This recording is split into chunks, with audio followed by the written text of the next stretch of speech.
All right, shalom, everybody, and peace of the Lord to those who love peace and no peace for the wicked man, the Lord said. Let me know if you have any problem with my voice. Is it strong? Is it weak? It's too high? Let me know. Today, our topic is very funny. You know, the most hilarious thing is if you are a Muslim, you will become the joke of everybody. And this is exactly what we witness when Muslims they try to present their so-called delicious religion for us. Sneko, as I'm guessing he is in Saudi Arabia. I did not watch the whole video, but it looked like Saudi Arabia.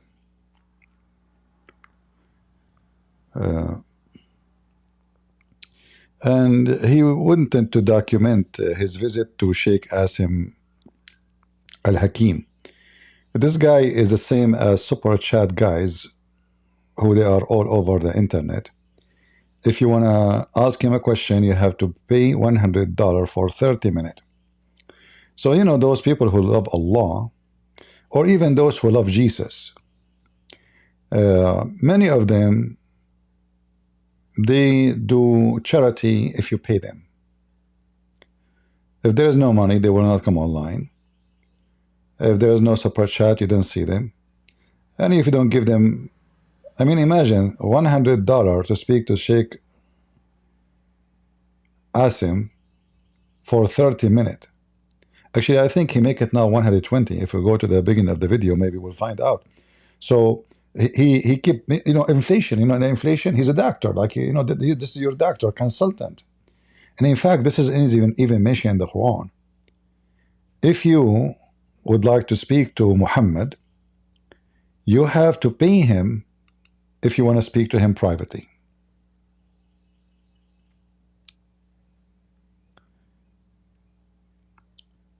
And Muhammad, he made it clear. If you pay Muhammad, he called it a charity.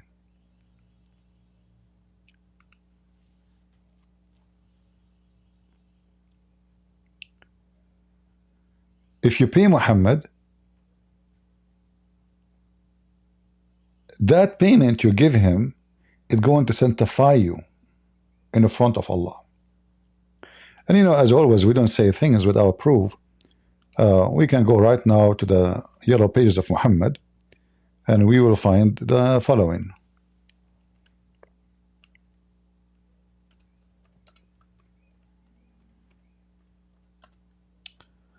As we see here,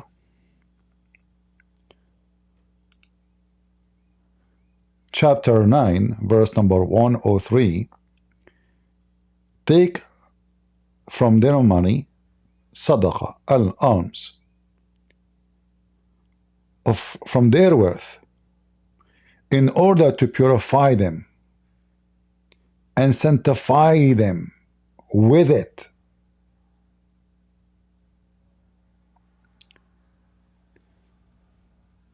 This is a very well-known practice in many, or let us say by many satanic religious men, including some who call themselves Christians. So somebody, he died, we go to the priest, and if we gave him money, he will make special prayer to sanctify the dead man. And this is absolutely false, not biblical. This is a fabrication, and this is just a scam. And this is Muhammad. The difference between us, when someone he claimed to be Christian, he does such a thing, and Muhammad, he is getting this supposedly from his God. So if you pay Muhammad, the money you pay him, it sanctify you, purify you, and in return, Muhammad will invoke Allah for you. Do you see how the business work? And in fact, this is how you know if a church leader is a scam like Muhammad, which means in other way he's a Muslim, even though he's speaking in the name of Jesus. Because the second you see the money, you have to have a red flag. I'm not, by the way, against like a priest receiving donation. This is not what I'm saying. I mean, he need to support himself. If you go to the gas station, he will not say, I'm priest. They will give it, they will give him gas for free. All right. But there's a huge difference between this and this. You support the person not because if you support him, he can talk to the God, and the God sanctify you because you pay him. Right? Here, you pay Muhammad, you pay Sheikh Asim. Sheikh Asim talk to Muhammad. Muhammad, he will talk to Allah. Now, Muhammad is dead. However, Muhammad, one of the funny things about Muhammad, he claimed he is just a messenger, but he claimed that he is alive, and every time the Muslim they pray for him and on him, Allah will send, or the prayer will be sent to Muhammad. Even the Muslim, they ask him, how our prayer will be sent to you, but you are dead. And the funny is, Muhammad, he answered a very silly, stupid answer, because simply he is a very low IQ. They have zero intelligence. The word low IQ, I don't even like it. Among the excellent of your days is a Friday. So invoke many prayer on me, not a blessing, this is false translation, salat, on me on that day. For your salat prayer will be submitted to me. Who is Muhammad? Is God or he is a prophet? I thought the prayer would be submitted to God. No. Submitted to Muhammad. The Muslim, they said to him, the companions, the pervert companions, they are supposed to be smart. They said, but okay, he's talking about him when he died, after he died. But he said, how our prayer will be submitted to you when your body has decayed? He said, Allah prohibited the earth from consuming the body of the Prophet. What does this have to do with this? Let us put you in the refrigerator. Does that mean you can receive the prayer?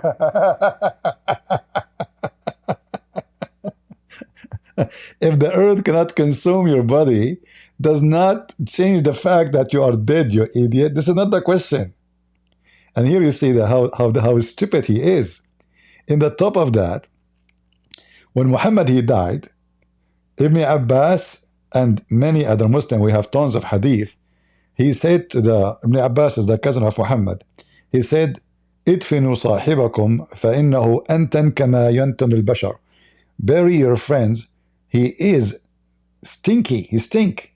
This is Saudi Arabia. They did not bury him for 3 days because they believe him. He said that his body as a prophet will not be consumed. So they did not bury him. And this is Mecca. It's extremely hot.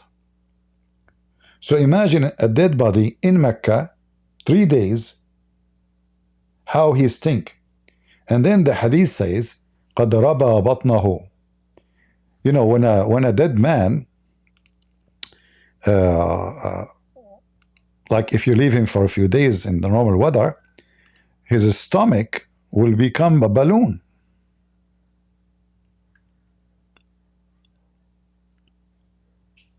Why? Because simply, his whatever he have inside him, bacteria, food, even his organs, the bacteria is going to start consuming the body. All right? So his belly become big, full of gas, and he start farting.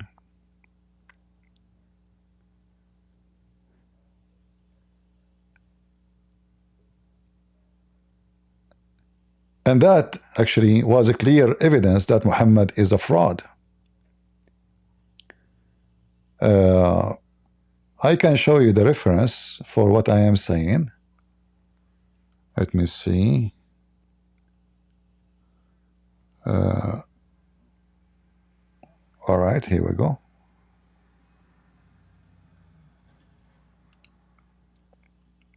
This reference exists in many books. I'm just I just searched for whatever available, any Muslim books, which is accepted by Muslims.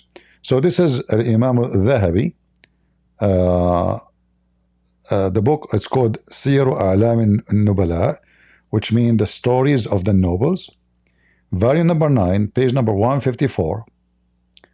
And here it says,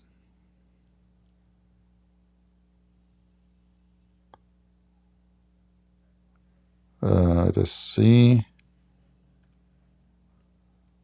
Rabba Batnahu, here we go. Here they are saying he was left 1 day and 1 night only. 1 day and 1 night, which means the whole day, the first day, and then the second night. And then during this time, 2 things happened. His belly became full of fart. Actually, let me use different browsers so I can translate. You know what? I can open Google Translation. Give me a second. Google Translate. Because, those like extension translation, they are horrible. They are not good. And I'm not using Google browser here because this browser is really good to block any advertising. So we will copy in the front of your eyes.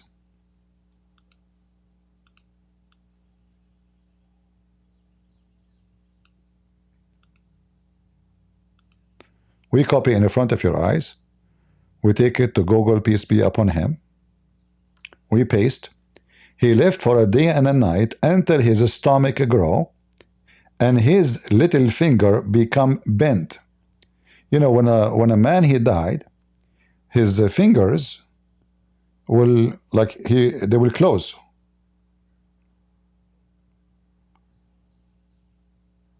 And then if you try to open his hand, it's impossible. It's like because it's froze. It's dead. You have to break the bones. So this is what happened to Muhammad in 1 day and 1 night, according to Muslims. And again, this book is the story of the nobles by the Imam al-Dhahabi, and this is volume number 9, page number 154. We can copy for you this and translate for you the title so you can take a note if you wish. All right. The word flag is not correct. Alam is the let us say the famous, the famous, the known. So the story of the known, the big names. So by al-Dhahabi, which means the Imam, the golden, and this is a very strong hadith. But I know anything the Muslim is embarrassing, they will say it is daif. And we have tons of verses, but this is just introduction about Sheikh Assim and the gang around him. It's all about money and business and sex and food. So today, I did not watch really the whole video, but I found a shorter video of the video. And let us see what Sheikh Assim said about women and people who they are like Sneko. Women like Aisha and men like Sneko, the street boy. I want to know, for the sake of anyone who can explain to me, how in the world this guy he have fan? I mean,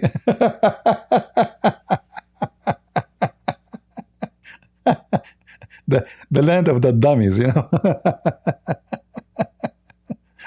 Do you even have high school? I mean, do you have a knowledge? Do you have anything? What this guy? What exactly he? I mean, how in the world he have fan?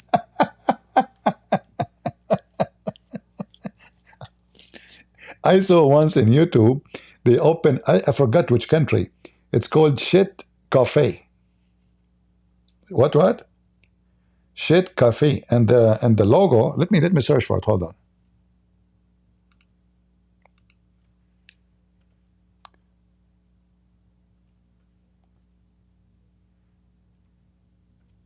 And the logo for the coffee shop is shit. And this is very famous.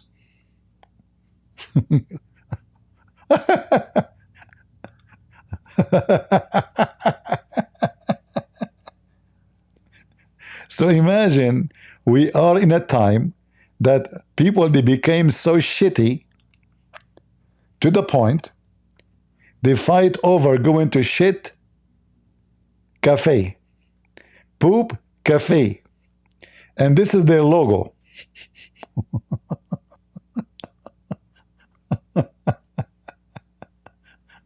And look, she is so happy.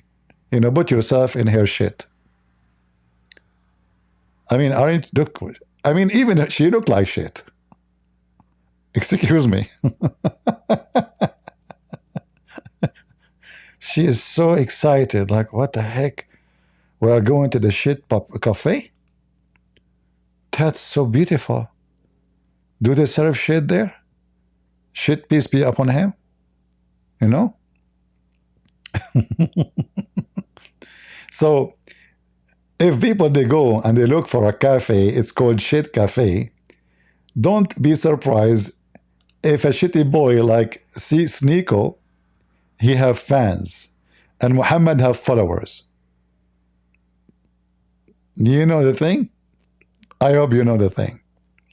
So let us hear the video and see what Sheikh Cafe is talking about, you know.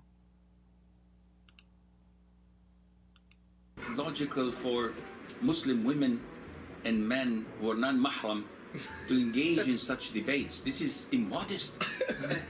America. This is our definition here of sluts. Look at the face of the stupid Sneko. He is sitting there, they are slandering him, giving him fingers in his butt, and he is sitting like a mule. Well, you are a slut, Sneko. Actually, he is. He is a slutty slut. What happened? What Sheikh Assim he just said?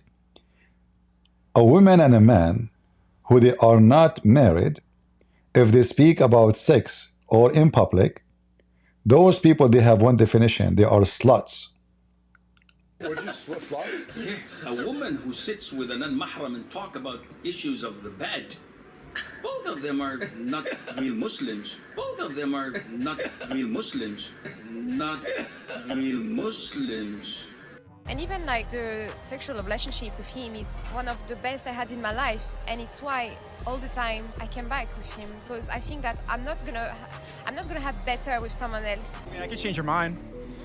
I could change your mind on that. Just come on, just sit on my lap. Okay, that's okay. Fine. Okay, I'm sorry. You're just so pretty. I heard you once say that you could tell a girl's body count from her Instagram. Yeah. Okay, can you look at my Instagram and tell me say what my body count is? You're still a virgin, right? Me and you just take off our clothes together, the sauna. This is what I need. Sexual tension between Sarah and Simpo. There's a little tension there, but we can release it later. So you talk a lot about like the post-apocalyptic world. Like, what would you do if we were the last two people on Earth?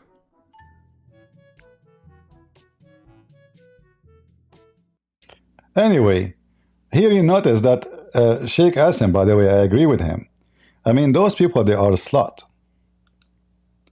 But the bigger slut here in this story is Aisha, because Sheikh Assim, he forgot that Aisha, she was the most popular slut in the history of Islam. She is the one who described, not with her husband, she described to every Muslim how the Prophet used to F her, how the Prophet used to suck her, how the Prophet he used to suck her tongue, how the Prophet he used to pinch her, how the Prophet used to grab her, how the Prophet used to put his penis between her legs when she have her period, how the Prophet he used to command her to put a sheet when she is dripping blood from her vagina, how the Prophet, and not only that, the slut Aisha, she went even farther. She brought two men to her house. And the Muslim, they say to you that those two men, One of them is her brother. When you hear that, you believe them. Guess what? According to the Muslim, the mother of the believers, she ordered her sister to suckle this guy. So he became her brother. And Aisha, she took them to a room. You know, they didn't have bathroom at that time. So to the room, they came to her and they told her how the Prophet he wash. How the Prophet he wash. Aisha, you know, like if you ask, let us say, you ask my wife, I died, you ask my wife how this guy, your husband, used to wash. Which is very weird to ask a question, I mean. But anyway, this is what Islam is about. How he used to wash. Can't Aisha say to them, he used to do this and that? By words? No. Aisha, she took them to her room.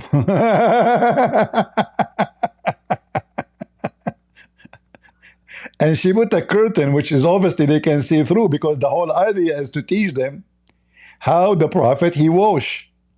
So the curtain is not covering all the body, the covering is supposedly the half, but they are men, they are tall, so they can see down. And Aisha, she starts practicing the shower of Muhammad in front of two men, none of them is from her family.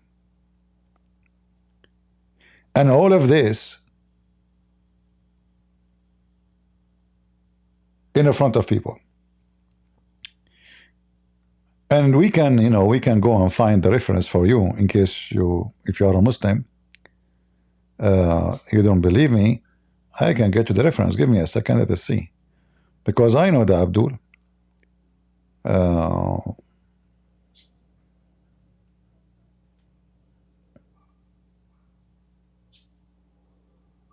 Let us see.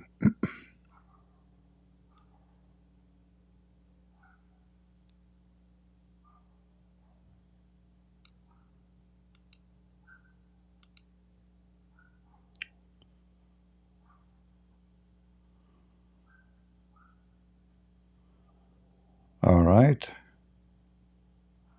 I don't know if we can find that in the Muslim. Actually, we should be finding it in Bukhari, because this is in the Bukhari, so we should find it in English.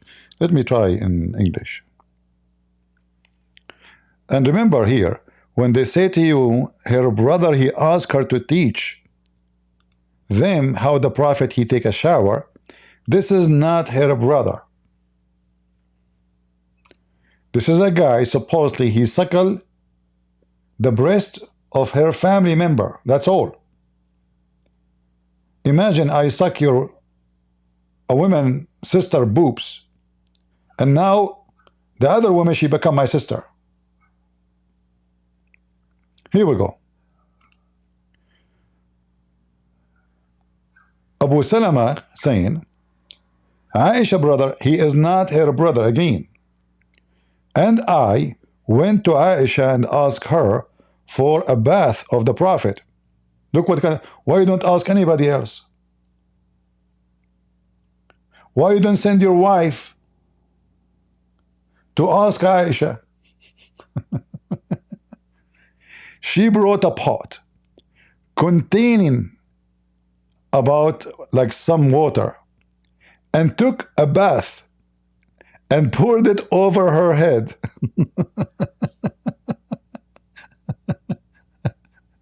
And at that time there was a screen between us and her. But obviously the screen is useless, because the whole point is to see how he take a bath. And look how Aisha, she gets so happy to show them how the Prophet he take a bath.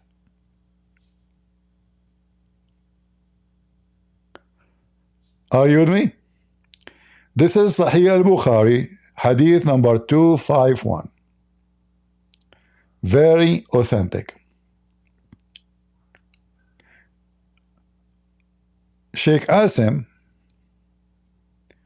have you seen the protest against Hamas? My friend, do you really believe those garbage? All of them, they are Hamas. They, you know, because now they want food. They want somebody else to come, and the second one will come will be other Hamas. They will change their name only. Don't fool yourself with that. Every Muslim is Hamas. Don't fool yourself. When hunger come, okay, now let's get rid of Hamas, get another Hamas. And then assistance will come. United Nations, you know, because Hamas now, is the card of Hamas is burned. So don't be like, you know, if you are here coming all the time and you know what Islam is about, you should know that every Muslim is Hamas. Even the one who goes against Hamas. They should change faces so the game can continue. This face is burned. We change him. So don't fool yourself. We know their game. All right?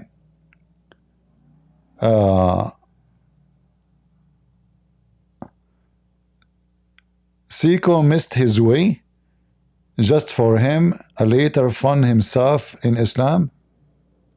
My friend, what was this way? This guy, he was an idiot before he converted to Islam. He's an idiot after. Don't you see what kind of women and men he associate with? What do you mean he lost his way? He's a loser from the beginning.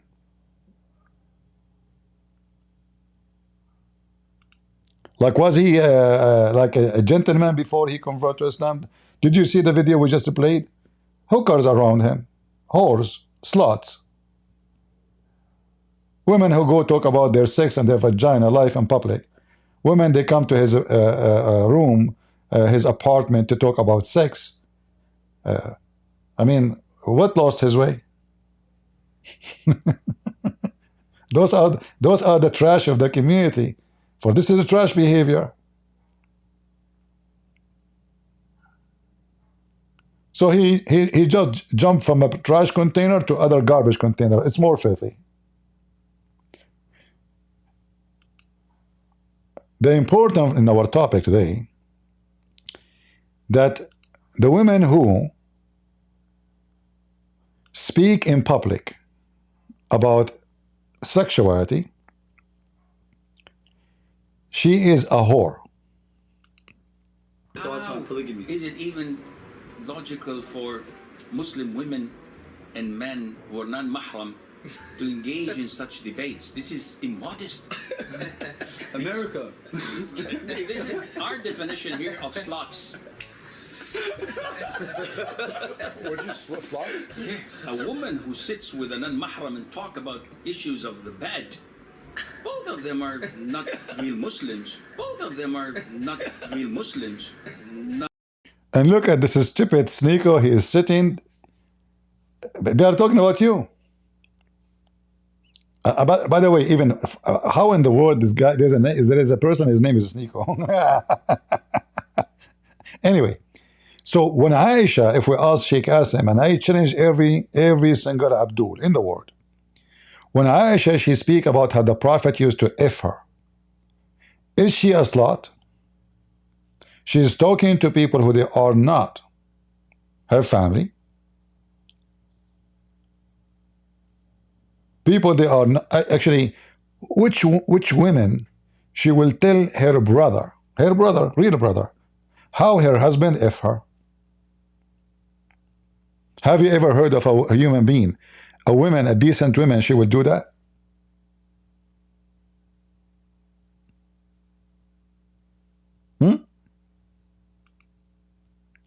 Is it acceptable that there is a woman, I'm not talking about now telling the strangers, Aisha, she tell everybody how the Prophet F her, how he put his hands in her vagina, how he touch her butt, how he suck her tongue, how he suckle her, how, I mean, the guy, it's a sex movie.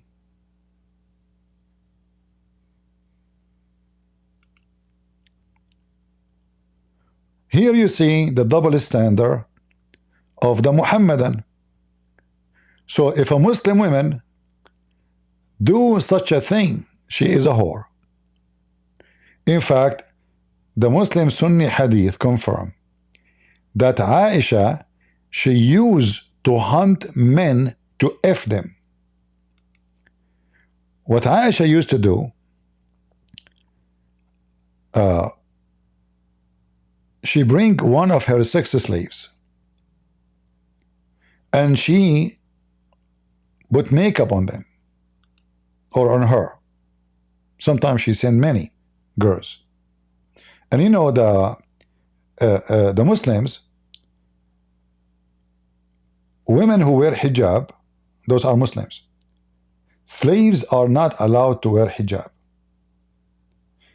The hijab was exist to differentiate between the free women and the slave. If a woman, she is not wearing hijab, which means a man, he can chase her, he can harass her, he can even rape her. If he rape her, he have to pay the owner some money if he was caught. That's all. But he cannot do that to a woman wearing hijab. That's why we have a story of Umar beating a slave because she wear hijab. He said to her, you want to act and dress like the free women? He did beat the hell of her. They treat slave women like dogs. Even dogs are treated better. Dogs in America, they have rights. If you beat a dog in America, you go to jail. Big deal. They will put your name in TV. People will look down at you. As simple as that. They will have a criminal case against you. A slave woman, if she wear hijab, she commit a crime because her duty is to be a whore. So Aisha, she used to bring slave women who don't wear hijab, and she put makeup on her. And Aisha, she said, maybe we can hunt some young men of Quraysh.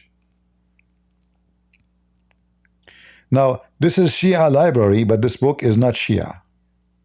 Just to let you know. Don't be confused. Shia library is just a website full of books. Sunni, Shia, whatever.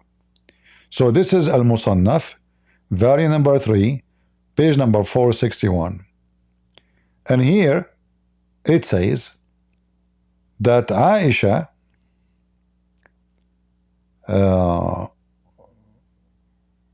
let us see, where is the, here we go.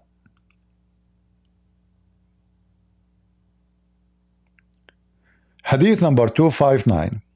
What it's been said about decorating a slave so we can hunt Aisha, she can hunt with her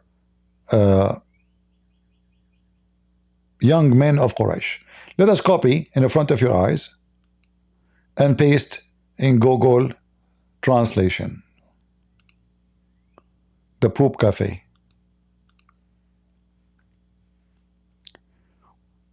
This is the hadith, what they said about the slave girls who've been seen. The translation is not accurate. Being exposed, like they display. They put a slave girl in display, which means the street. To go around, Abu Bakr told us and said, we were told by etc., etc., in the authority of etc., in the authority of potato, tomato, in the authority of Shito, Sneko, that Aisha, she display a slave girl and she prepared her with makeup and she meant her send around in the street. She said to herself, maybe perhaps we can hunt, we can catch some young men of Quraysh with her. So those young men of Quraysh, they will chase the slave girl to her house. They come inside the house, Aisha will be waiting for them. This is Aisha, the slut. And again,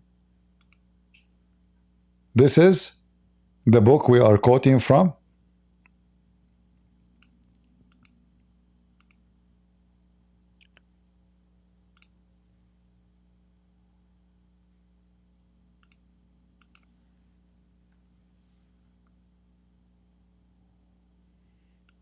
المصنف ابن أبي شيبة الكوفي جيم 3 الصفحة 461.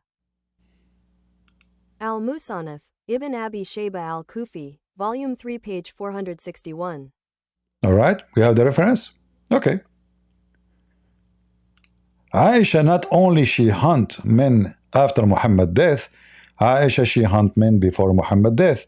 This is why there's verses in the Quran about the Muslims accusing Aisha that she used to sleep around, specifically with the guy, his name is Safwan ibn al-Mu'attal.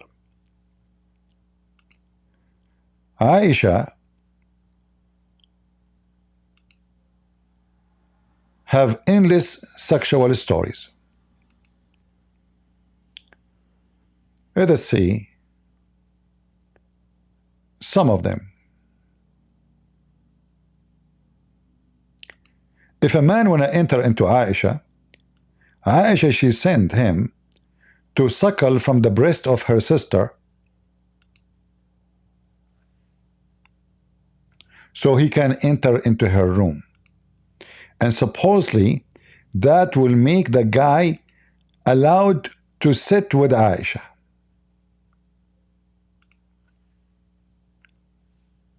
Oh, hold on. We did not copy the hadith.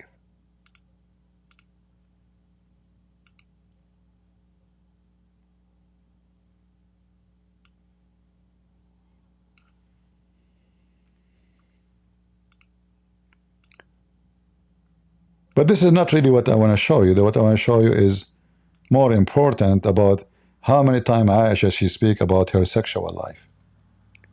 I mean, what's wrong with this way? I'm copying this thing, you know. Maybe this website don't allow me to copy the text. Maybe. Yeah, I think maybe, yeah. Because I tried. Okay, hold on.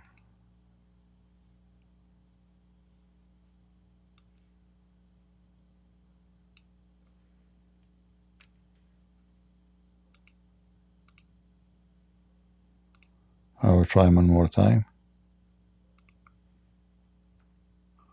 Yeah, this website is not allowing. Okay.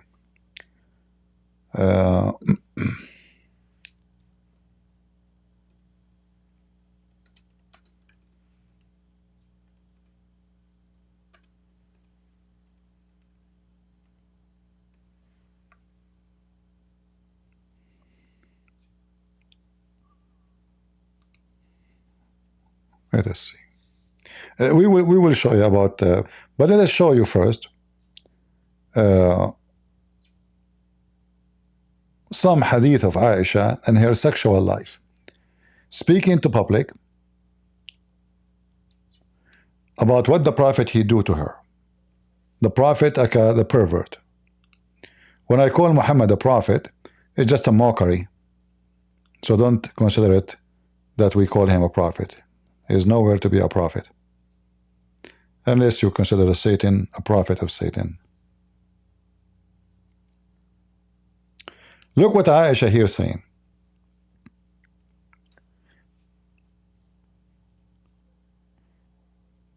The Messenger of Allah used to kiss and embrace while he was fasting. But he was the one who of you had most control of his desire. In fact, you know, first of all, this is false translation. In Arabic it says, who of you control his penis like him?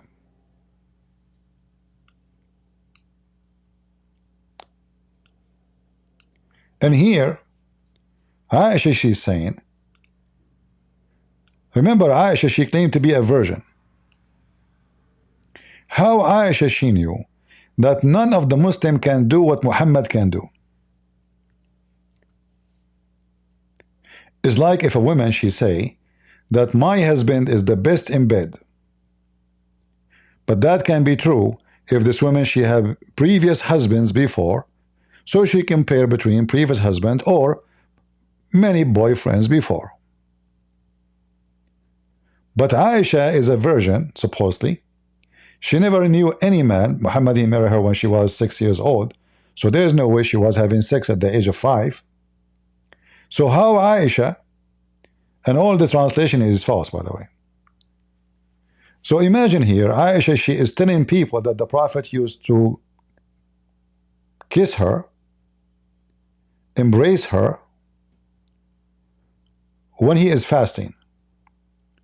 And she is challenging Muslims if there's any of them have control of his penis like him. How Aisha she knew? The same as the hadith Aisha, she said, the Prophet, he got the power of 40 men in sex. How she knew the power of men if she knew only one man?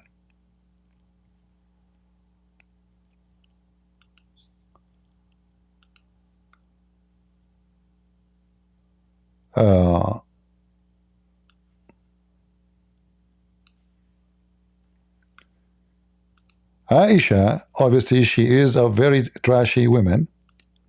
All her sex laundry is on the street.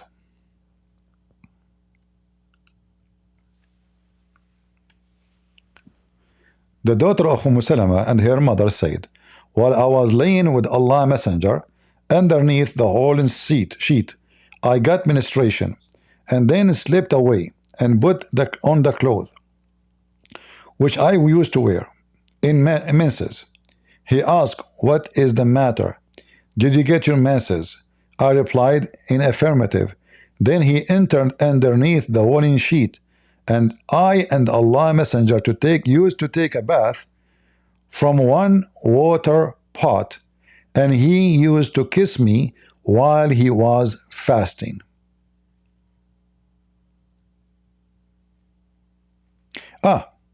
I just remember actually that Muhammad, he not only he takes shower with his wives, which is normal, I have nothing against that, he takes shower with his daughter.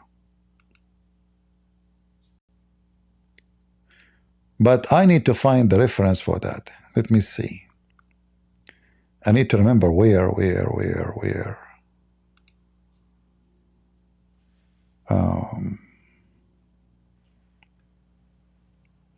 Not that need to squeeze the memory. I did not like read this hadith for a century.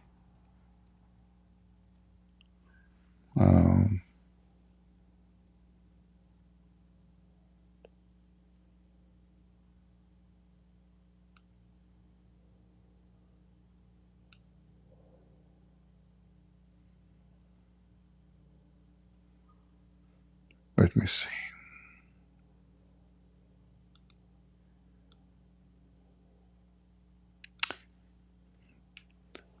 I think I remember. You see, I memorize the hadith, but I don't memorize the numbers. It's impossible to memorize the numbers. But I remember like the sentence and the hadith, and this is how it works. Here we go. Look at this. Muhammad is taking a shower with his daughter. Actually, here it says his daughter is holding the curtain. This is not the one I want.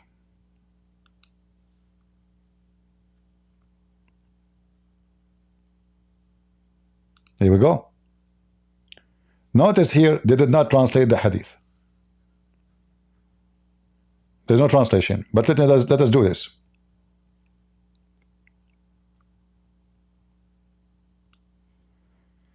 The daughter of Abi Talib, she went to the Prophet in the year of Fatah. She found him taking a shower with his daughter.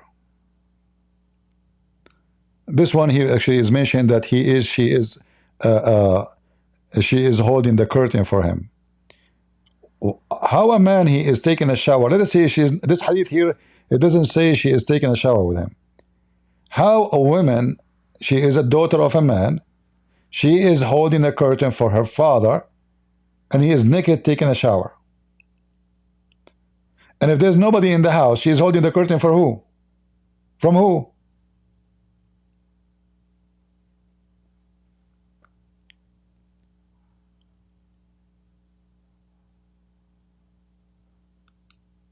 Let us see.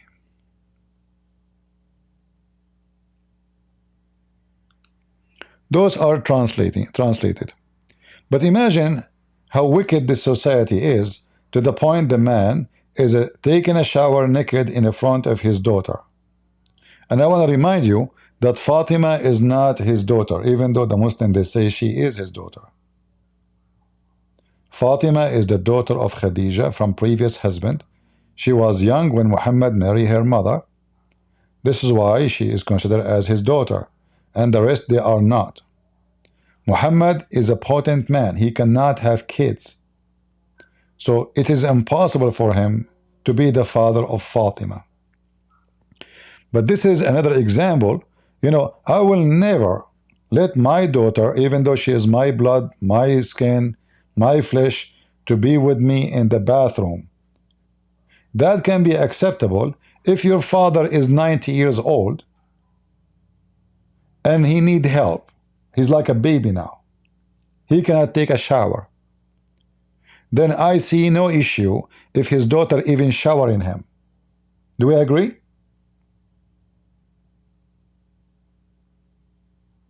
So you have a father, he is very old. He cannot stand. He cannot move his hand to shower himself. There's many, they get old, they cannot even go to the bathroom. So somebody in the family have to change his pants. You know, he would be naked. So in this scenario is acceptable. But a man, he is healthy and he is strong. Why in the world his daughter, she will be with him in the bathroom and he is naked? And she is holding the curtain in front for who? Like, is Muhammad taking a shower in the street? So she went to his house. She found him taking a bath with his daughter. In fact, Fatima is not his daughter. I just remember this hadith. You know, sometime like something have to come to my mind so I can mention this story.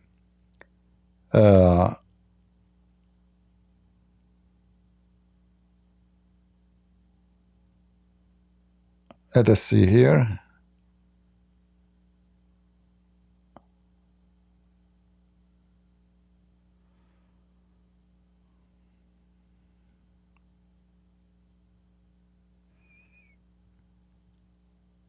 Yeah, all they are saying the same.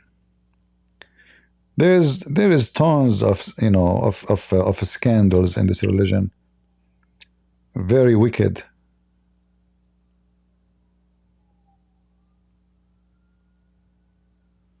All right. Aisha, the mother of the believers, she have tons of hadith about how the Prophet he used to fondle her.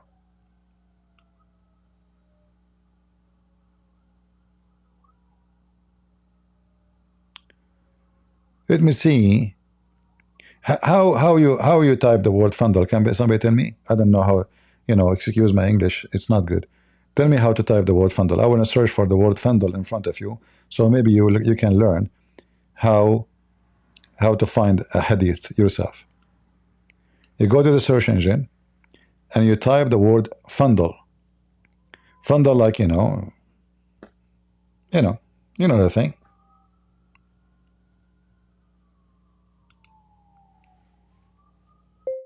Fondle. Is that how you type it? Oh, okay, hold on. Oops. Fondle.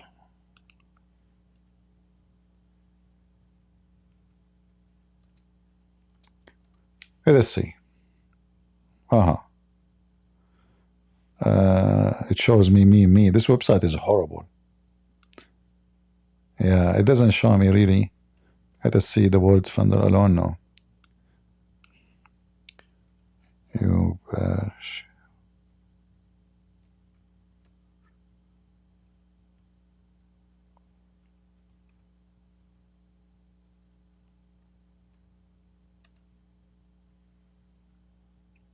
all right.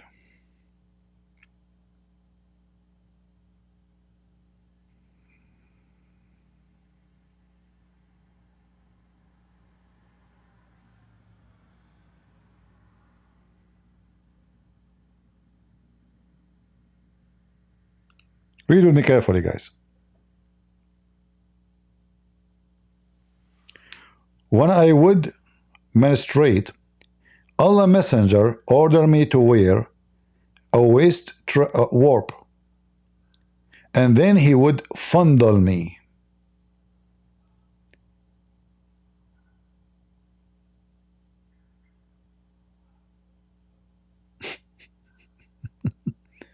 Look at this pervert. She is bleeding. She have menstruation. He have at least 25 wives, more than 90 to 80. But nobody know the exact number, according to Muslims, of sex slaves. And he is coming to his wife when she have her menstruation, and he order her to put a little sheet on her vagina where she is bleeding, and then he put his penis between her legs.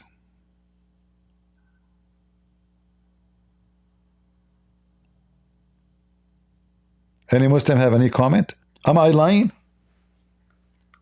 Muslim, am I lying?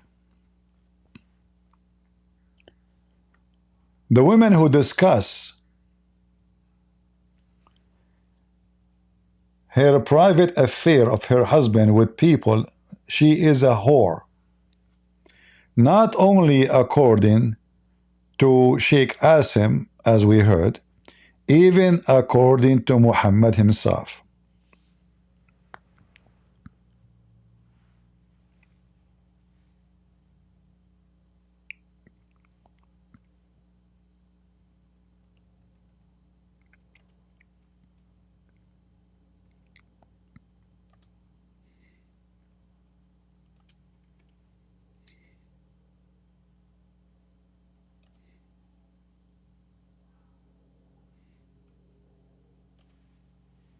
Let us show you.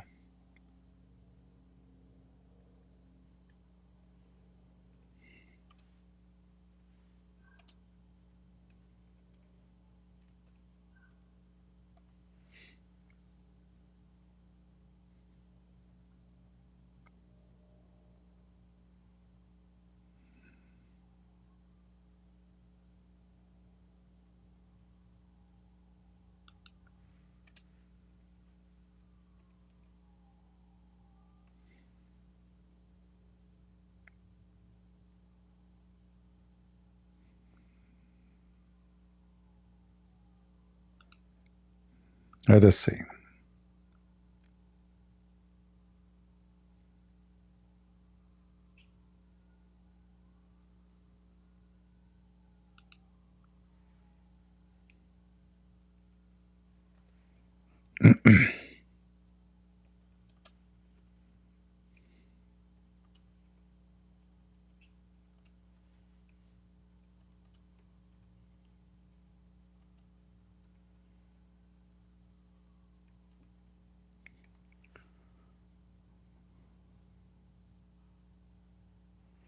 All right.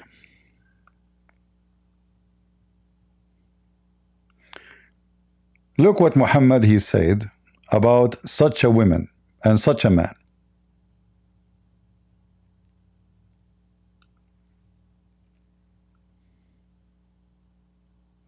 According to Muhammad, the most evil one in the front of Allah is a man or a woman. They tell the public about their sexual life.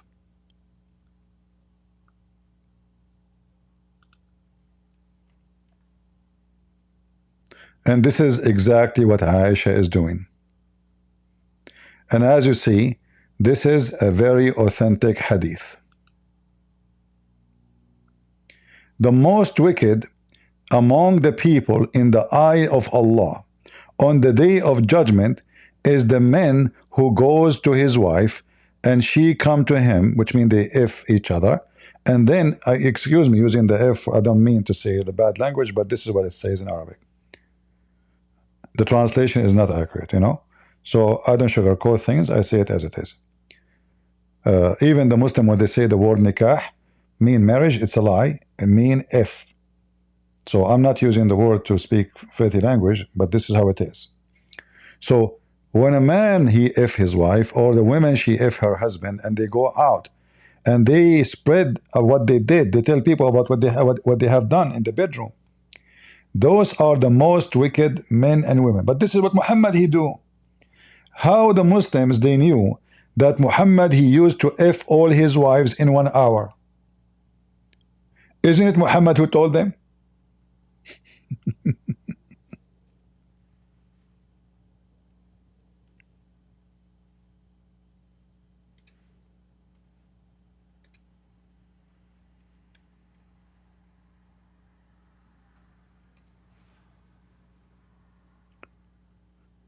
Oh boy.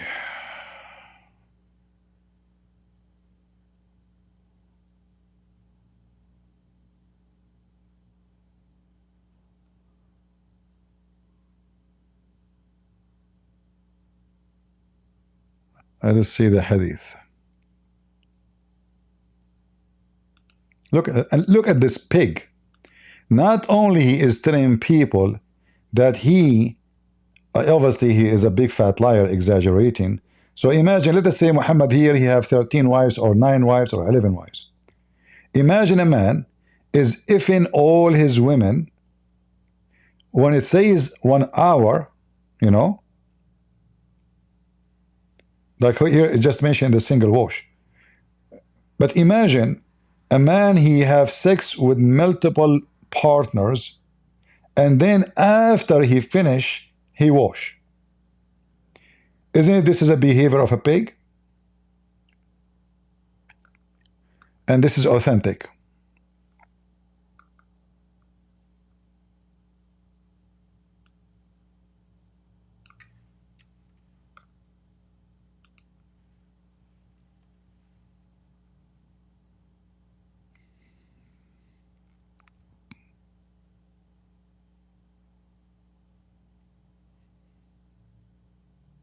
Look, all of this. You see the reference? You can zoom or you can freeze, you know. Like here it says in 1 night. This is not really what the hadith is saying. It says fi sa'a, in 20 minutes. He F 9 women in 20 minutes. But let us say, for the sake of argument, it is 1 night. What kind of a pig he is?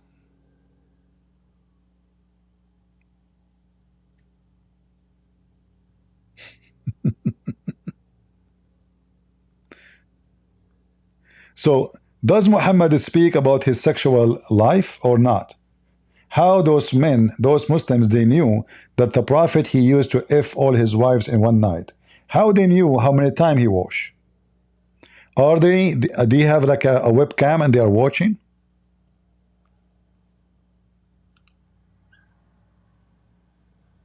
How they knew? If I have 10 women here and I have sex with them, how you will know what I did, how we did it, how I wash, what I did not wash, unless I am telling you? As simple as that. This is something happened between 4 walls.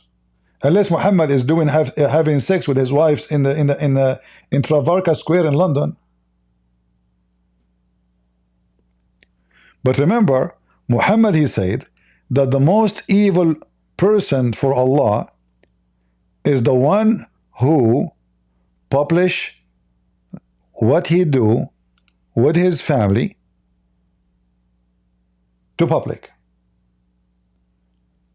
regardless if it's a man or a woman. But this is what him and his wife they do.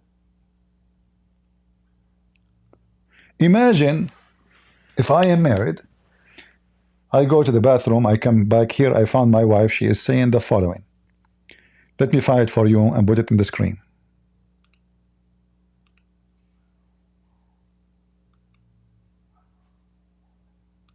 I will type here the word yellowish. Yellowish. All right.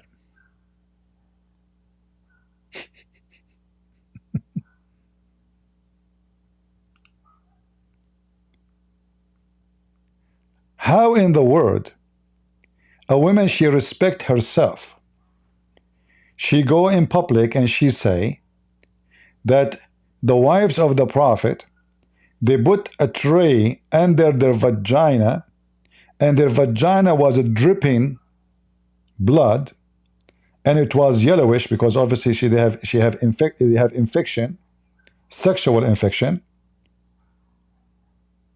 What is this?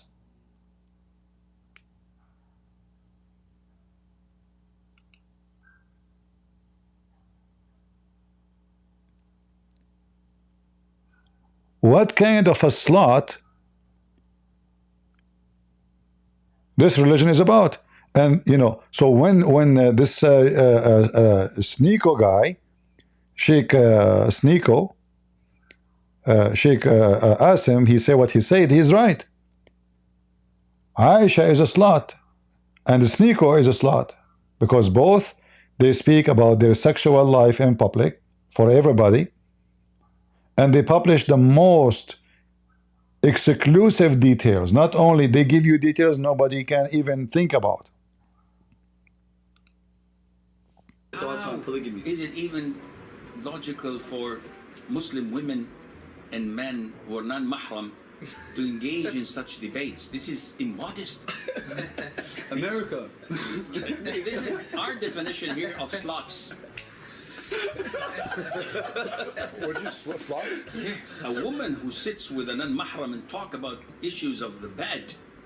Both of them are not real Muslims. Both of them are not real Muslims. Not real Muslims. And even like the sexual relationship with him is one of the best I had in my life, and it's why all the time I came back with him, because I think that I'm not gonna have better with someone else. I mean, I could change your mind. I could change your mind on that. Just come on, just sit on my lap. Okay, that's okay. Fine. Okay, I'm sorry. You're just so pretty. I heard you once say that you could tell a girl's body count from her Instagram. Yeah. Okay, can you look at my Instagram and tell me say what my body count is? You're still a virgin, right? Me and you just. What body count mean? I don't understand. What does that mean? Is she talking if she have sex yet or not? Anybody can tell me what body count mean? He said he looked at the women in Instagram picture and he knew what body count she had. What does that mean? Is that a slang something? What body count mean? Let me play it again. I'm not getting the idea here. Can you look at my Instagram and tell me say what my body count is? What is my body count? How many she did F? Oof. Deep. Sneko is so expert, man. Hey, Sneko, don't say that to your mom.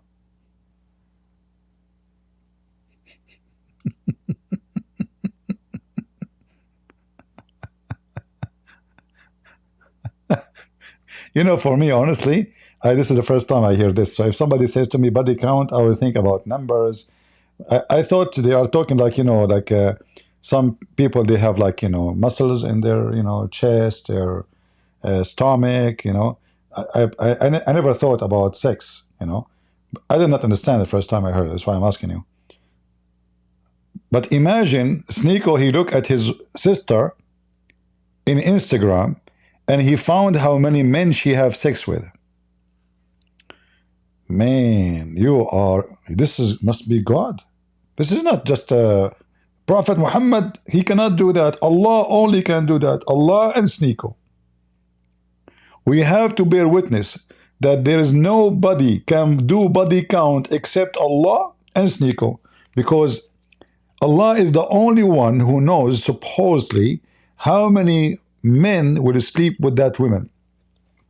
Do you remember the video I played for you before? A woman, she asked the Sheikh, like Sheikh Assim. She called the Sheikh and she said she is getting older. She is now in her 30 and she is afraid that she will not do nikah, which means nobody will F her.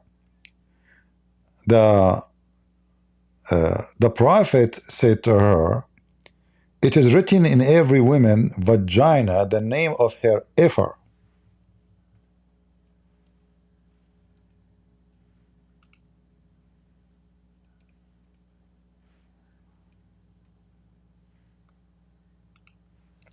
And this is the video.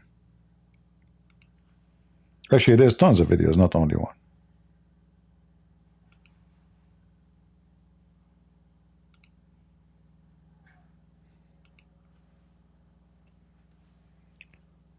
All those videos, it is written in every woman's vagina, the name of the man will F her. This is the highest Imam of Egypt in a very well-known Egyptian TV. Let me see if I can activate the CC and make it in English. Caption, subtitle, auto generation. We want translation. Okay, great. We have a translation. So let us do this. That's excellent. That's excellent. What's the translation? This is my phone is telling me what is the translation. Hold on. Where is the English? I mean, isn't the YouTube stupid? Should be put English right away in the beginning. Where is the English? English. A, B, C, D, E. Where is the English? Where? English. Finally. So listen carefully. Now you will see it translated in the front of your eyes. The women, the host, she is asking the biggest Imam of Egypt the following question. يعني في حديث يقال أن كل فرج مكتوب عليه اسم ناكحه. طبعا. نعم. كل شيء. حتى والعياذ بالله في الحرام. There's a hadith that says, it is written in every vagina the name of the one who will F it. The Sheikh, he said, of course. Of course.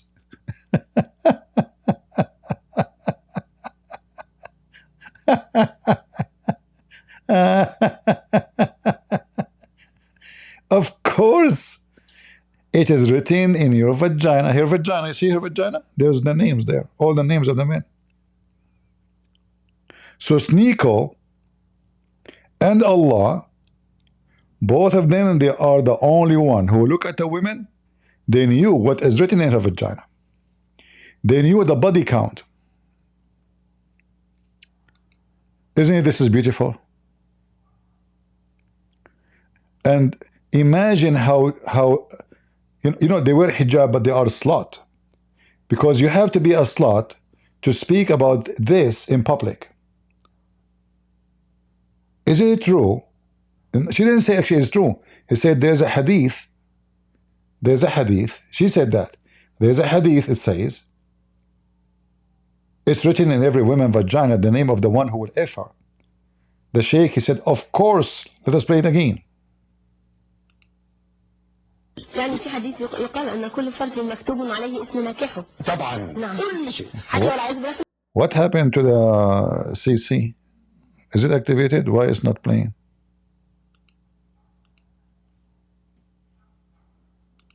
Do I need to highlight it each time I refresh the page? That is stupid. يعني في حديث يقال أن كل فرج مكتوب عليه اسم ناكحه. طبعا. نعم. كل شيء. حتى والعياذ بالله في الحرام. حتى في الحرام. لا هو كل شيء مكتوب. حد لا ما هو ده يؤجر وده يؤجر. نعم. Even if it is a fornication, it is written in her vagina. So women, you want to see how many men want to sleep with you? Go and get magnifier.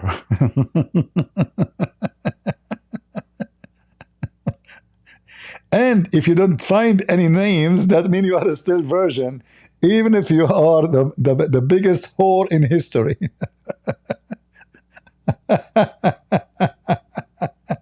Of course, of course, of course. It is written in your vagina, of course. What about you? Show us.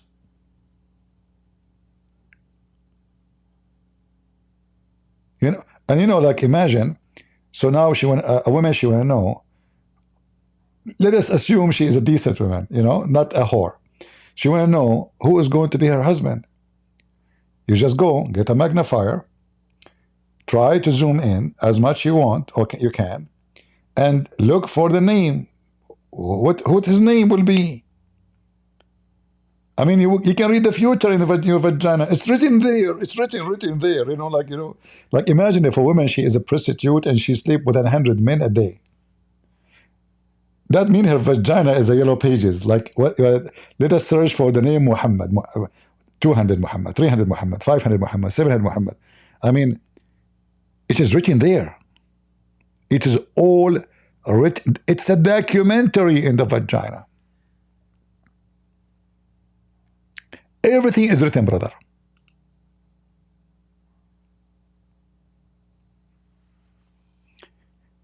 Meaning in the hadith, it says that every vagina has a name of its fornicator.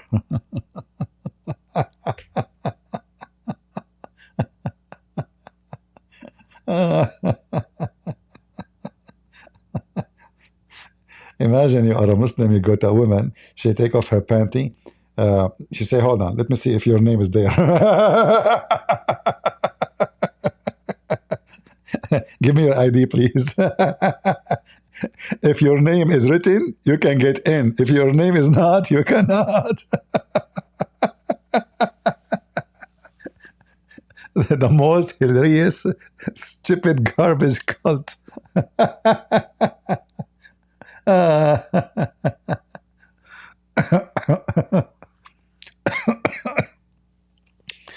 You know,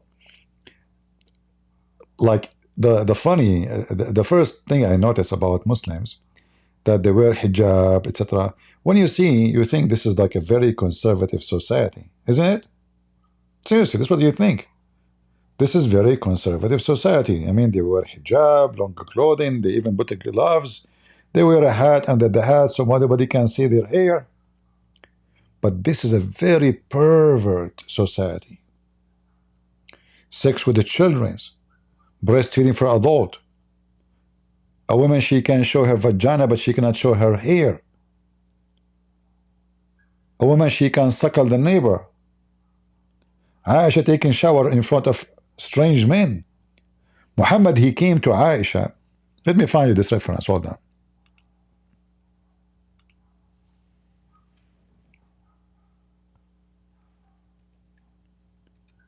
He came to Aisha. He left her alone at home. He was different town mostly.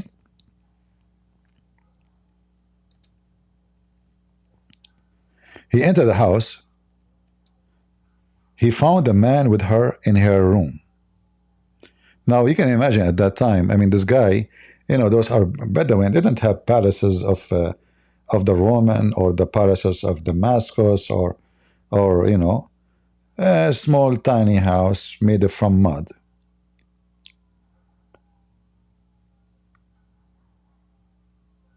So he found a man with Aisha in her room alone.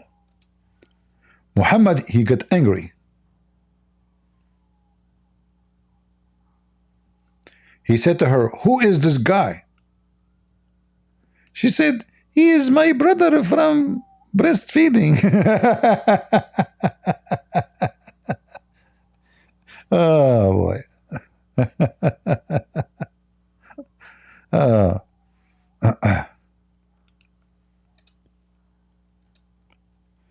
Let me find the hadith. Hold on, give me a second.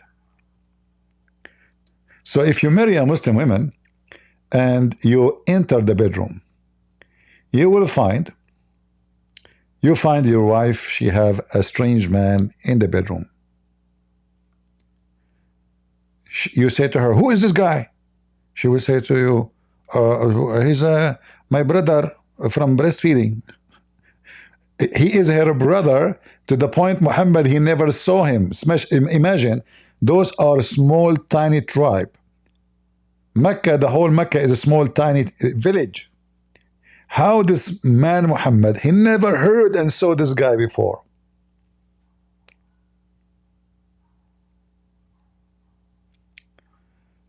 Let us see.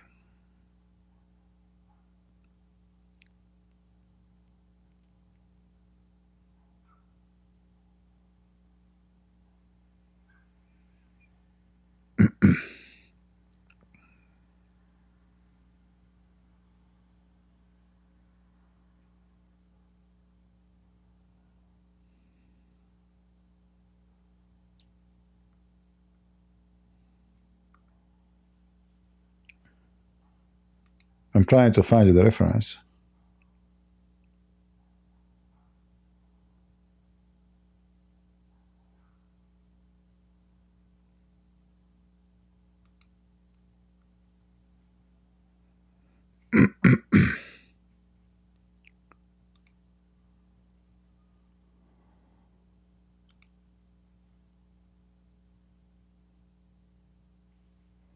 Even there's many hadith about people masturbating in the house of Aisha. Aisha, she teach them how to clean the masturbation.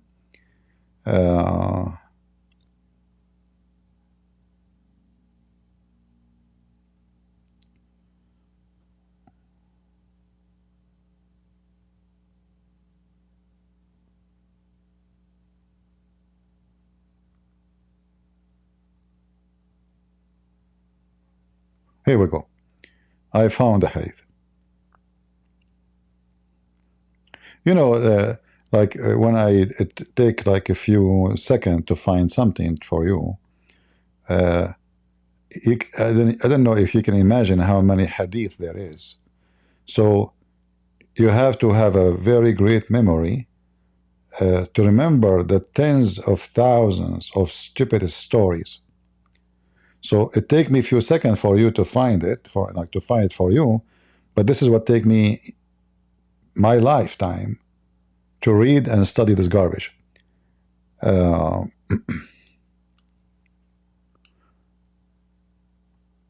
me see if I can find this hadith in English.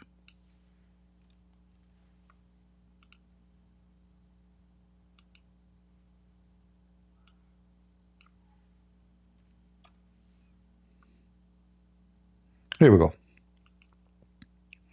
And this is authentic. This is the numbers, if you want. Sahih Muslim 1455A. Remember those five, for like those numbers are not really the exact numbers in Arabic. Those equivalent number into the translation from the Arabic book. Allah Messenger came to me when a man was sitting near me. Sitting where? Near me. False translation.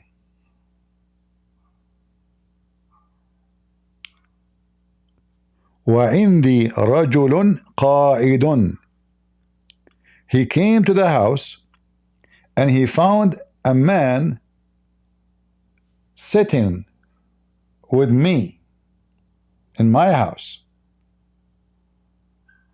So he got so angry, and I saw the anger in his face.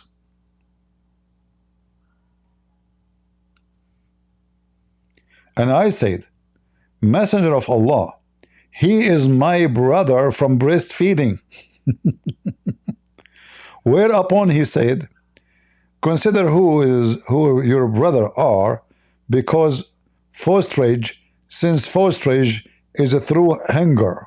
What does that mean?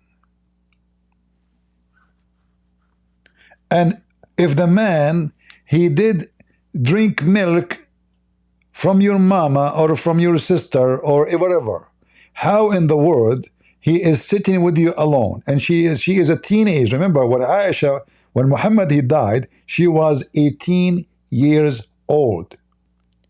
She entered into it 18. She is not 18 yet.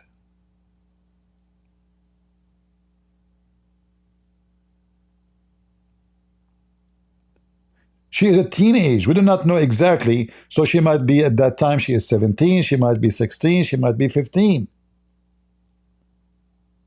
So Muhammad, he do not know who is this man. He never saw this man before. And look at the name of the chapter. Breastfeeding is because of hunger. Well, obviously this guy was so angry to Aisha, breastfeeding.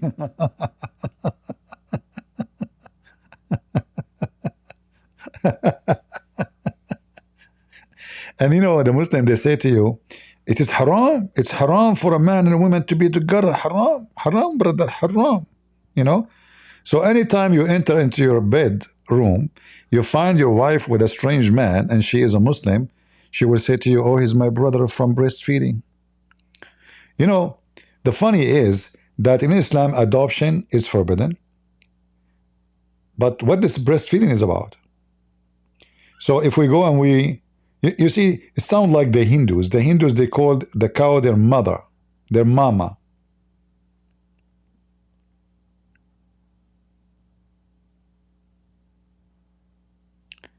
Their mama. I will open my Discord. Let me open my Discord. So if there is anyone that like to call me. You know, the thing is, when we open Discord, half of you will go to Discord. So we will have half here and half there. Maybe it's not a good idea to open Discord now. I'm not sure. What do you think, guys?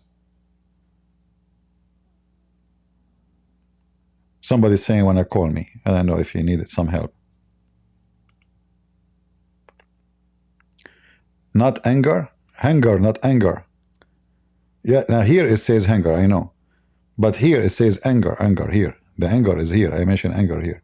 So here, because of anger.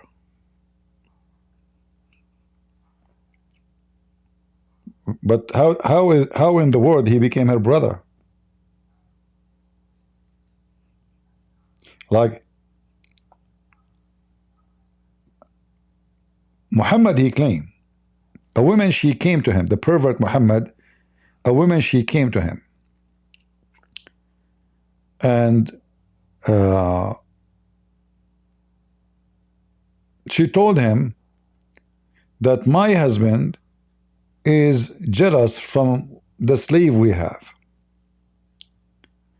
Muhammad, he told her, suckle him. The woman, she said, how I can suckle him and he is a grown man and he was with you in war. Muhammad, he laughed and his teeth came out, saying, I know he is a grown man, suckle him. The women, even she cannot have kids. I don't know if you know what does that mean. If a woman, she cannot have kids, then when she is suckled, what he is suckling?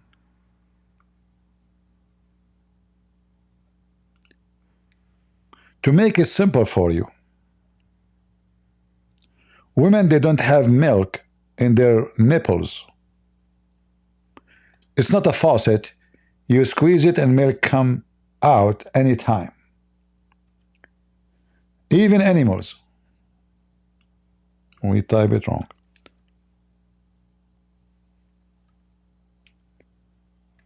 When the sheep gave birth, then the milk will start coming.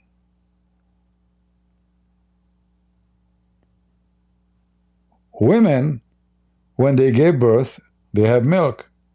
This is a woman, she cannot even have kids and she is old. She will suckle him, he will suck what?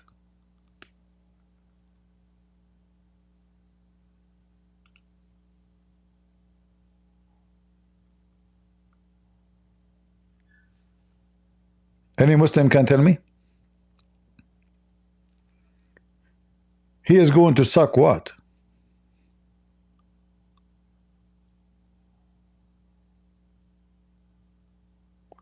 And imagine if your wife, she suckled the one you are jealous from, that will make you not jealous no more.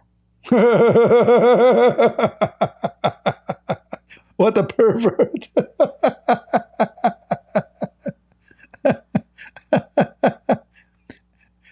What kind of a religion if my wife, I am jealous from this guy, and then I say to this guy, okay, hold on. Let us solve this issue. Give him your boobs, suck it, and he have to suck it 10 different times. 10 different times. Once is not accepted. Hello? 10. And the 10 is not just 10 times he put his mouth on her nipples. No. He have to keep suckling until he is satisfied. Can you make a series about the Middle East conflict? My friend, there's no conflict in the Middle East. There's no conflict. Who said to you there's a conflict? I mean, didn't you learn that this is 1400 years old conflict? As long as Islam is there, the shit is there. Excuse me. What conflict? Like, if there's anybody can solve this conflict, nobody. The only way to save it or to fix it is using nuke. There's no solution. Like now Trump is bombing the Houthi. I made a video just a few days ago, you remember? I told you, this is not going to fix it because those are like rats. You kill 30, who cares? The same night, the women, they will make 70. In the same street, not the same city.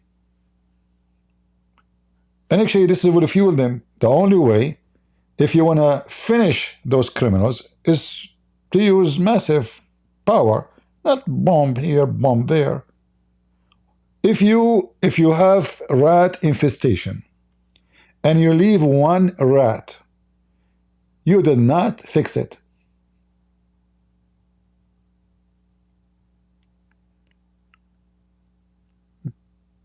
Do you agree? So time will come, either they nuke you or you nuke them. And don't think I am encouraging nuking, no. I'm saying this is the reality. There is no peace with this religion. Time will come, they will have nukes, and they will use it. As you see, they don't have anything, and they bomb everybody. This Houthi is a savage, a trashy person. They take a shower once every 2 years. Their daughters in the street at the age of 5, they wear chastity belt because they will raid them. I'm serious, they wear chastity belt at the age of 5. Even a kid, boy, they don't send him in the street without locking his pant. They have a chastity belt. They lock the pant because if you send your son, he's 5 years old, they will molest him. Very trashy society. Drugs is their entertainment. I'm serious. So reality check is everything Trump is doing right now, it just he knew that this will not fix the problem. That will make them, let us say, behave maybe after you beat the hell of them for a long time and they cannot take it no more. So they will, let us say okay, we will stop. We will stop shooting at ships. 6 months after, 8 months after, they are, they recover, they will start do it again. In the Middle East, we say, if you put the tail of the dog in a frame for 1,000 years, you cannot make it straight. The second you take the frame off, the tail of the dog will bend. You know, when Winston Churchill, he says, rabies for dogs or Islam for men is the same as rabies for dogs. He gave a very wonderful, wise description. This guy, for sure, he is very smart. Islam is a rabies. No matter what people say to you. And those who they are infected with the rabies, they have to bite somebody. If not you, they will bite Muslims. Muslims bite Muslims. Like those guys in Yemen, they are killing each other too. This is a war between Shia and Sunni. They cannot have peace, and they will never have peace. This is the poop cafe of Allah. This is their leader. He is the son of the previous leader. His family in control of those massive militant supported power by Iran. And not only that, I heard that now they are using technology of hydrogen cells to power their drones. So they are receiving high technology so their drones can reach all the way to Europe, not only to Israel. So imagine those savages, they send their kids to America. America and Europe become a center of a training zone for terrorists. You see this guy, the one they arrested, what's his name? The Algerian, Syrian, whatever he is, who supports so-called Palestine.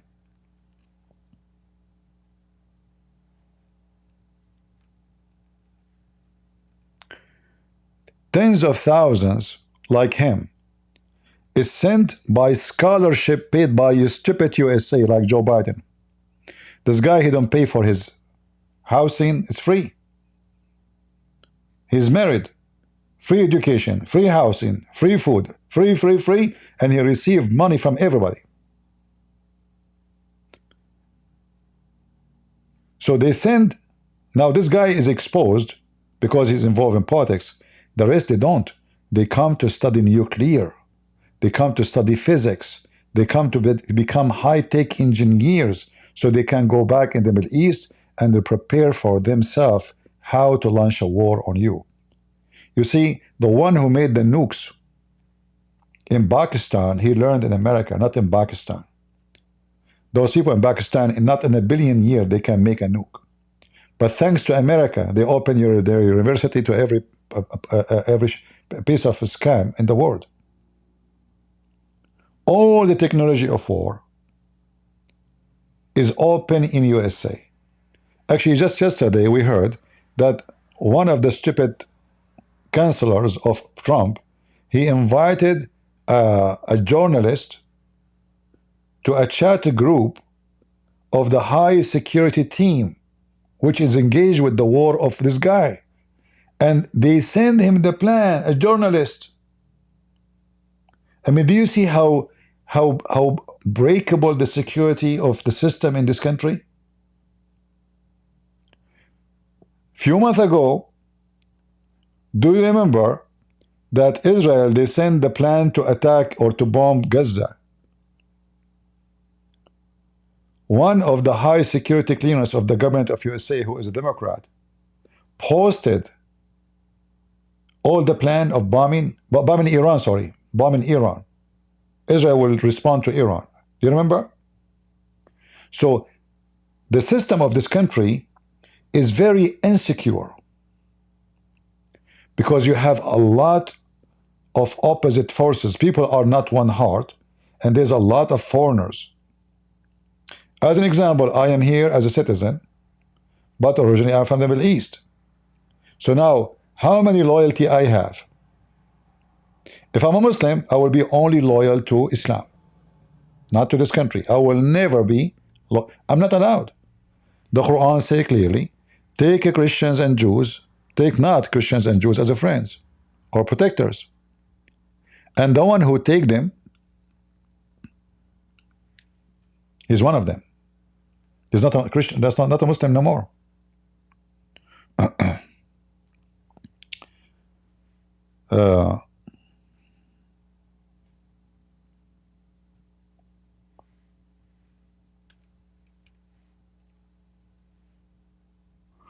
Typing in English.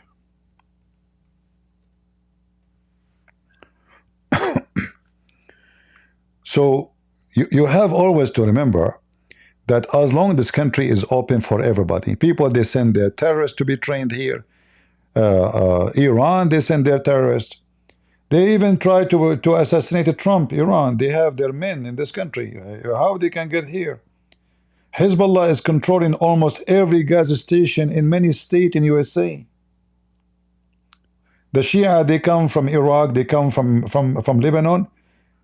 2 weeks after he came to the state, he owned a gas station. You tell me how. It's Hezbollah. It's a money laundry. Oh, my family sent my money from Lebanon. He buy a gas station. And then, oh, my mom, she need money. I will send her $100,000. But he is sending it to Hezbollah. Banks in Canada, in the West, are owned by Hezbollah. This is a very massive gang system. Do you remember Al-Husseini who he debated with me and I wiped the floor with him? This guy, he was hired to be a counselor for George Bush.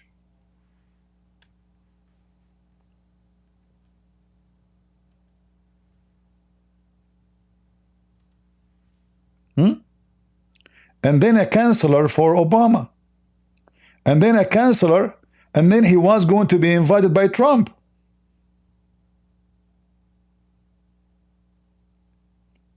But then I made a video, if you remember, and we sent it everywhere, and then they canceled his invitation.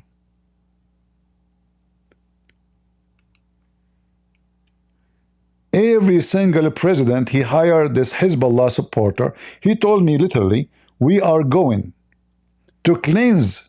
You can watch the debate. We are going to cleanse the earth from people like you who support Israel. This is him. I don't know if you can activate the CC here for auto translation. I think you can. I literally wiped the floor with him.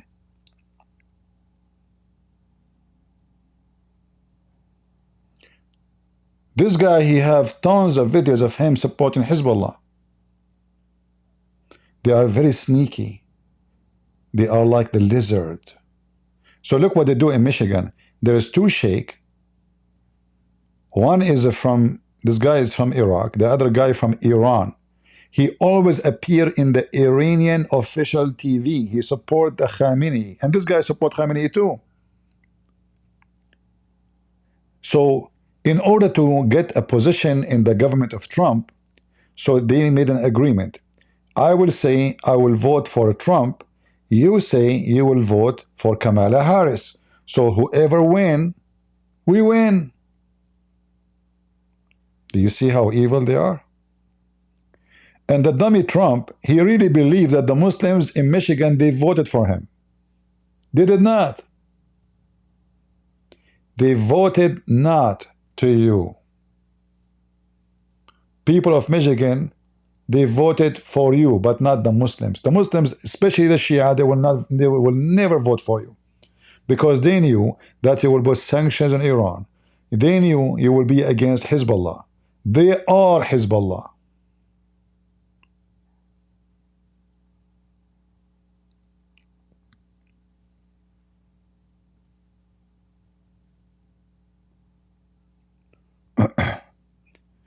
And you know, the funny is, this ABN TV, I can show you the email. I told them, don't contact me no more.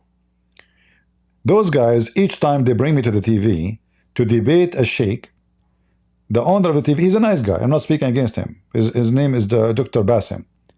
He speaks to me. He says, please, CP, be easy on him. We don't want you to smash him. We want them to come back. We need them, so we can attract Muslims to talk to us, listen to us. And I cannot take it no more. I cannot be half me.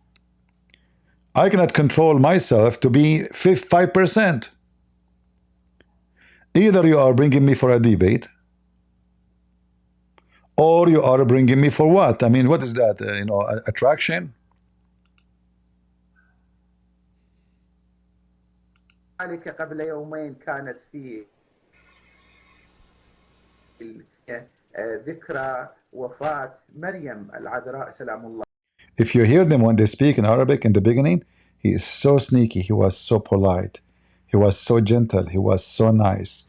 The second I started squeezing his bum and the mayonnaise start coming, then the real devil, we want to kill, we want to do jihad, we will cleanse the Zionists like you from this earth.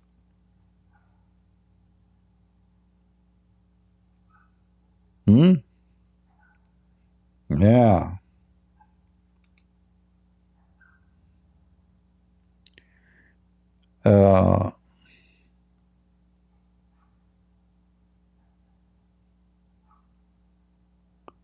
Yeah, if you watch it, especially at the end, this guy, he was just losing his mind. And the funny, as usual, those Christian TV, They side with the guest because they want to show that they are fair. They side with them, by the way. They practice taqiyya somehow, you know. They think if they do that, he will not be upset from them, he will be just upset from me. But anyway, I sent them an email. I told them, don't contact me no more. You know, I don't do what you want. I'm not here to entertain, you know. I'm here to share the truth. Don't tell me, don't debate him, don't crush him, you know. So what is this? Like, no winner? No loser? We let him say his lie? So this guy in the beginning, not this guy, the Sheikh. This guy is a Christian. He starts saying all kind of lies. And I cannot, you know, sugarcoat things. I will smash you. I will make you shish kebab. They asked him to debate me again. He said, never again. I said, you just become a Jew.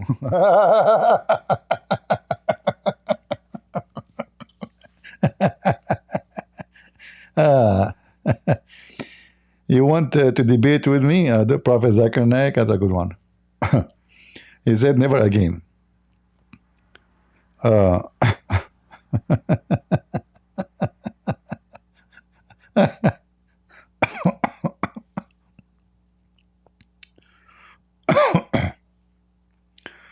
All right, all right.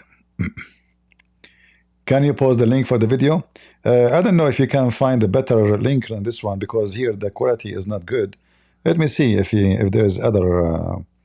Give me a second, hold on. Because here I see the quality of the video is not really good. Let us see. Maybe I can find it in ABN TV directly.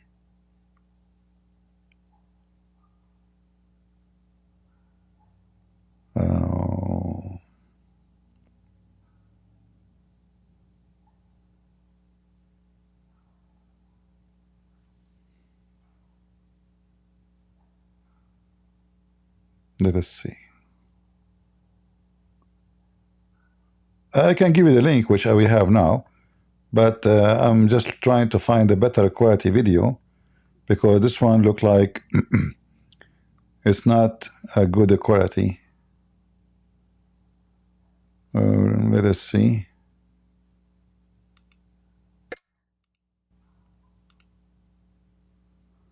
What is the quality of this video here? This is 240, very low. Yeah, if you can find it in ABN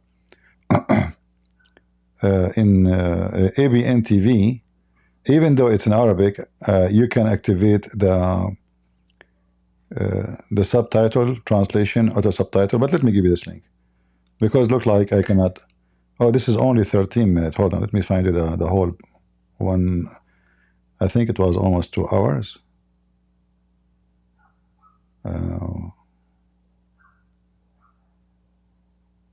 Where is the whole video?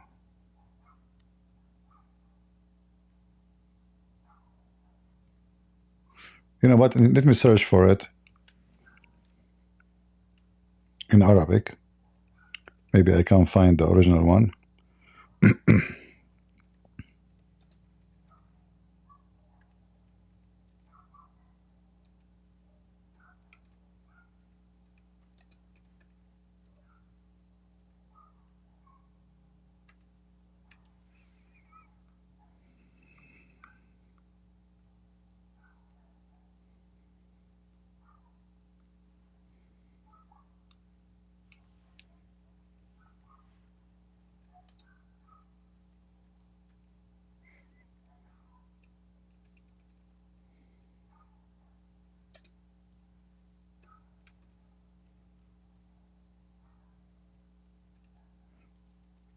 Trying to find.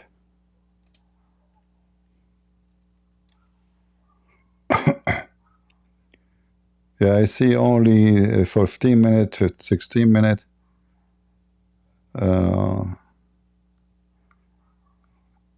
We want, okay, this one is 1 hour. Okay, I think We've gotten I think this one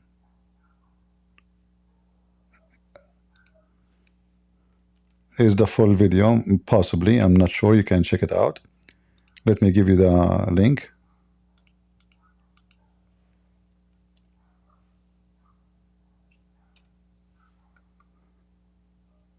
Were you able to open it? You're posting it in Rumble. How is people on Rumble doing?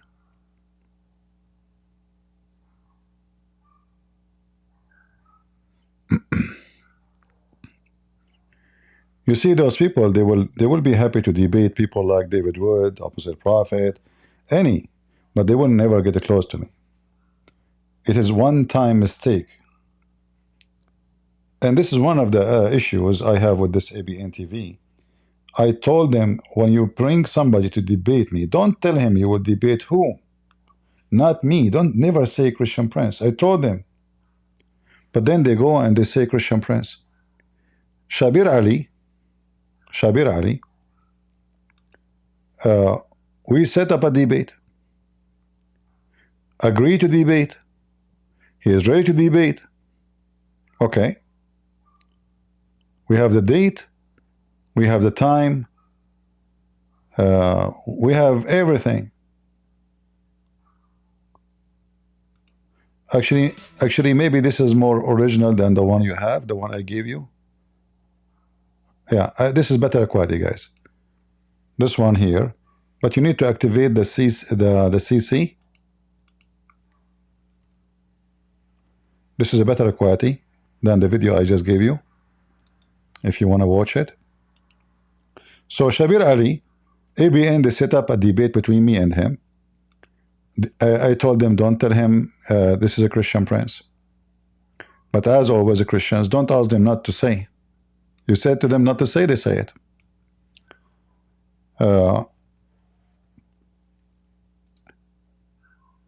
Shabir Ali, after they told him it's a Christian Prince, he went to Amazon, he bought my books. He bought my books. So now he knew that this will be a career ending if he debate me. This is not David Wood, who can play games with him about the mathematical miracle of the Quran. This is a different story. So Shabir Ali, he sent a message to, or an email to ABN, apologizing from debating me because he is busy doing his PhD.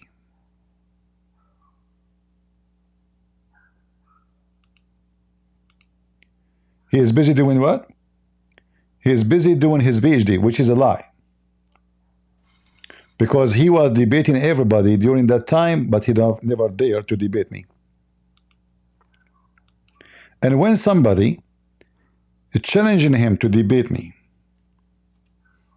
he said this. Mic right there. Hello? Yeah, I just came to ask the million-dollar question. Shabir, when will you ever debate Christian Prince? Thank you very much. Yeah, for those of you who don't know Christian Prince, he is a personality who has been operating some sort of an internet radio broadcast as far as I can remember. He contacted me a long time ago asking if I would debate. I never ever contacted him. Never. And I made the challenge to Shabir Ali to show us when I contacted. How I know? Do I know your email? What a potato liar you are. I contacted you?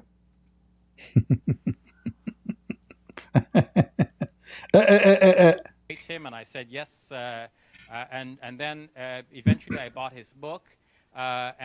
Look what happened. He mentioned I bought his book. What? Why you bought my books? He mentioned I bought his books. He did. And then I don't want to say anything about him because he's not here. But following from the correspondence and the way things were going, I felt that, you know, people, as you play ball, you play in certain leagues, right? You play in junior league, you play, you advance from that and so on. I felt that we were not in the same league. Absolutely. So maybe he's in a higher league than I am, and God knows what is the truth of this. But I felt we were not in the same league, and I didn't proceed to have a debate with him. But So you see, he lied then when he said the email he sent to ABN. I can search for it. It's an old email I have. I never open it for long. The email he sent is still there. It says clearly that he apologized because he is busy doing his PhD. Now he is saying different lie. But who knows? Maybe eventually we will have a debate. And you will never. I bet you will never. And there's a reason for all of this drama. You see, they would debate you if they knew that they have a chance to play with you. As simple as that. Why he go and he debate with David? Well, David don't know Arabic. He can say any lie to him, about anything. How he can refute him? You see, all those who speak against Islam, we support them. Anyone who do work against Islam, he got my support. There's no question about it. But there is always a limit. My English is limited. I'm not going to debate someone about English language because that would be a mockery of me. So I know my limit when it's come to English. But you cannot debate me about Islam or Arabic. And this topic, the core of it is Arabic. The second you don't have that key, you lost all the keys. So the Muslim, they will debate anyone as long he do not know Arabic. And if you know Arabic, if they see that you are just a person who speaks Arabic but you know nothing, you're welcome too. But the second they knew that you know, and you are not a cat, you are a lion, then they will run and hide. Mimi Hijab, he debated David Wood. He said to the Muslim, who are you want to debate me? He said, Christian Prince. He's converting a lot of Muslims. He said, look, okay. He brought 5-6 Muslims. He did not even inform me he would debate me. We found in the internet, he said he want to debate me. So I called him. He hung up on me more than 6 times or 7 times. He did not let me even talk. But he promised the Muslim that he would debate me. Where's the debate? He ambushed apostate prophet. Do Mimi Hijab dare to ambush me? That would be fun.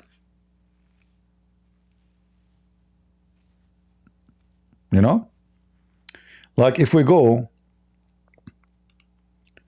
and we search for Shabir Ali,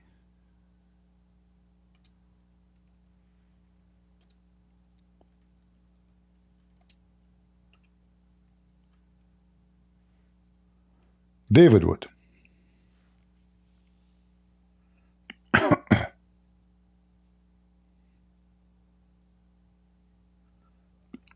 Typing into Google. The Muslim, they make mockery of you. It doesn't matter if you do good or not, But debating Shabir Ali is a joke. Shabir Ali is a joke. He's not a scholar. He's not a sheikh. This guy, he knows nothing about his religion. All of them, they knew nothing about the religion.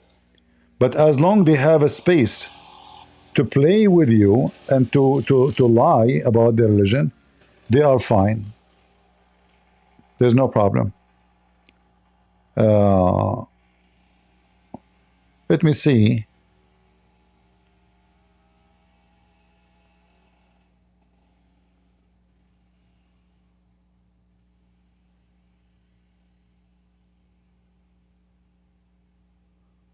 Where is...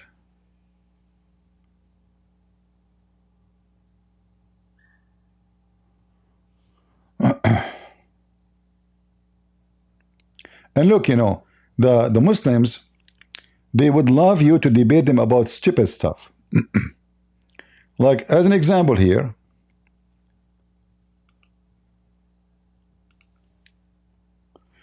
David Wood debating Shabir Ali about the Quran is the book of peace. Who cares for this? He can say to you, let me read the Old Testament, the book of war then. This is not how to prove Islam to be false or real. So they love those debates. As long as you don't expose their false prophet, they are fine with it.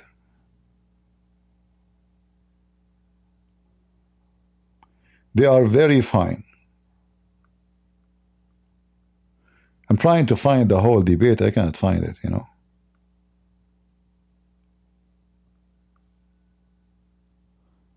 Just to show you an example.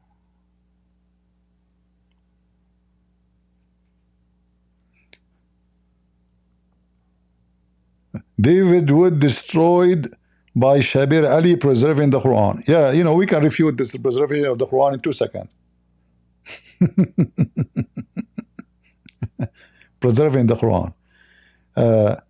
This is a whole debate. Muhammad gave the truth about Jesus. I mean, all the debate is silly. The title is funny. The Muslims actually are in control of the title. Ali Dawa is live on air. He have 174 people.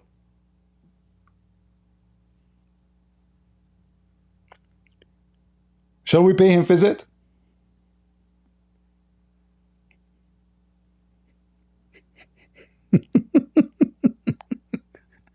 He will piss in his pant.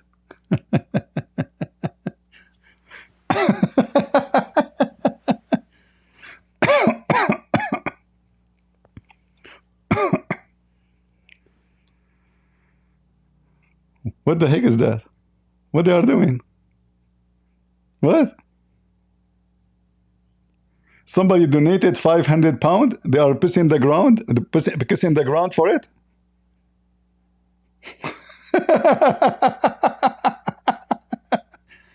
Thank you, thank you, thank you for $500.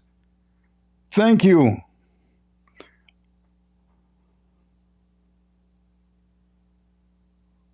What? I want to see. I became curious.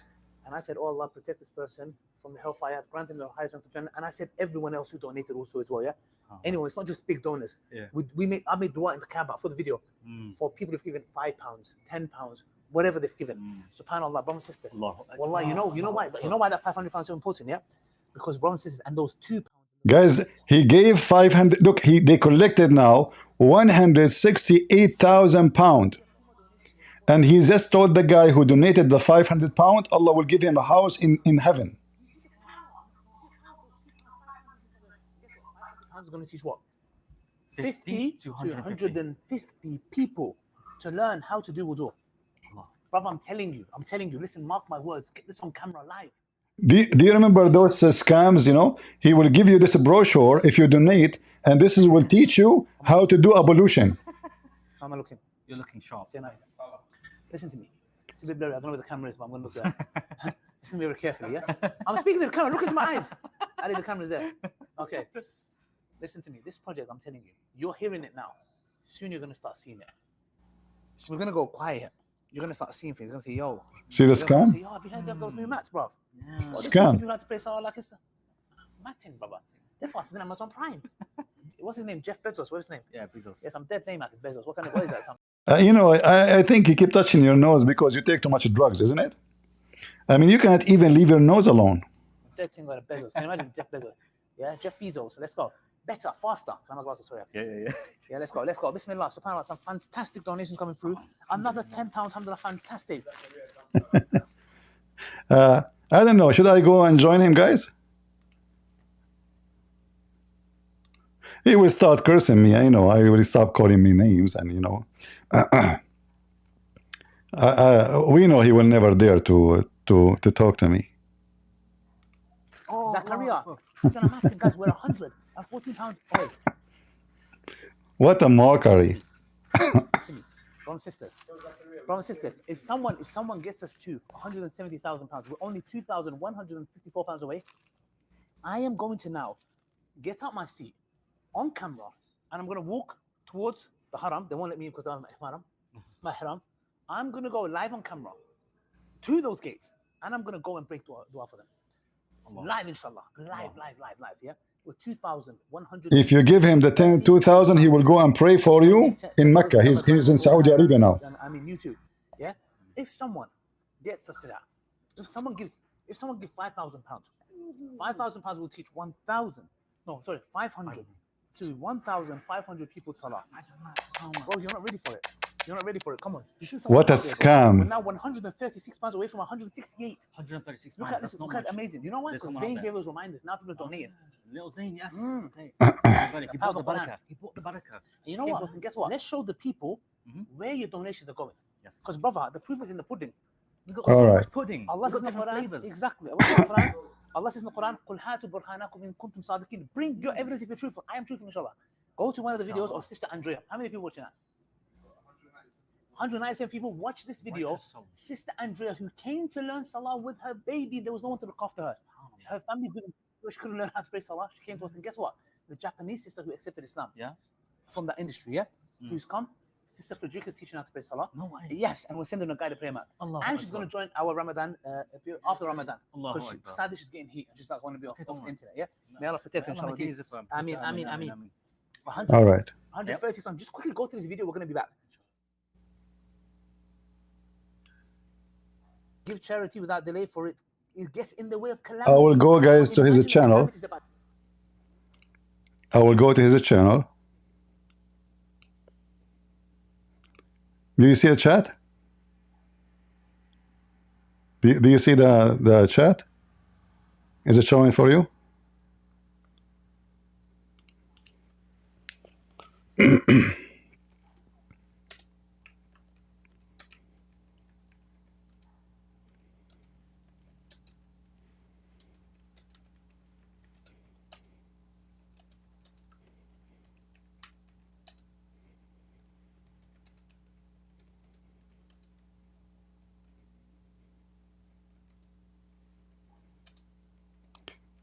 Let's see. You see what I'm typing? Let us activate. Islam, and we teach them how to pray salah. Bro, do you know how many Christians, bro? Sister Frederica used to be a Christian. Those two sisters, you know what? Go to that video. We're going to show you 3 ex-Christians. Allahu Akbar. Somebody just gave $185. Allahu Akbar. Muhammad Rafi said it. Make dua for me to become a Hafiz of the Quran. I'm taking a screenshot now. I'm going to go, inshallah, when I pray in the haram. I'm going to make dua for you. Look, I've just taken a screenshot. $185. I'm going to go make dua for you, inshallah. Look, I've taken a screenshot. $185. He is jumping like a monkey. And they are ignoring until now my challenge. Now you're going to watch 3 ex-Christians who came to Islam. Women, they say Islam oppresses women, yeah? There you so go. many women coming to Islam. Oh, they're flocking to Islam. Alhamdulillah.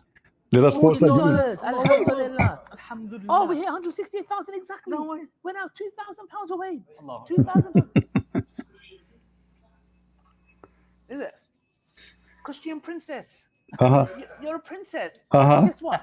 You're a little midget. Yeah. Now look at the queens of Islam. Princess of Islam. Yes. You're a little boy. You're a little intellectual midget. You're finished. Yes. You're a little midget. Let's go. You're a little pervert. Yep. Coward. 247 pounds. Allahu Akbar. Uzbekistan. 10 pounds. Oh, somebody just gave $463. Mutassim Ali. Christian princess, thank you. Just carry on, please. Yeah? The donation, we need you more. Please carry on. It says, please make dua for my family as well as my father, the Lord who is in need of a heart but has chosen to live. Allah gave as long as He allows it. I'm just taking a screenshot of Mutassim Ali. I'm going to, inshallah, be making dua, and I'm going to, inshallah, record it, inshallah. 460. I think that's New Zealand or Australian dollars. SubhanAllah, we are just now 1,753 pounds away 1,750 pounds away. We're getting close, and we're going to be praying Fajr soon. We're going to be praying Fajr soon. It's in about 10 minutes, 10, 15 minutes. It is, inshallah, brothers and sisters. Let's go, inshallah. Christian princess, you finished. Allahu Akbar. Brother, what's the family? 50 pounds. Allahu Akbar. Jazakallah for the dua. You finished. Yes. I'm going to show it to them. I'm going to show you. Guys, now we're now look at that. We're now 1,703 pounds away. 1,000, just like that. 1,703 pounds away, bro. Hey, bro, less than an hour ago, it was 3,500 pounds away. Wow, bro, imagine the power. And you know what? Little midgets, that little midget princess, little boy, yeah, okay, this little pervert, yes, who goes and talks about people's little girls' underwear. Oh, the billah, you little midget. In your face. Let's go. 1,703 pounds away.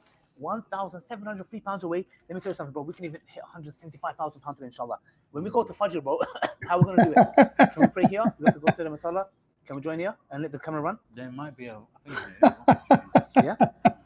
Will we be counted as Jama'ah if we pray here? That's what Sheikh said. Huh? Sheikh said that. Inshallah, fantastic. We've got the fatwa. Say no more, bro. I'm a fatwa shopper. Allahu Akbar. Let's go. Bismillah. Brothers and sisters, the momentum is going. The enemies of Islam are here. And guess what? The Muslims are donating. It's like Hamza radiallahu anhu. He came to Islam because for the wrong reasons, but he stayed for the right reasons. He came because they were insulting the Prophet ﷺ. Yes?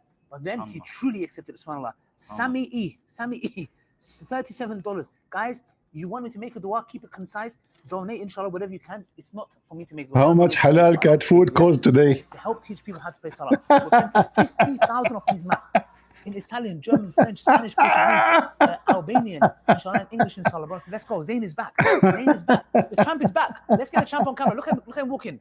Let's go. The champ is back. Look, he's walking like he's going to a boxing match. He's ready, and Zayn is back, undefeated. The heavyweight champion. Look at nice houses. Look at the nice houses. Bringing women with them too. Is it halal to bring females with you? Is it halal? From my teacher. From who? My teacher. Your teacher? Allahu Akbar. Cash. Allahu Akbar. How much is this? Okay, thank you. Allahu Akbar, Allahu Akbar. And inshallah, you keep it in a manner. Also, let me tell you a story, yeah? Today, a brother, he was waiting in the queue, random brother from America, yeah? He was waiting in the queue, and he just told him about the Salah project. He gave him $500. $500 to panel. Oh, bro, you just came in and they started donating. Chloe, sis, look at this, bro. This is a real story. Chloe, I am a reader. Please make dua for my family to be guided to Islam in front of the haram, please. $184, $85.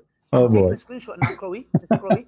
I've just taken the screenshot. There we go. Let's just show to the camera. What about you take a screenshot of my chat? And I'm going to go and make this one, inshallah, and I'm going to record it. Look. There you go. Sister Chloe, may Allah subhanahu wa ta'ala bless you, because I understand the pain as well, you know. I always make dua for my father to guide it to Islam, inshallah. So Sister Chloe, I've got you, inshallah. Don't worry. I'm going to even record it, making dua, inshallah. I can't go to the Kaaba because I don't have my ihram, but here it counts as if being there, subhanAllah, yeah? So guys, can I take a video? Yes, take a video, but let's go, Aki. We're matching. Let's go. Look, how much was we on when we started? It was £3,500 away, yeah? Now we are just 1,537 pounds.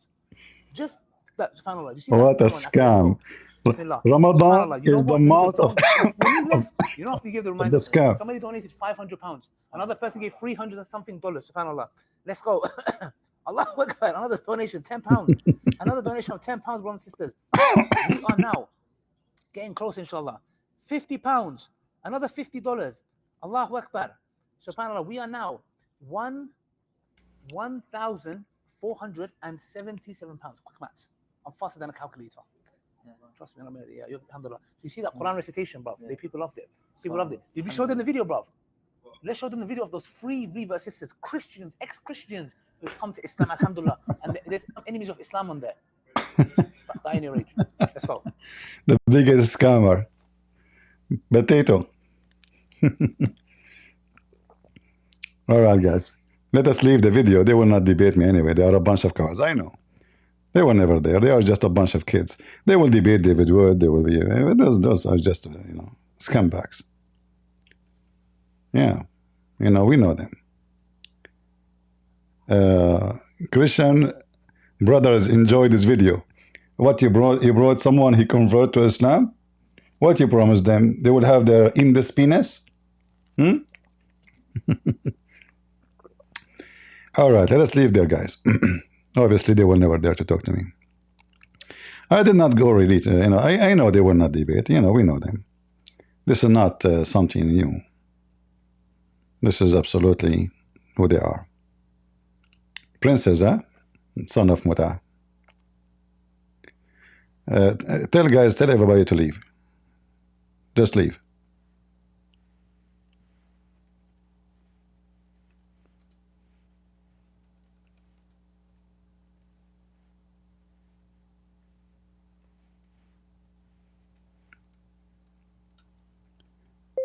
He is a coward, will never to dare to debate me.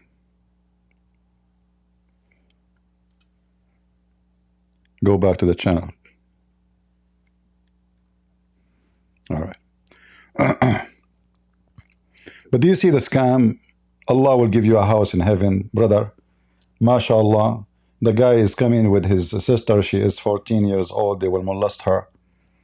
What a trashy people. But there's many Christians are no better than them, by the way. There's many channels as we speak right now. This is what they are doing. They are here for super chat, collecting money. They make any excuse to collect donation. Any excuse. And and there's many naive people, they believe them.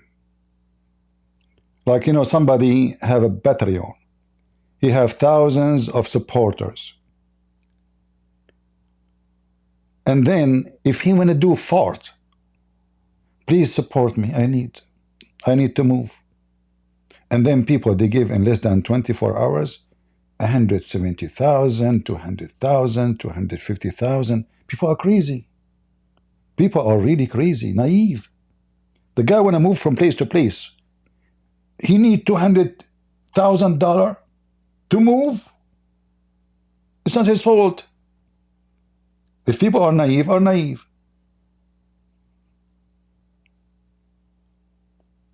This guy, he have a problem. That guy, he want to buy a car. This guy, he want to buy a chair massage. And people are naive.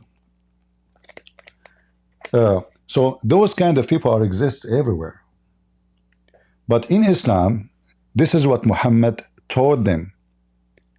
Even Allah told them. Remember we showed you that Muhammad, he exchanged a farm of palm tree with a man. His name is Abu Dahdah. 600 palm tree farm. He told him, if you give it to me, Allah will give you a corner lot in heaven. This is what Ali Dawah was doing. They go, they have fun, they travel, they make money, a lot of money, hundreds of thousands of pounds. Now talking about pounds, not dollars.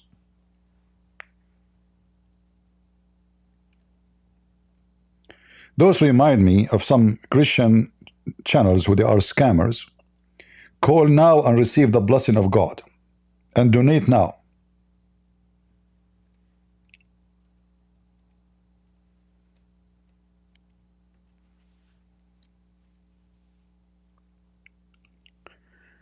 This is what Muhammad, he told the Muslims.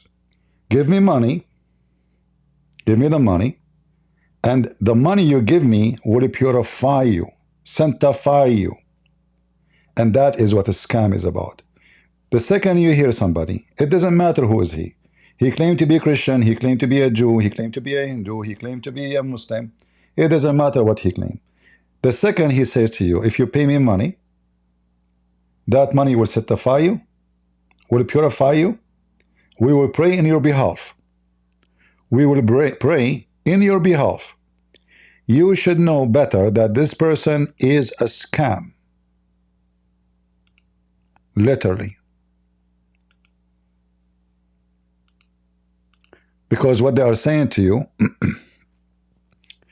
if you pay, you get away from penalty. Pay us. So those people are not paying because they are supporting a cause. They are paying because they are buying and purchasing place in heaven. As he told them, we heard Ali Dawah was saying that.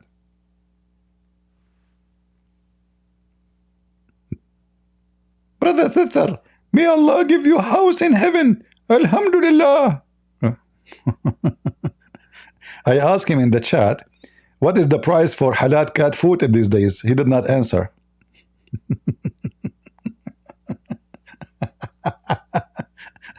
By the way, what is the price for halal cat food in the stock market these days, Arida?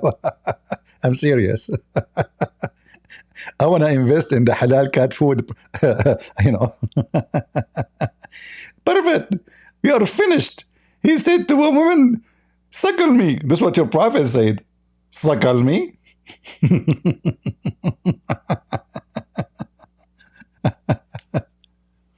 Yeah, he have 1.28, which means 1,280,000 subscribers, yet he have 170 viewer.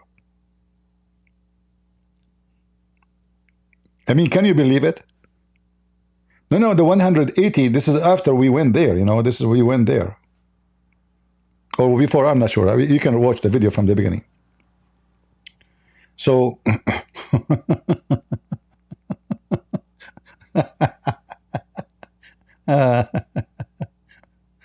what a nice show. Oh boy. Did we have a good time, guys? Did we have fun? Anytime anyone he says to you, if you donate to me, God will bless you, sanctify you, you will go to heaven, you should know that he is a fraud. You see, the admins in my chat here, they are posting my Patreon. I did not even pin the message. Let me pin it. But if you donate to me, I am not guaranteeing heaven for you, and your money will not sanctify you. I'm not Prophet Muhammad, and I don't fool people. All right?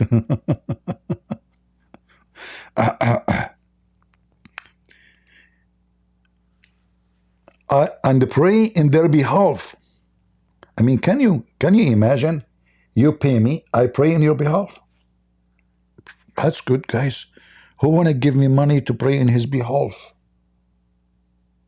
Prophet Muhammad will pray in your behalf. And this is what Ali Dawah he said. He said now he will go to the Kaaba. He's in Saudi Arabia now, and he will pray for them. Those who they donated, he will pray in their behalf. Do you know that in Islam you can do Hajj in the behalf of somebody? Have you ever heard of such a scam? So let us say you want to go to Hajj, but for some reason you cannot. You can pay for my trip, and you make an agreement with me to pay me wages, and I will do the Hajj in your name. Can you believe it? And according to Islam, this is, Allah will give him a credit as if he go.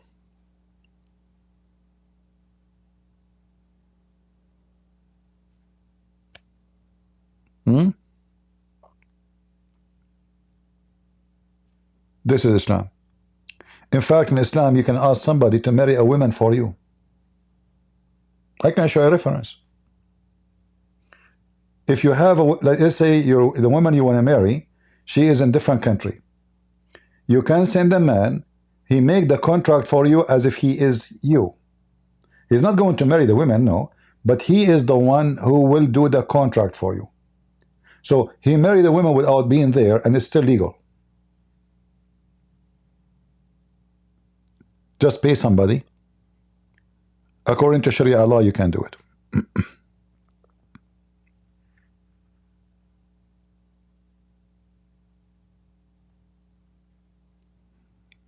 What do you think? But how embarrassing. He have more than 1 million subscribers, and yet he could not get 175. And by the way, all those numbers, he got them because of David Wood. Those two boys, they were homeless. They don't have a penny. They don't have money. They are renting to live. Muhammad Hijab, his father, he ran a website to fool people about study in Harvard University. Have you ever heard of somebody? He can He can get you in Harvard. So he worked like, you know, student papers. You know, he does student papers. Now they have villas, they have businesses, they have cars, they go around. All of this because of David Wood. One debate. Those two, the numbers of their subscribers became skyrocketing. Am I lying? Or this is the truth? It is the truth.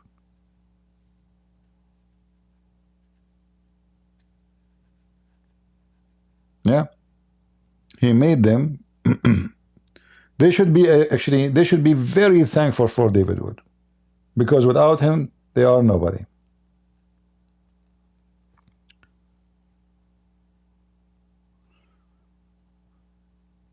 All right. Anyone have any question?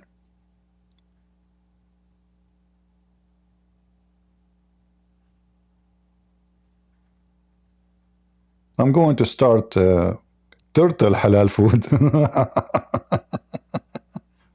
What about turtle halal food? What's wrong with that?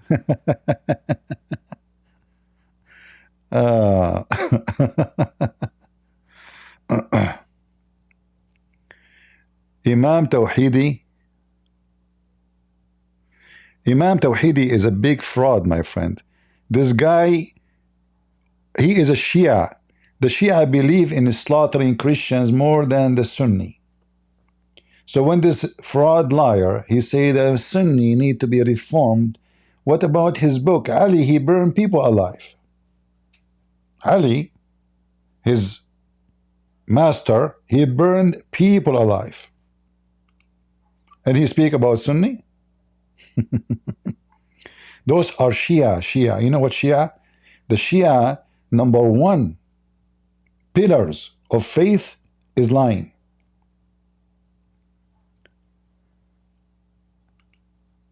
According to the Shia, Muhammad and Ali told them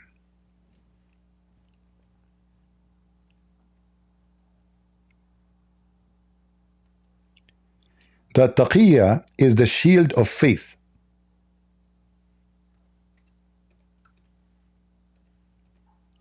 So when you go around and you say Tawhidi, you see this guy, he get famous because of the stupid Western again. They found, oh, this guy, he is speaking against violence. They are the violence. But this is the sneaky one. Those Shia, when they are in the West, they claim that they are for peace, they are against Sunni terrorists. So who's Hezbollah? Who is the Houthi? Who is the one who is hanging people in the streets in Iran?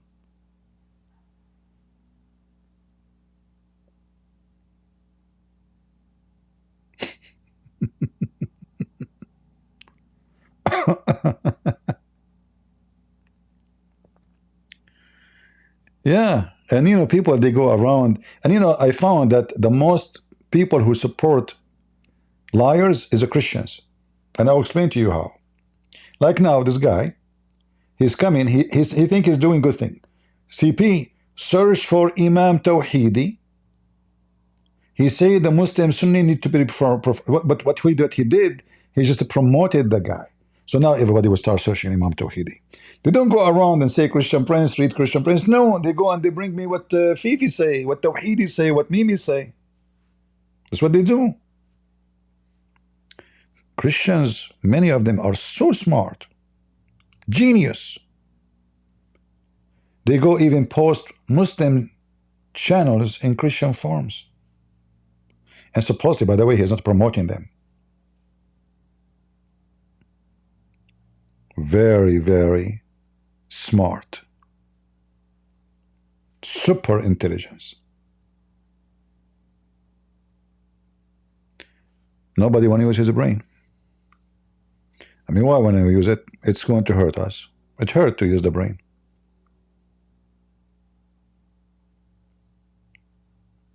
Isn't it?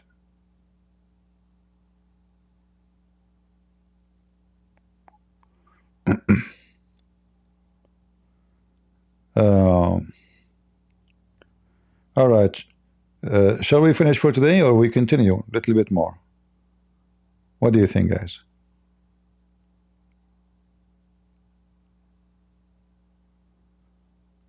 Anyone have any question?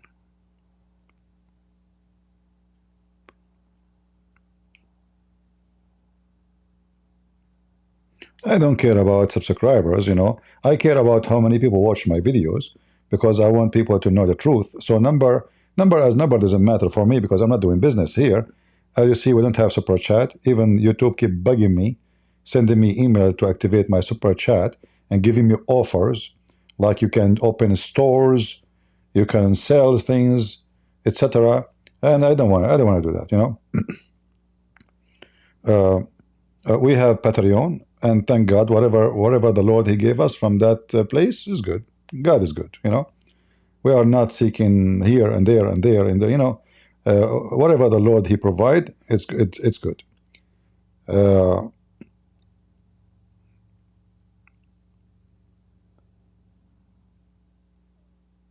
I don't know if I should open Discord, but if I open Discord, I'm afraid I'm going to stay for coming 6, 7, 8 hours like yesterday. I slept only 3 hours today. I slept, it was, I think, 6 a.m. in the morning. I woke up at maybe 9 or 8:30.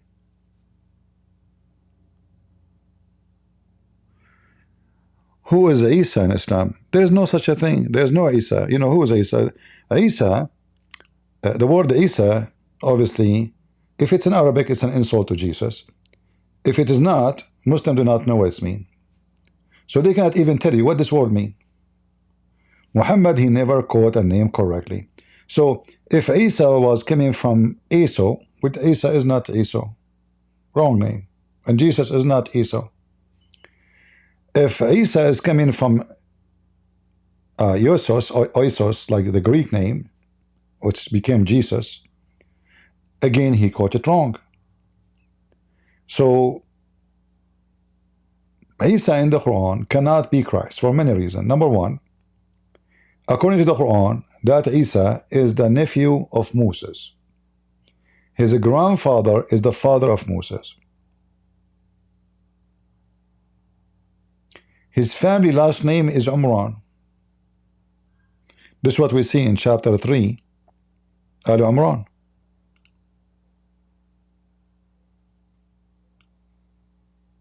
All right? And this is why the Quran here speak about Mary, about Jesus, about Moses, because this is a family of Umran. They are one family.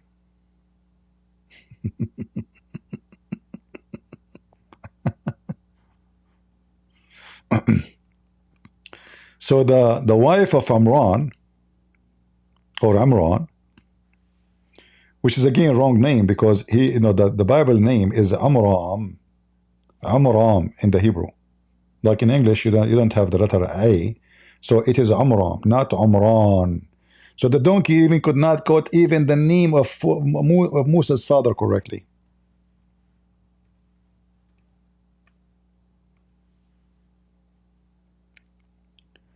So Allah, He chosen. You remember yesterday we have a guy. You remember what the drama we have? Very funny. So he quote for me this verse. You remember yesterday what I asked him? And here actually, I wish Christians they can learn how to debate Muslims. Look, if this guy he gave you a verse like this, an average Christian he will not find any mistake there. Correct? He gave me this verse. You remember? It says so. They go to watch it. I don't know what minute. The video yesterday is very long. If somebody remember, you can tell me. So I told him, "Are you sure you want to read this one?" He said, "Yeah, read it. You know, read it." Who remember what the first mistake in the verse? Anyone remember?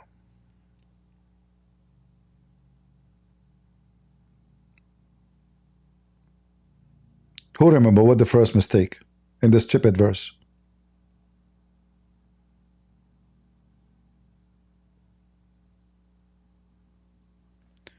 Maybe CP, less hate and more about our Messiah wanted. What do we teach hate here?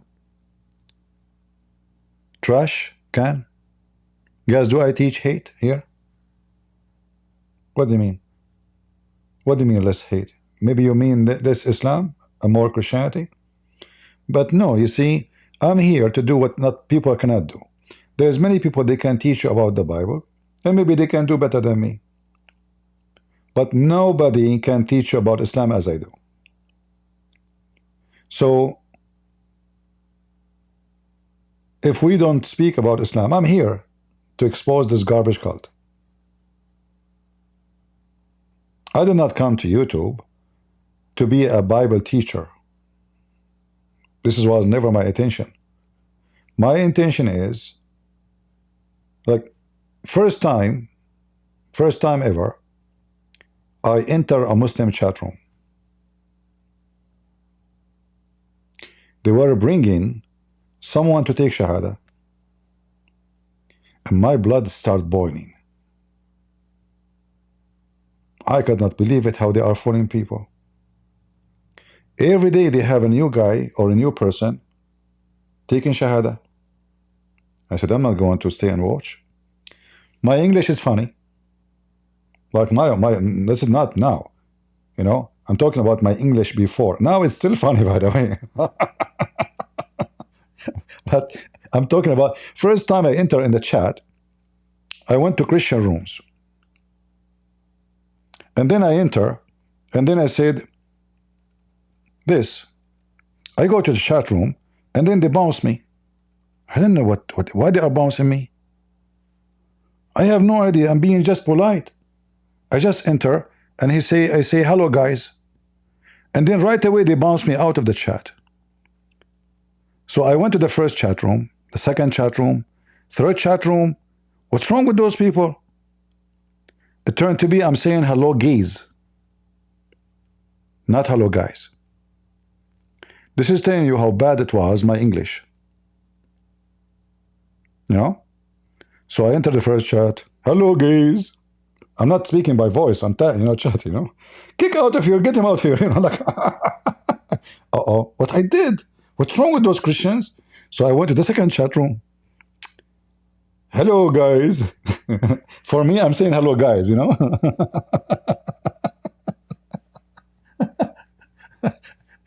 So imagine someone, his English is so horrible. He decided to stand and fight for the true faith to save people from the lies of Mohammedans. But I know one thing.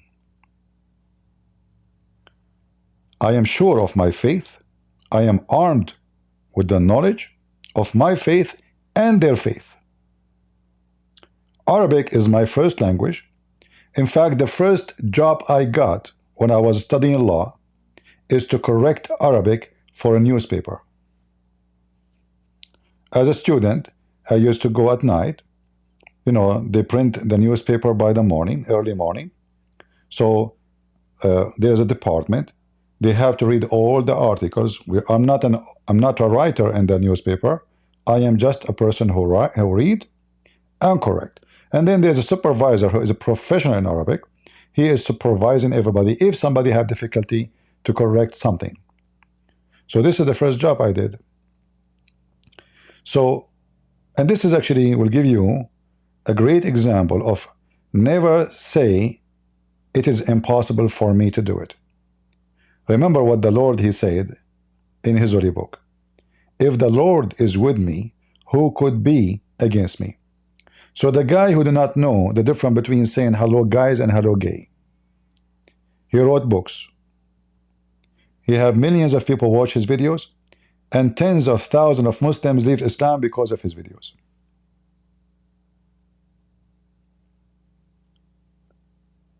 So if I say to myself, oh, if I speak, they will make fun of my English.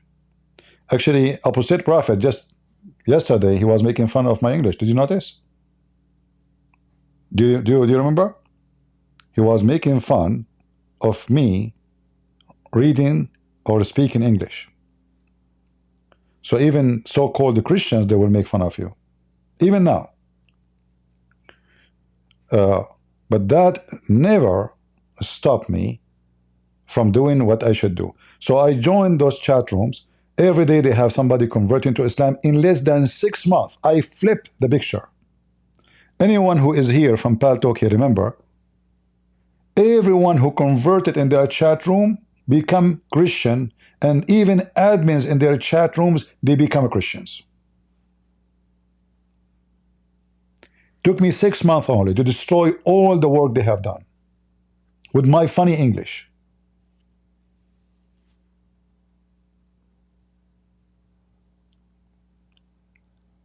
And then the Muslim, they sign a petition to Paltalk, and they ban me. Period. I cannot go there. I remember once in Paltalk. Paltalk is an old program. I don't know if how many. It still exists, I think, right? I think it still exists. But at that time, it was like the only platform where you can do chat like in a professional way. So they have the audio is good. You can post links. Compared to that time, was really good. So once I was in my chat room, and then suddenly, they call them co-admin. They are the company controller, the admins of the company. Suddenly, I found myself in a private chat room, and everybody in this chat room wearing red hat, like the cardinal of the Pope.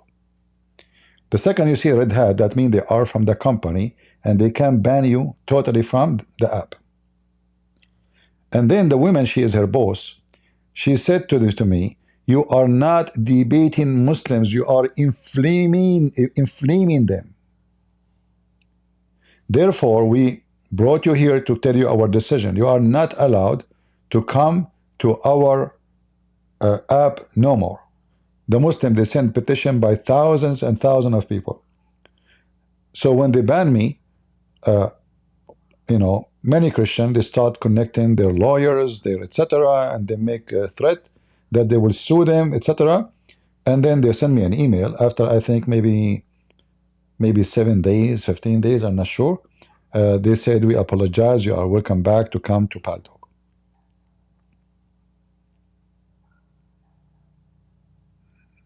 All right.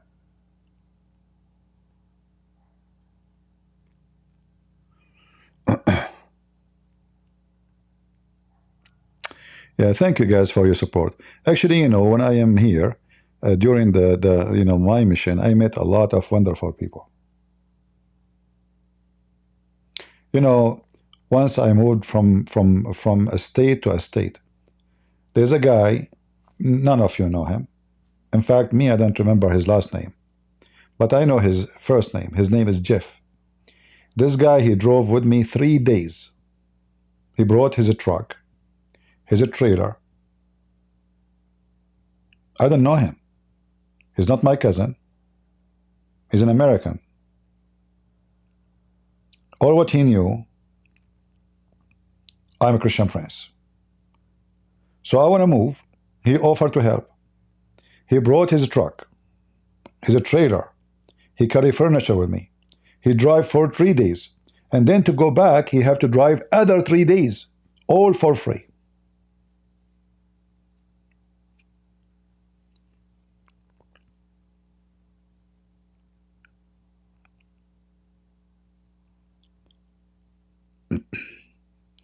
So, you meet really wonderful people.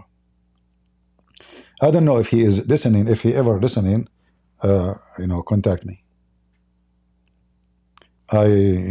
My phone, my old phone, got damaged. I lost all my, so I lost his connection. Wonderful man. Where you can find somebody, he will drive with you. He don't know you. All what he know that this is a Christian Prince. He was so happy to help me.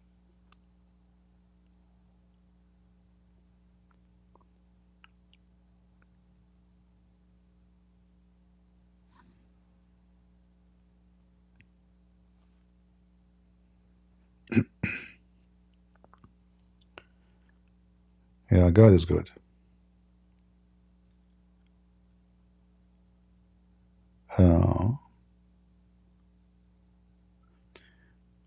CP does need super chat.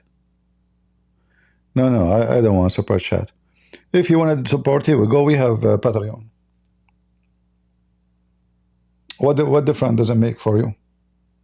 If you like to support, you can support. You know. Yeah. Anyway, so I met in the internet people who they are jealous, false Christians, evil, and I met amazing, wonderful people. They will do anything to help if they can. And you know, I am the kind who don't ask really, even family. You know, I'm the kind I will never even call somebody says help. He offered. He said he wanna see me. I said, well, as I remember, I'm moving next week. He said, did you rent? Where you will move? Where you? What you would do? I said, I'm looking for a U-Haul. He said, don't. I said, why? He said, I will take you. I did not ask him. You know, I mean, I never thought somebody wanted, you know, me, myself, I might not go with him 3 days. I don't know the guy. I mean, I don't know him. We went shooting, me and him, I think twice, 3 times. He took his guns, I took my guns. Yeah, big guns. The guy, my gun, look. I thought I have a big gun. My gun looked like, what happened to my gun? Suddenly shrank. So I put my guns on the table. He put his guns on the table. I said, that is, my gun is not a gun. My gun is gone with the wind. Yeah. So we went shooting for some time. And that's it. You know, we speak about the Bible. He was very friendly, very wonderful man, you know, a Christian man. And I never expect that somebody, he will, I'm not even, you know, I'm new in the country. I'm not even, my English is broken. I'm nobody for this person. Right?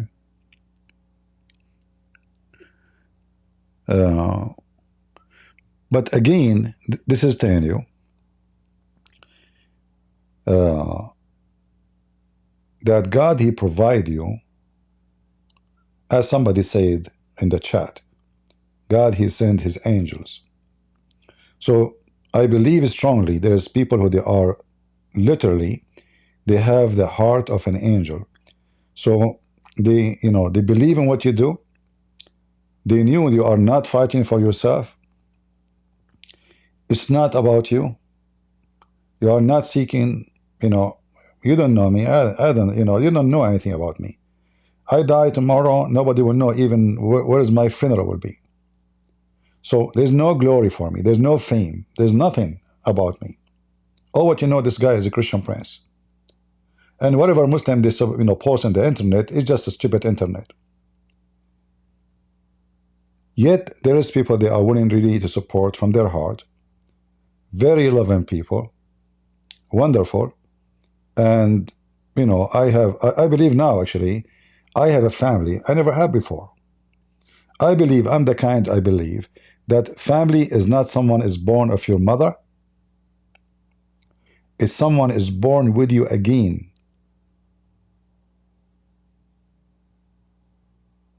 And for the sake of the love of Christ, both of you, you share the same roof. Your roof is God. Is His heaven, is His mercy, is His love, is His Son. So your family can betray you. Your brother can drop you in the street. He will not even do that to a stranger. Your mother might deny you. Your father might abandon you. But your family in Christ, there will be none of those.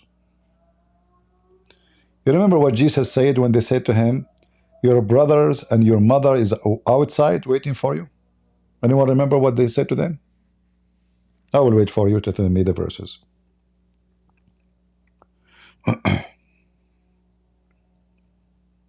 Yeah, you know, in life and reality, you don't choose your family, you don't choose your brothers, you don't choose your sister. You don't choose your mom.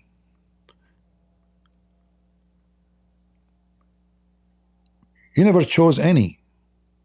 But when you have a family out of your family, those are people who they chosen you.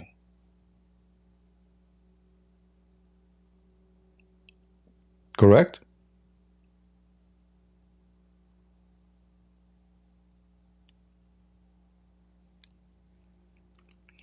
Do we have any Muslim want to tell us about Sneko and Sheikh Sheikh?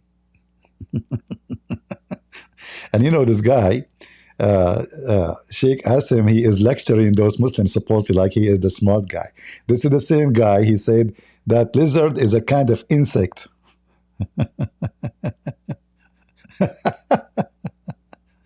He is like, he is sitting between them like he is the smart guy between them, you know. And responsibility in Islam to give as much da'wah and advice as possible, because this is what we do, this is how we roll. On the day of judgment, I'm going to be questioned alone.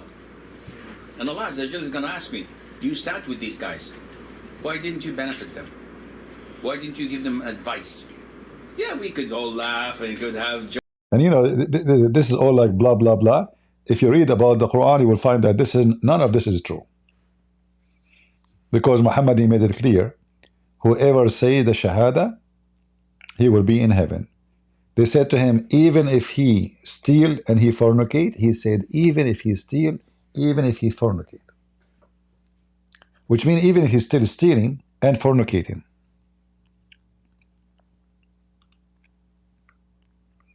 So when you hear those people, those words, they can go through to the dummies, but not for me.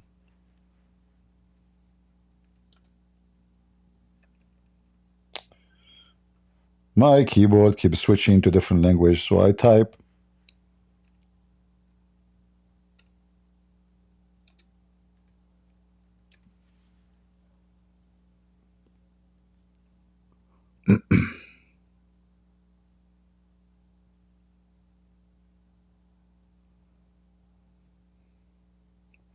Look what I'm looking for different hadith, but look what I found. If a slave is steal, then sell him even for half price.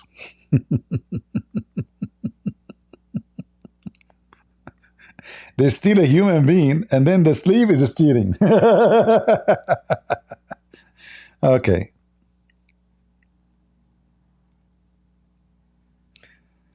Where is the hadith? Let us see.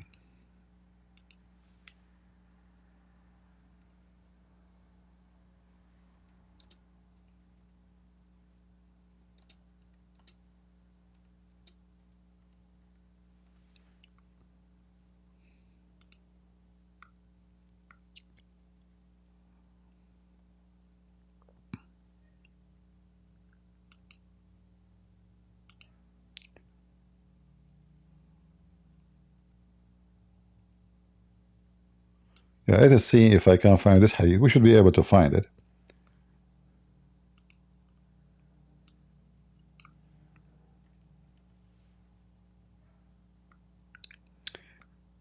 You see how what this Asim was saying is a lie?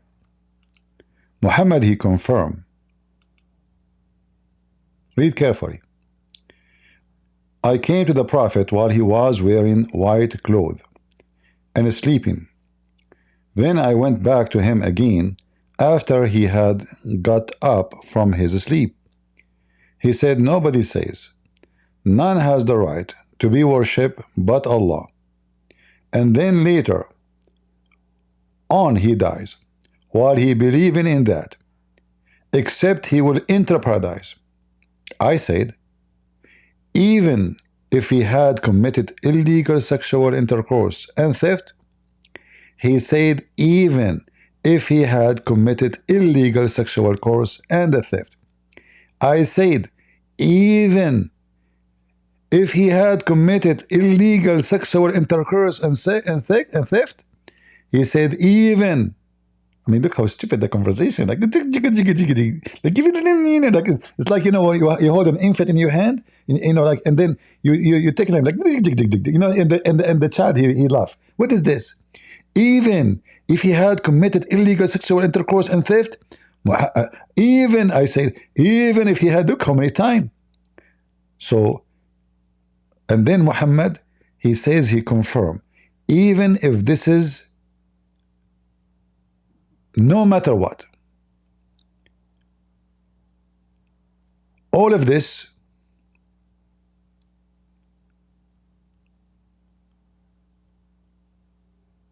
will not count. Here, the rest, by the way, have nothing to do with the hadith.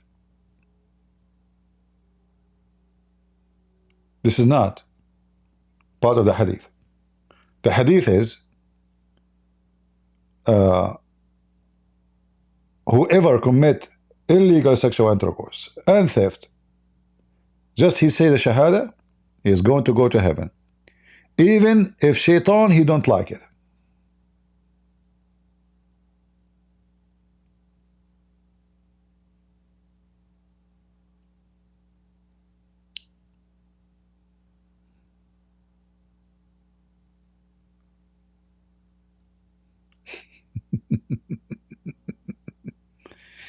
And even if this guy don't like it too. So isn't it, this is what shaitan, he promised you? So when this guy, he give lecturers about, we have to do da'wah and Allah will question us. No, Allah will never question any Muslim according to Islam. It's a big fat lie. Jokes and, have a good time, but I'm going to be questioned for every second of my life. And I have to have an answer. So, do I want to be controversial? No. I could be one of the most controversial people on earth. Do I want to be a stand-up comedian? I could do a good job. I think I've got the wits for it. But I want to be... You notice here, this guy is trying to praise himself, that he can be the most controversial. So like it's like a person who praise himself, like Muhammad. I can do that. I can be the most comedy. I can be the most So he knew that those guys, they have big channels. So he's trying to present himself. It's a marketing time, right? You don't need our money, CP, but I have a guilt talking all this knowledge for free. No, you see, the Lord, he says, for free you took, for free you give. Anyone can tell me which verse in the Bible it says that? Who can remind me? You took for free, you give for free.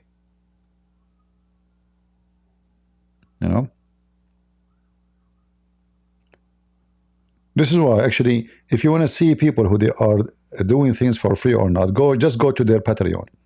If their Patreon, they lack their video, they have a privilege videos, which means if you donate to them, there's a privilege video you can watch. Then you will know that they are doing business, even if they claim to be Christian. If you go to my Patreon, you donate or not, you can watch anything. I never have one private video you can see, someone else cannot see. Is that true? Anyone can witness against that? Never. Ever.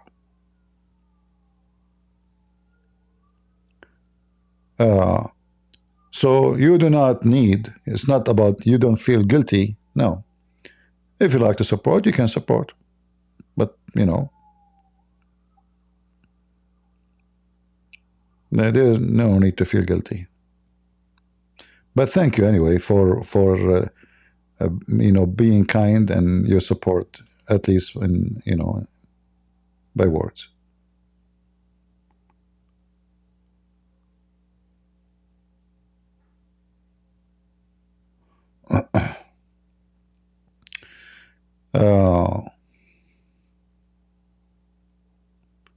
Yeah, actually, if you want to know if people are doing business, just go to their Patreon, see if they have a privilege.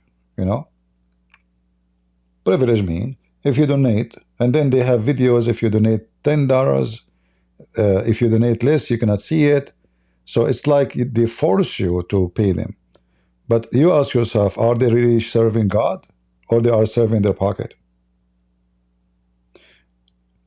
If I do the same, so what if somebody, he is from India, all his salary, all the month is not even $50. He cannot watch my videos, and he cannot learn because he's poor, right? Isn't it, this is the evil itself? Honestly, isn't it, this is what evil is about?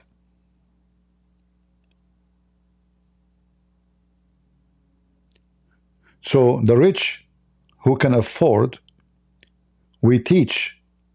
The poor, he cannot learn. For me, this is a pure evil. This is not godly, and this is satanic. Even though they claim to be Christian or they claim to be religious, but the fact they are not. Who is the one who Jesus spoke to? The blind man? The blind man is homeless. You know, in the old days, a blind man, he is homeless. He go in the street begging for food. He cannot afford, he cannot work. Where does he work? I mean, until now, he cannot work. Where does he work? Who is the Messiah who came and helped? Who is the one they speak to?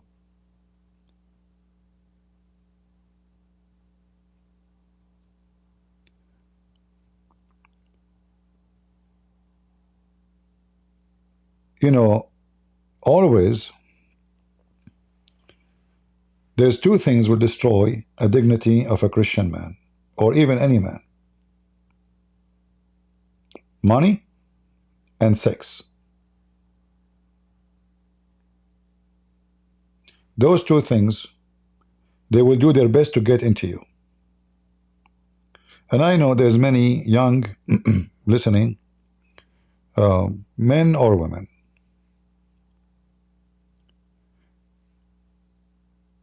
Money and sex are connected. Like when you are rich, many they will fight to be with you. Rich men or rich women. The second you are rich, you have many friends. Not necessarily for sex, but everybody is your friend. The second you are poor, nobody even will call you welcome. They will call you sir. If you are a pimp like Andrew Tate, you go to a hotel, they will call you sir. He will reserve the 5 stars, suite. You go with your, poor clothes, they will say to you, get out. They will call security for you, even though you never been a pimp. So, in life, there is a very tough reality. Many, they understood the power of money. And then, in their mind, there is the dream. I want to be like this guy. And those guys, they fool you with their money so they can steal your money, even though you are poor. So you go to the Andrew Tate website and you sign for $300 to take a fan course to learn how to do porn business. So he gets rich from every single poor. They are poor. This is why they are going to learn from him how to be rich. And he gets richer, and you stay dummy. In fact, you're going to learn from such a scumbag that is saying you how dummy you are.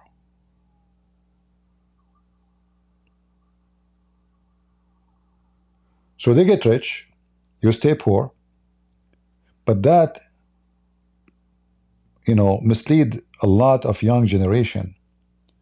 They see a guy, he had many cars, women around him, he looks successful, fancy, he take a private jet, they show you the money in the table. They do that for a purpose, to make your saliva run.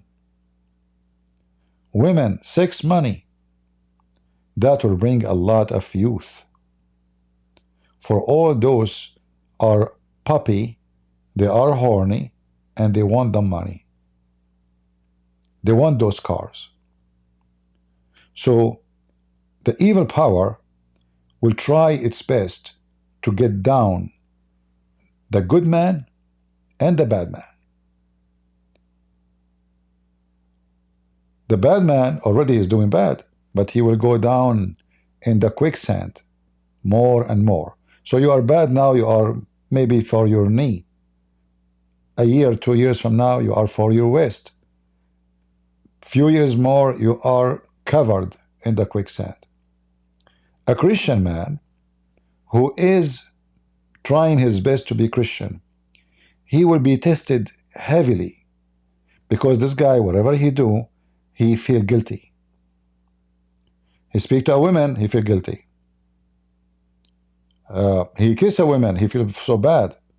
If he fornicate, he go crazy. How I did that? But that will not change the fact that this is where the death of a person trying to serve the Lord will be. Sex and money. When YouTube activated Super Chat, we noticed that there's people who never come on live on air, they start doing live. Never come live. You know, if you go and check their history, I'm not going to mention names. Never come live on air until Super Chat started. They make videos, they post videos because they collect advertising. It make money. But live, never. Super Chat activated. Then suddenly they go and stay on live for 2 hours, 3 hours. As long there is people watching, giving donation, they stay. If you go to their Patreon, you will see that their Patreon is locked. There's a video of me and my wife, but you want to see it, you have to pay.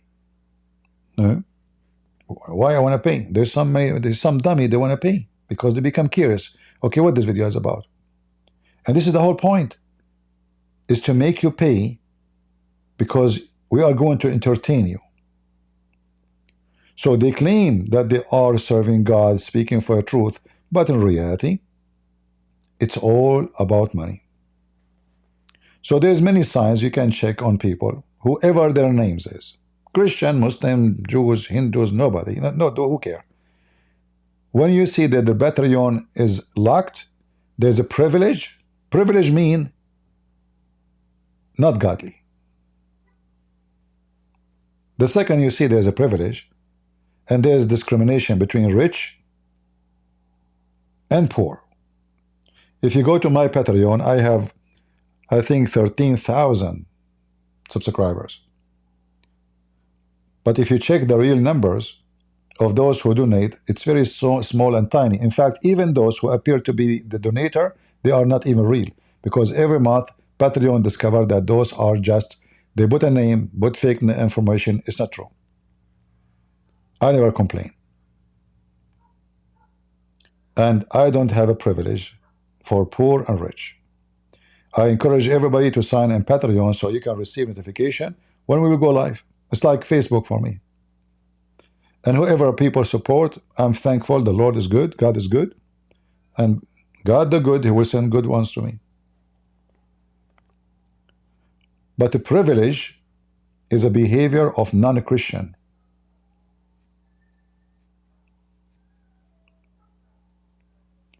There's no privilege in Christianity. For God, He loved the world. He sent His only begotten Son. And Jesus, He blessed the poor. And He mentioned it clearly, the difference between the poor and the rich. The rich is not a bad person. Jesus never said though.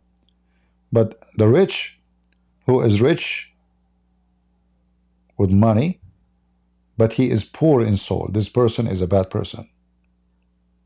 There's many people, they are rich, but they have a wonderful soul. They love the poor, they support them. So if you are poor, the Lord blessed you. And I'm blessed by having the poor here. The same I'm blessed by having the rich. Because each one of them means something to me. The poor, he have nothing to offer. Except what? Except he being a loving person. That's wonderful. The rich, maybe he can donate, but still he is a loving person. The most important is that he is here because he like what I do and he support. So both of them, they are treasure. Both of them, they are sent by God. and both of them, they are beloved by God. The Lord, he says, from their fruits you shall know them. So somebody he support by comment, he cannot support by anything. Comment is wonderful. Yeah, what he can do. This is what he can do. Maybe he cannot even afford to buy food for his family. People, they have a lot of stress in their life. There's some people, they struggle even to buy bread for their kids. So what we say, if you are poor, you cannot receive education, I'm not going to talk to you. You remember the story of the in the Quran, where I'm thinking to write book about Islam. Meaning, My friend, I have many books already wrote about Islam. You can go to Amazon, you can get them.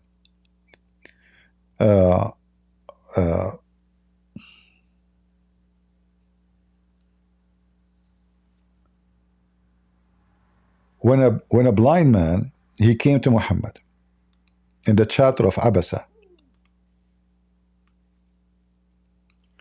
If you read the interpretation for this, why Muhammad he gave a face for the blind man? It says it clearly, because the rich ones of Quraysh, the rich people of Quraysh, the tribe of Muhammad, they were in the house of Muhammad. And Muhammad, he ignored this guy and he kicked him out. And he said to himself, if those people look and see who is the one who is trying to convert to Islam or like Islam, they will say he have the lowest. Look at his followers, the lowest.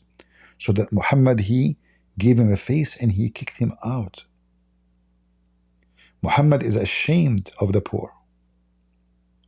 That is not the case for Jesus. And we have many verses in the Bible about that.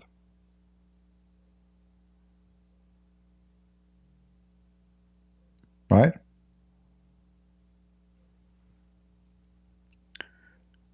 Jesus, not only he spoke to the blind man, he gave eyes to him. Right?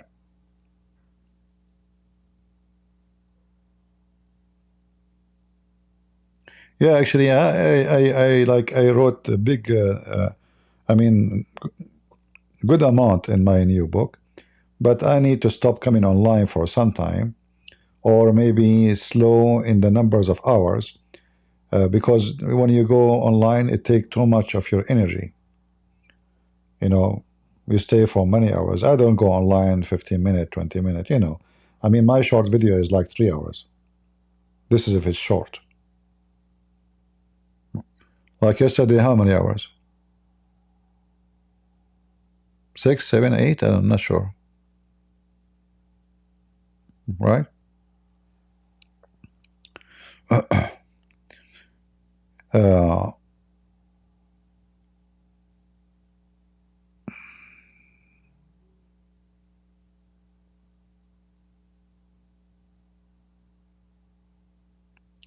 Well, when an imam he bring the Bible to the mosque to insult, bring the Bible to the mosque to insult, well, where you will be taken to jail if you speak up against Islam? I don't know which country. Here, I make poo-poo on the Quran every day. Who dare? I fear nobody.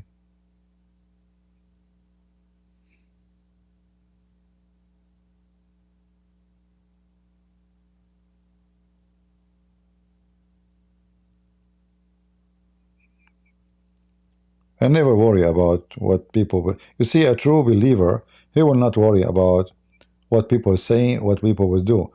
You know, read the life of the disciples, you will see how wonderful they are. We remember them, we mention their name every day. Is that because they are potato cowards?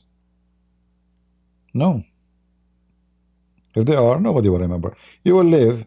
It doesn't matter how long you live. You live a year, you live 10 years, you live 60, you live 80, you live 100.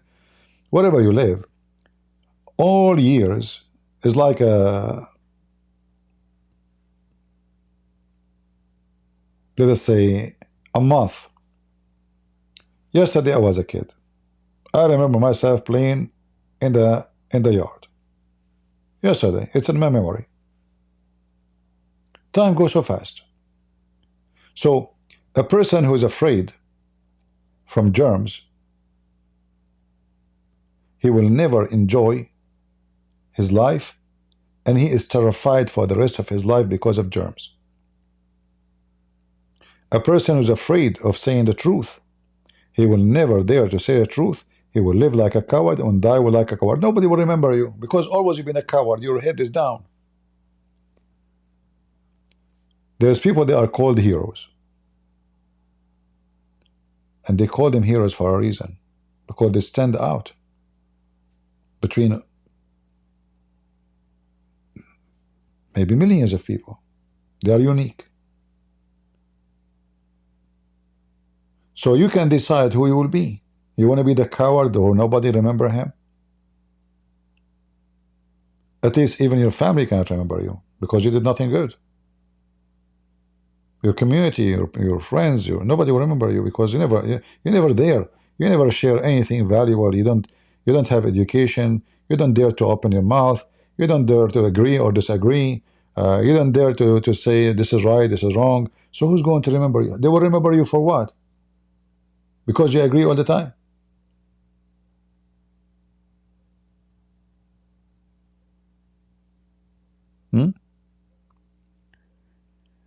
You will be remembered when you deserve to be remembered.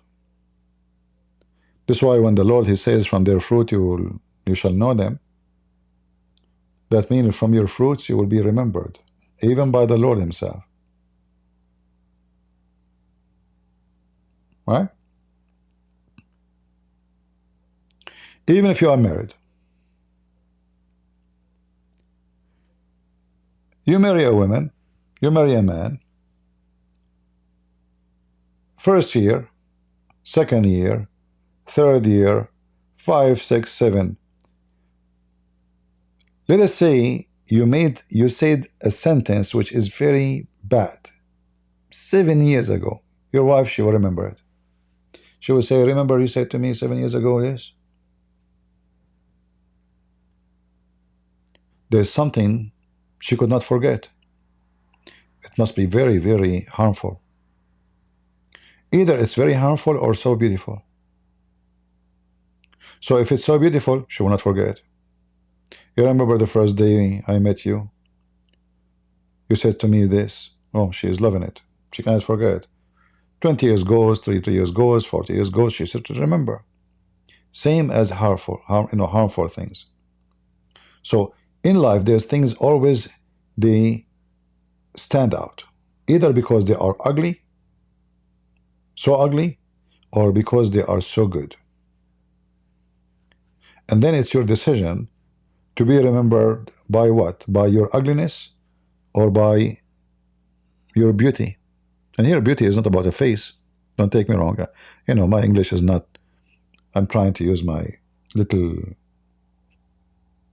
few words I know. So in life you'll be remembered, and you choose how you will be remembered. A woman, her mother or her father died. If the mother, she was wonderful, she will always remember her mother. She'd love her. She was a wonderful mother. But the same woman, she might have a bad father. She don't even want to think about him. But both are her parents. She have their blood. So why I love one parent, I don't like the other one? Because simply, one of them, he left a good memory. A merciful person, a loving person. The other one was not. Even with animals. There's a cat, she come to my yard. I noticed this cat, she have a problem with her eye. She is like a blind, So I don't feed cats really. But I felt bad for this cat. She don't really, she have a bad with her vision. You can tell her eyes, they are not right. One eye is totally gone. Maybe she, got in a fight or something. So, I feed the cat. This cat, first time she was afraid. I saw her eyes, she ran away. So I went inside, I got, meat can, and I cut pieces and I came out. She was so afraid to get close to me. Then I put the food and I went inside. I was watching from the window. First time, second time, third time. So the cat now, she get close to me. Today I was out. She go lay down under my feet. The fear is gone. Because even this poor animal, she have a good memory. That this person, he care. I got close to him first time, he did nothing to me, he fed me. Second time, he fed me. I'm always careful when she come, not to scare her, not to move suddenly, you know. So she go and she lay down and she move her tail. Very beautiful creature, you know. And you know, you say, you know, God, you know, how loving God we have. All those things around us are so beautiful. Even the cat have really amazing beauty. But this is showing you that when you do kindness, even to animals, they receive it and they respect it from you. So if animals respect your kindness, shouldn't we as a human respect the kindness of each other? So when someone do something good to you, you are thankful, you are grateful, and you remember it. And one day if you need it, you pay back, not because you have to, but because you love to.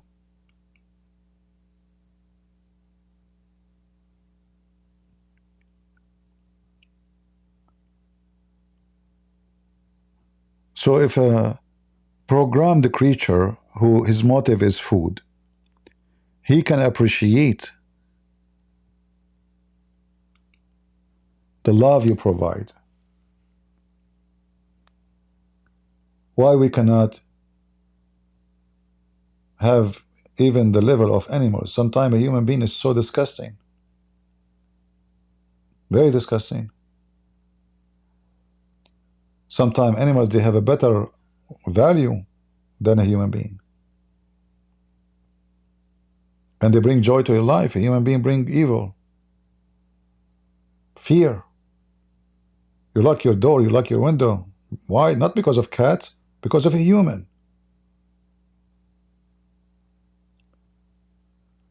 This is why Christ is very important in our life. For Christ, he brings us back to our humanity. Without him, we are just a practicing beast. If you look at everything around you, the whole world is unhealthy. Superpowers fighting over sources. We don't know when they are going to go to war, but it's going to happen. Religion, which is evil like Islam, they are planning to conquer the world. We don't know when it's going to erupt and war will happen because of this garbage cult. They are causing war every day, but until now they are contained. But one day, this religion was an empire, and they are trying to build that empire again so they can conquer the world and attack the whole world. When that will happen, we don't know. The world have a lot of beasts. This is why we as a Christians, we have a duty.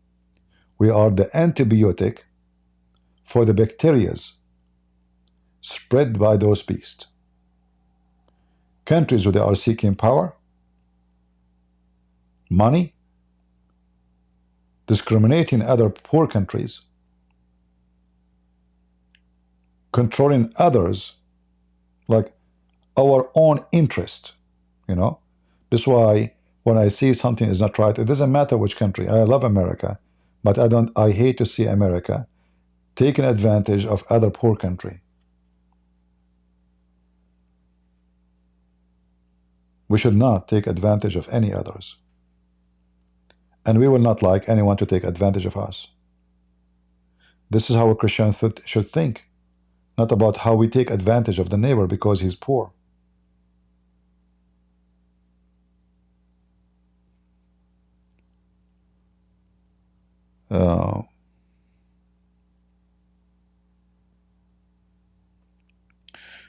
Anyway, Any question for me? I put for you the horses so you can see something beautiful instead of Sheikh Assim. Right?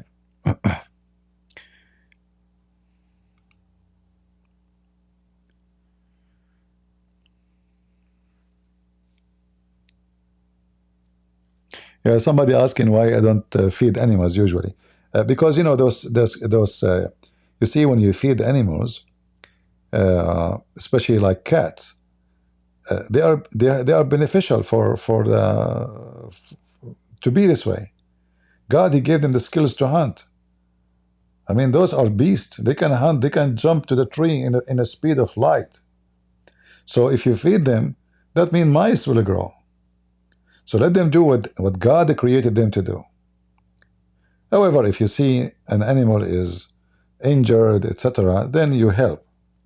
But those cats are the best helpers to control bad stuff. The same as the birds, they eat insect,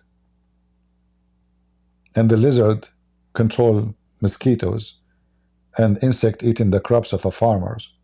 Everything God created, He created for a good reason. It's a perfect balance system. Don't break the balance. Let the bird find his food. Let the cat hunt for her food. She will stay even more healthy. You see those cats when they grow them at home, she is fat, she can't move, she's sleeping all day. This cat, that's it, she is dependent on you. If she go in the street, she would die. Because she has zero skills. All right? And actually this goes to your children too. I don't know how many of you here have like a teenage kid. If you have teenage kids, I have an advice for you. When they have vacation, let them work. Any kind of work. Don't let them sit watching TV and playing games. You know, when I was a kid, I was really, I mean, very, very young. I insist to go with my father to work. What I would do, he talked to my mom to take him, you know, what I would do with him, I can't even work with him. What I hold him from his trouser, I jump in the truck, I want to go, you know, I hide the keys, I do everything to go. And that made me love to work. It's my fun. So if you want your child not to be lazy, as they call them in English, couch potato, let them work in a very early age. Even if the work is cutting the grass, cleaning the yard, anything, and let them learn how to make money. Because as soon they reach the age of 18, they will find reality in life, that they have to work, they have to support themselves, they have etc. Now they are growing. So if you put them suddenly, it's like you have a, you know, you bring a fish from tropical weather where the water is warm, and then you want this fish to survive in Alaska. It's not going to work. You have to prepare this fish to such a change of weather. So the child is growing under your protection. He open in the morning, the fridge is full of food. He want to have breakfast anytime. Milk is there. You are providing. But time will come, neither you, neither his mom is there. So you have to prepare them to be responsible. You have to teach your kid. You wake up, you clean your bedroom by yourself, not your mom. And then he will learn, it will become part of him. So when he grow, become a man, his bedroom will be always clean. Because he grow up this way, that's it. You teach him to be lazy, junkie, he will be junkie for the rest of his life. The same for the girl, the same for the boy. Both have to make their bed, not the mother. Teach them how to do it, first time, second time, third time. Then they learn every day in the morning. They wake up, they do their bed. They eat, they wash their dish. This way you will have a way better children. Disciplined, smart, understand life, and successful. And they don't depend on you all the time. So you have to be very, very careful. You know, the English word is spoiled, right? So spoiled mean what? Spoiled food. So don't spoil your children. All right? Now it's up to you. You don't have to agree with me. But this is how it is, you know.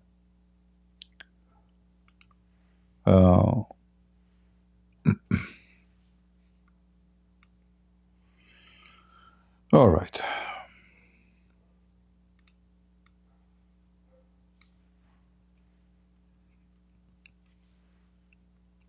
Everything you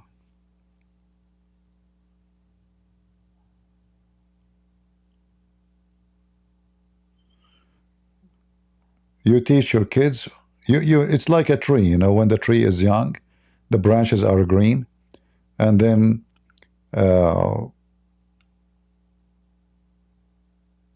you can bend the branch left, right, make it straight, change it, you know.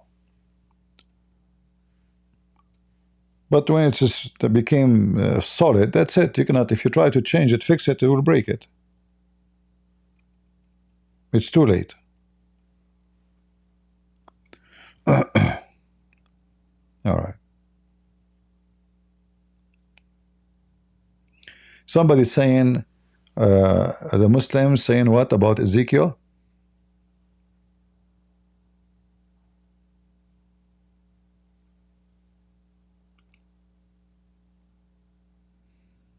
I saw a comment. Where is the comment?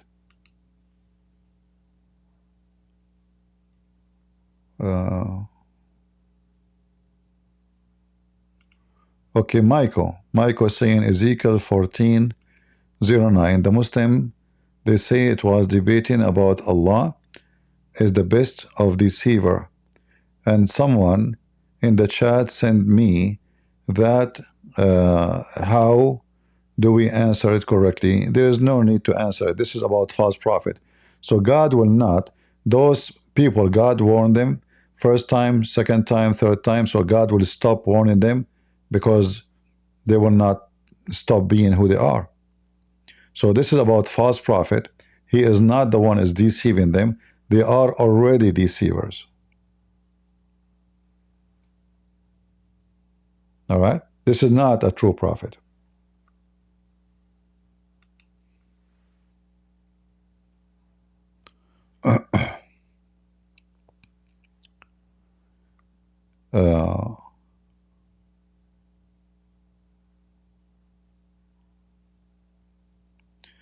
If you read, you will see it's talking about idols. So there is, you know, when the word prophet there does not mean that they are real prophets. All right?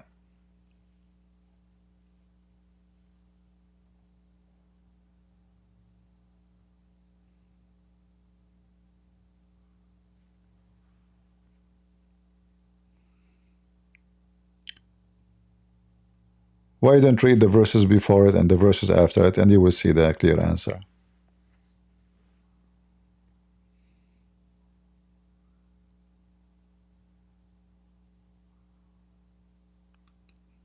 A prophet of God, a true prophet of God, will not be deceived anyway. How he is a prophet of God will be deceived? So this is a person who is deceived, which means he is following Satan.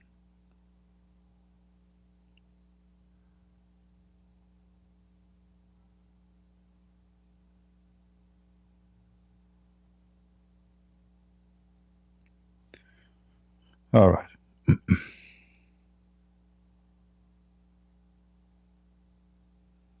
Anything else?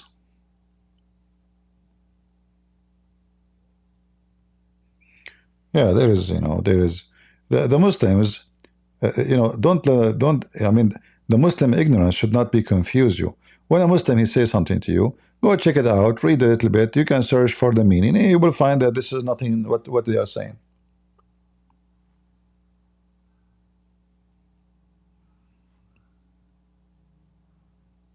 All right? In fact, God, he is threatened. He will destroy those people who follow such prophets.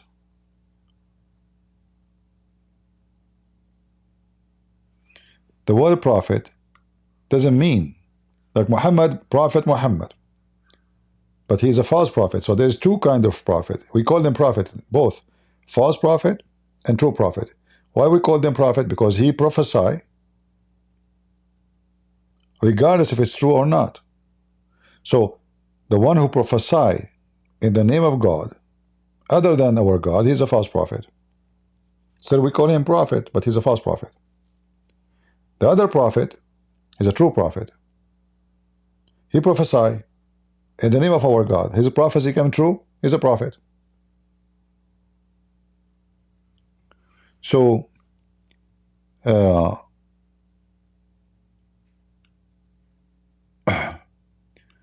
word prophet mentioned in the Bible many times, but not each time is mentioned is about true prophet.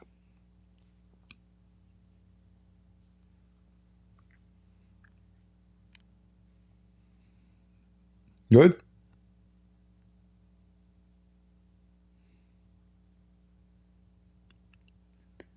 Do we have any Muhammadan? Deceived like Eve. Well, Eve is deceived and Adam is deceived. Both are deceived. You know, it doesn't matter who deceived first and second, you know. At the end of the day, if Adam is not convinced as Eve is convinced, nothing can happen to Adam.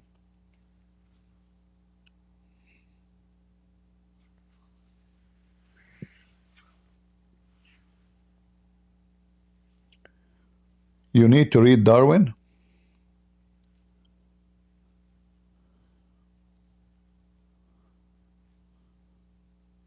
Okay. All right. I think we have enough for today. And I hope we learn something good. And we pray to the Lord that each moment we spend together, we learn something from each other. You know, even when you ask me a question, you see, sometimes look how the Lord he help us. Like yesterday, we were discussing about who is the Christ. Even when we argue about about things in the Bible, in fact, that argument, the very argument, is a very good learning process because it make you read, make you search, make you think, make you work. You know, that is really wonderful. This is how we can learn our book. So my work is about arguing with people. All day I'm arguing. Nothing friendly, really. I mean, most of the time, you know what I do. I do not need my introduction. So nothing really comfortable. My brain is like woo, woo, woo, like the engine is going. If you take my place and you speak for 1 hour, your head will become so like hot and tired.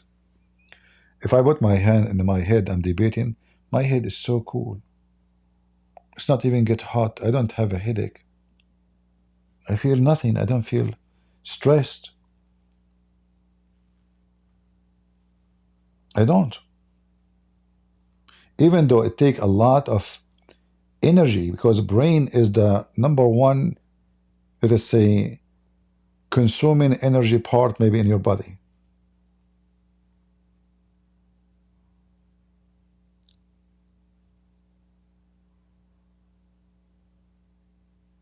You remember when I told you I used to fight to go to work when I was a kid? Which means I enjoy working.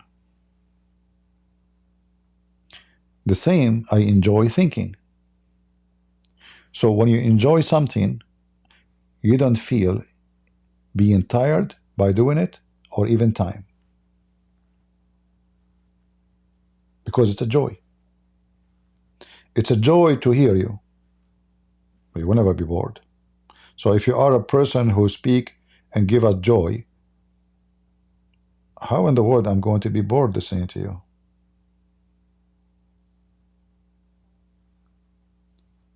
So we need to train ourselves how to make ourselves enjoy thinking, not get tired of thinking. When you enjoy it, you love it, and you learn faster and better, and then you spend your time learning, getting knowledge, and enjoying. Three things together, wonderful. It's not the same as you go to school, you have to do homework, but you don't like the mathematics.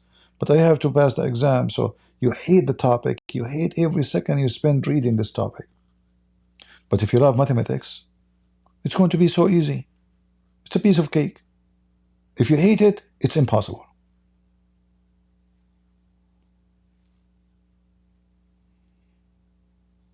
Right?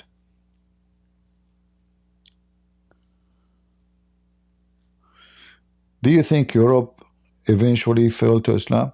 We don't know what is the future of Europe, but you know, I believe strongly that Islam is collapsing anyway. Like they might be spreading in numbers, but at the end of the day, you see that when the Muslims they go to different country, there is a big change happening for them too. So there's two, let us say, two sides of the story. Muslims they come to the West. Some they become, you know, so much supposedly religious, and the majority they are losing it totally. There's tons of videos made by Yasser Qadi, Assim Hakeem, even Mimi Hijab, about the Muslim children, the second and the third generation of the Muslims who they came to this country or other country, they are not Islam no more. So by name they are Muslims, but in reality they are not. So numbers is not working for their, you know, you focus on the number, but reality can be different. Right?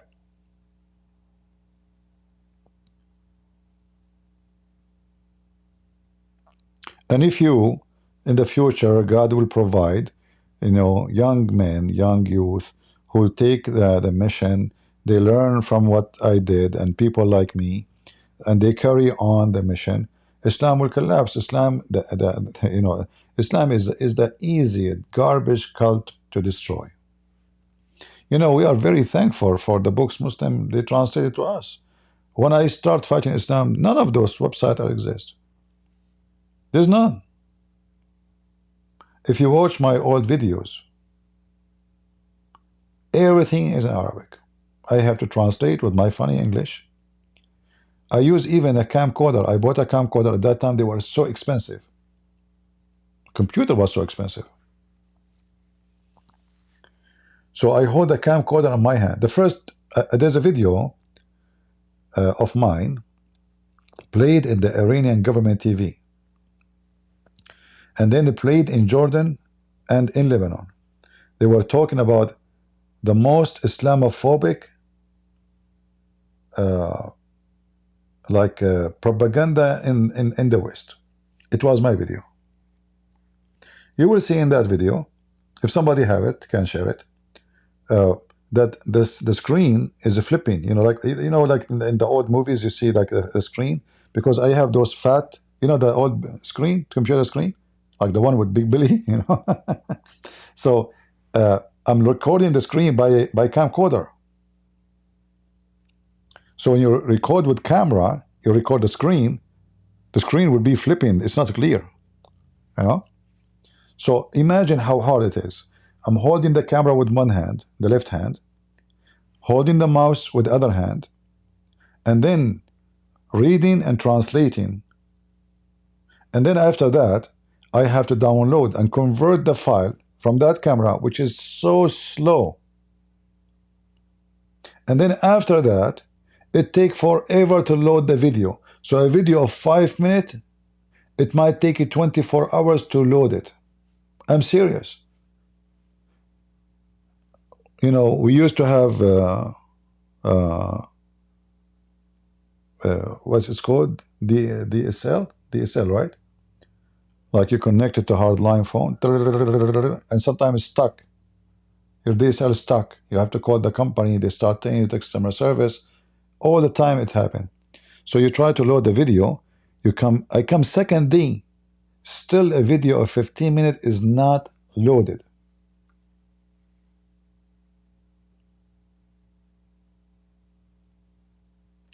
So you can imagine how much I used to struggle. Well, today I go live, we show the screen, we have website, translation made by Muslims, Sahih Bukhari, Sahih Muslim, right? It's so easy now. We cannot compare between now and before. Yeah, dial-up modem, right. Like, your dial-up stuck. I cannot log in. Like, what I will do now, you call the company. And then they try to help you, technical support. And it happens all the time. It's so slow, it's so dummy, it's so bad, and it's so expensive.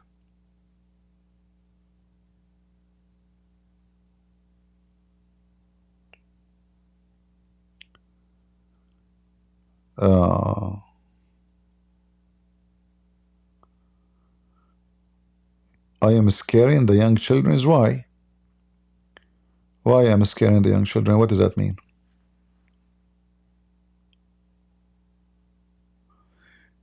You taught yourself to speak English? Yeah, this is why my English is horrible.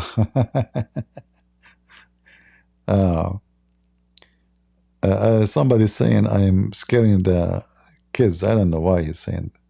Why, guys, I'm scaring children? What I said will scare children.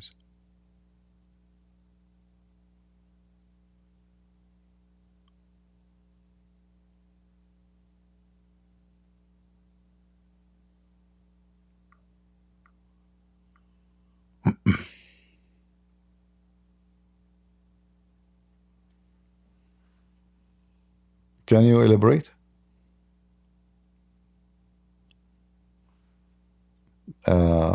Crash? Why am I scaring children? What I said? I know. Sometimes it's hard to understand what people say. If you try to say to me, make a complete sentence, please. Like, tell me why you are saying that. Don't say, don't assume I will understand really what you meant. Are you a Middle Eastern Christian from a childhood? Do you think I became Middle Eastern Christian from the middle? So yeah, I'm Middle Eastern, yeah.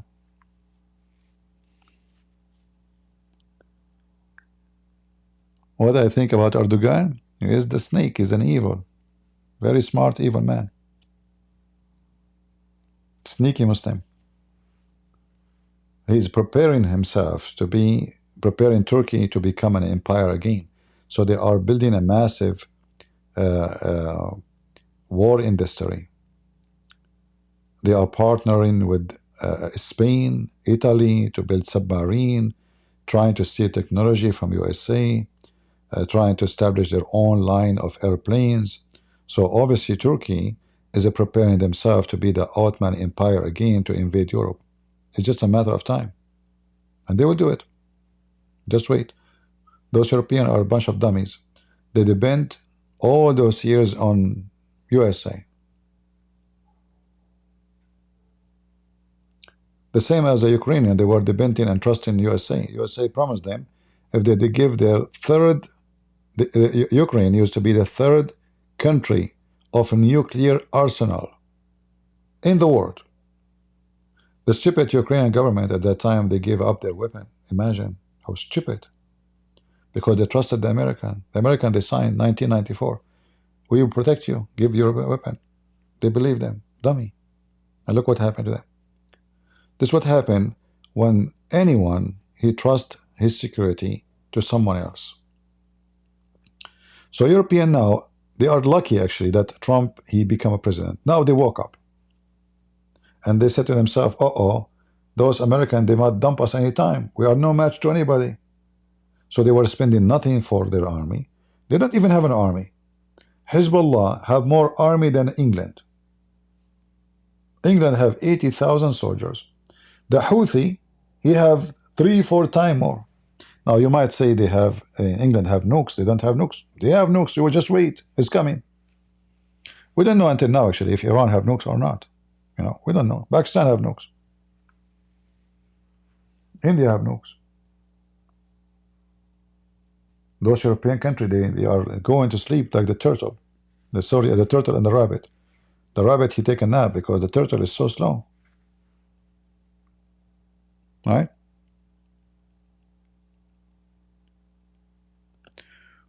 What can you say about Burkina Faso? President Ibrahim, I don't know who is this guy. I'm not expert in this country.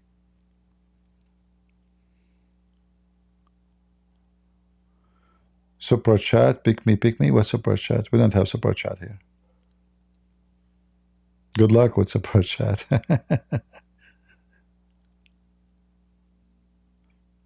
Yeah, always, you know, you have to, you don't depend on somebody else for your security. I have no fear. Not because I know the police will come if I call them, but because I'm armed. At least I can defend myself, and if somebody tries to hurt me, he will pay heavily before he can touch me. It's not going to be like a picnic, you know. So the second you put your trust on somebody else to protect you, that means you are not a wise person. You are being foolish, actually.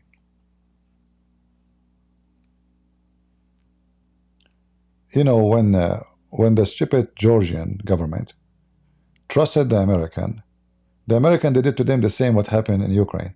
They told them, if Russia came, we will support you, we will help you. The Russian invade. The president of USA at that time, nowhere to be found. The Georgian president keep calling, help, help. The Russian, they are just almost in the capital. Where are you? Please help us, say something, do something. The president of USA, nowhere to be found. Same in Armenia.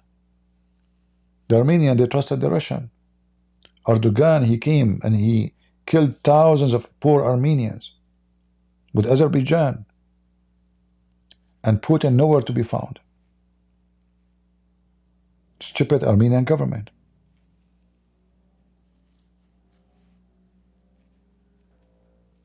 Right?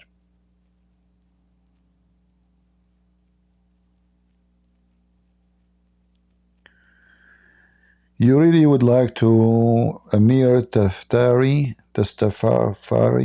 I think I saw his videos. I have nothing. I think he is good. But you see, what you see there mostly, it's politics. Is not really. I don't know what I can say.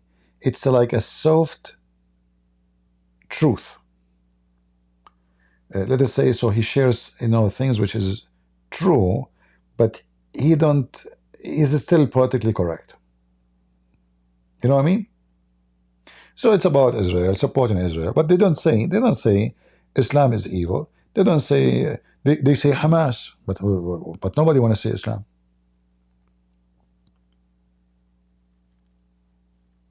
And here you notice that there is a problem.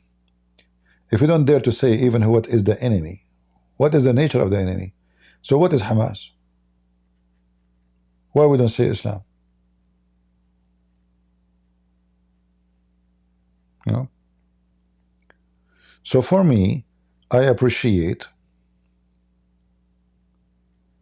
truth, not sugar-coated truth. So I see those channels, even though I have nothing against them as what they are saying, but they are not saying things as it is. And for me, that doesn't count for me.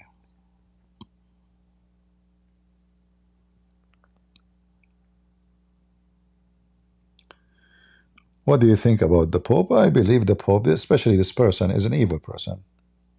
Look, did you see the massacre happen in Syria? You see it, right? We played the videos. The whole world know about it. The Pope never opened his mouth. Just to the Israelis start attacking Gaza again, the Pope, he opened his mouth. So when a Christian die, Alawi die, anyone die, Muslim kill them, he's okay with it. Israel shoot, Right away, wop, wop, wop, wop, wop, wop, you know. This guy is an antichrist. If he is fair, he will speak against any violent. You know, if he is against violent, nowhere, doesn't matter who. If the Muslim do it, he goes silence.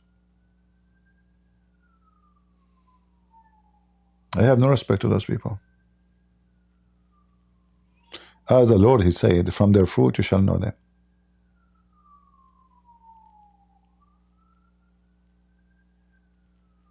All right. Anyway, I hope this man will go soon. The Lord will take him and send him to hell, because I believe he deserves to be in hell. He is a liberal trying to promote many evil stuff, and he don't you know, he don't say the truth about Christianity, which is obvious.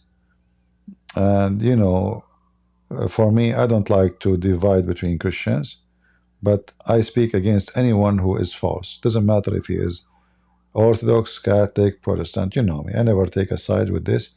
I say to you, I don't agree with what, you know, but this is nothing about you know, like I don't like Catholic or I don't like Protestant. For me, that will not make you what a Christian or not a Christian. But I can say to you, I can share with you what I believe, and then if you accept, you accept. Like, you know, yesterday we were talking about Jesus as being a Jew. I find that this is an insult. The Bible, you know, give us the lineage of Jesus because of his birth. But we know that Jesus clearly said, he asked the Jews, what do you say of Christ? He said, he is the son of David. He said, well, if he's the son of David, well, would David worship his descendant? Like, if David call him Lord, you know? So they told him, he's the son of David, speaking to him, to the Messiah himself. He said, well, if he is the son of David. So the Christian, they keep insisting. They take verses from the Bible saying, okay, the son of David, David everywhere. But Jesus himself, he explained that he is the Lord of David. But they keep insisting. There is something really strange with those people. In one hand, we understand that the Messiah exists before the Jews exist. He came to Abraham. And then we insist that he is a Jew. But the second you say is a Jew, that means Jesus is a Jew. There's a difference between saying the Messiah came as a man and the Messiah came as a Jew. The Messiah coming as a man, this is God incarnation. He humbled himself so he can be with us. And we can be with him. But he become a Jew. That is very funny, hilarious. Like, you ask yourself, okay, Jesus, when he was a Jew, he was worshiping the Trinity? He was a Jew, right? He's a Jew.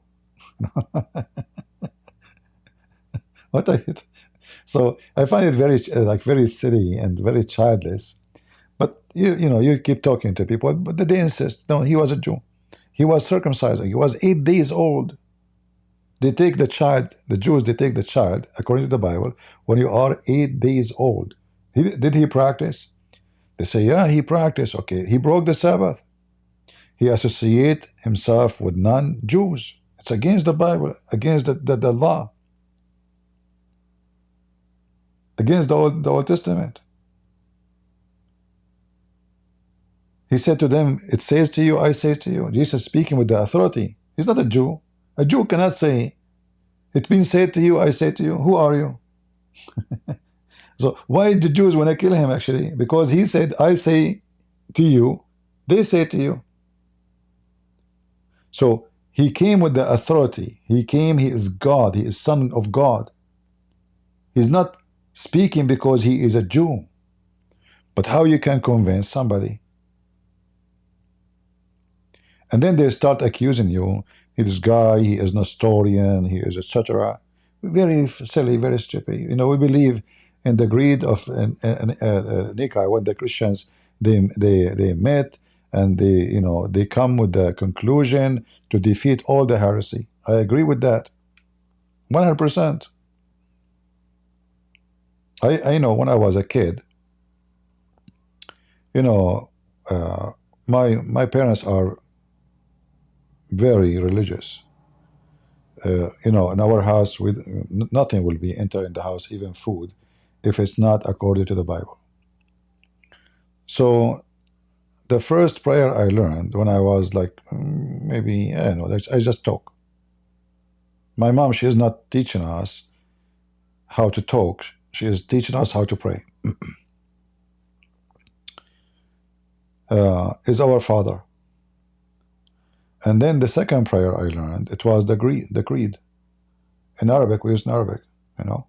نؤمن بإله واحد آب ضابط الكل خالق السماوات والأرض, so etc. So we believe in that. We fight heresy. And we believe that Jesus came as a man. He have the nature of man. And God is in that man.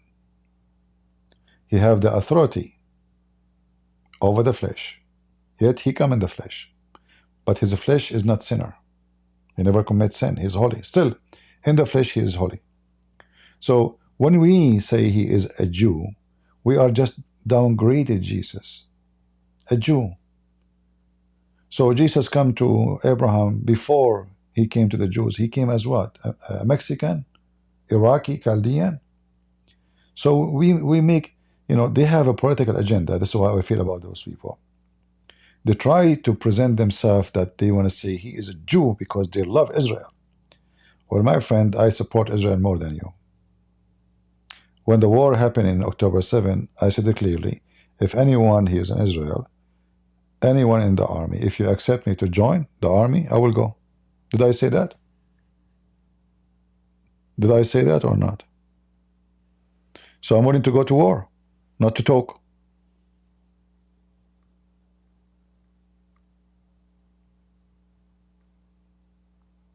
And if I say it, I mean it. When I heard the Chechenian army is coming to Kyiv, I contact people, I asked them in Kyiv, I said, I want to join. They said, no, you know, you do better there. You know, we have men to fight, but we don't have people like you to do what you do. So they refuse. I mentioned I want to go, and I mean it. So I support Israel by going to war to support Israel, not by making a video. Even making videos can be very, you know, useful, maybe more powerful than a bullet. But I'm a person, if I love to do something, I'm willing to give my life for it. My life doesn't count. The truth count. So when we say, don't say that we are not against, we are not putting down the word Israel or a person, he is a Jew. This is not about an ethnic. This is about Jesus. Jesus is our Lord. And before Abraham, I am. He is born of the Jews because God, he promised. From the beginning, he gave a promise to Abraham and he keep his promise about the blessing they will receive. And the promise is kept. If the first man who believed in God in the time of Abraham was not Abraham, was a person in Mexico, well, Abraham will be Mexican. That will not change anything to God. Do we agree? Do we agree? Is God, he don't like Mexican? This is not about Mexican, or, you know. So if someone like Abraham, if Abraham never exists, and the first one who believed in God, the true God, is from the Piro, from the Anka Mountains, well, Abraham will be from there. And then his children, they will be those Indians. And then Jesus will come to those Indians. And he will look like them. Nothing wrong with that. This is not about being Indian, being Asian, being white, being Israel. This is about God. He took our likeness, not the opposite.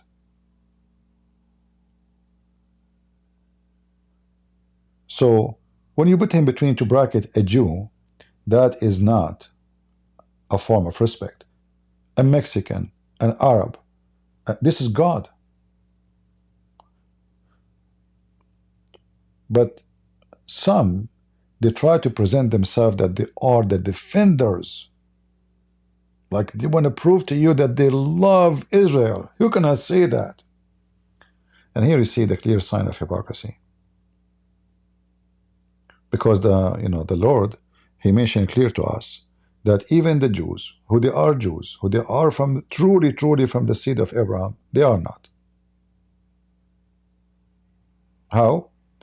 Well, the Messiah said to them, if you are the children of Abraham, then you do the work of Abraham. But your father is Satan. He was a murderer from the beginning.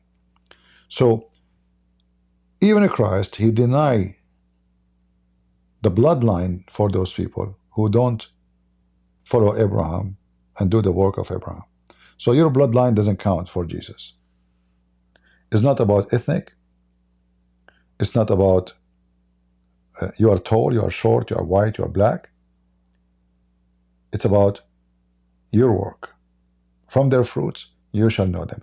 You claim Abraham, do what Abraham. By the way, even Abraham, he commits sin.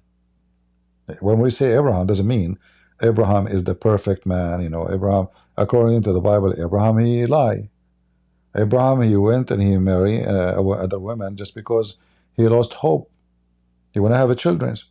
So Abraham is not a perfect man, but for his time, a person who chose to stay away from the pagan religion, which his family and his people they believe in, and to believe in the true God, that, according to the Bible, considered for him an act of righteousness. Anyone can help me to find the verse? Anyone remember?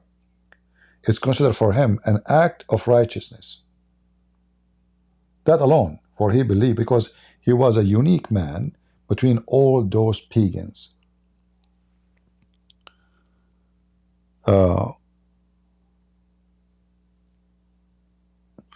Abraham did not lie.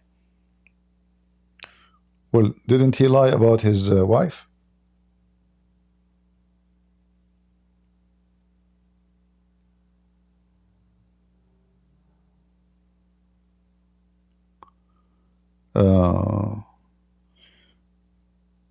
I think from 1,000 foot altitude. CP, you think, and from 1,000 foot altitude, while most of people, they still. All right. Well, I don't know about the 1,000. It's not. I try my best. I wish that my English is better, to explain myself and what I say. Maybe sometime like we use words which does not fit perfectly, but because, my English is limited, what I can do, However, sometime my limited English make what I say more simple. Some people, they have complicated words, I don't even know how to pronounce them, but they use them. It's just like a show to show skills. It's like a guy in the bar, he flipped the cups, but the drink is the same drink anyway. You flip it, you don't flip it, doesn't matter, right? So he want to give you a show. But doesn't matter really if we jump the ice up and then the other bottle up and we flip it and etc. It's just a show to get the attention, like entertainment. So there is people, they use strong words, Greek words, like originally coming from philosophy and etc. because they want to show that they are really educated and you don't know. But if you notice, if you read the Bible, you will see Jesus never used those words. Is that correct? In fact, we have in the Bible something about philosophy. Anyone can remind me what the Bible says about philosophy?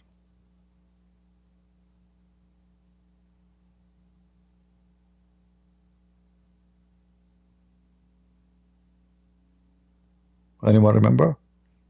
I know it takes time. So philosophy People, they come to you with their own philosophy, and they try to deceive you using it because they have the skills. They have skills. They have skills of language. They speak eloquent. And you are not maybe educated like them in that field.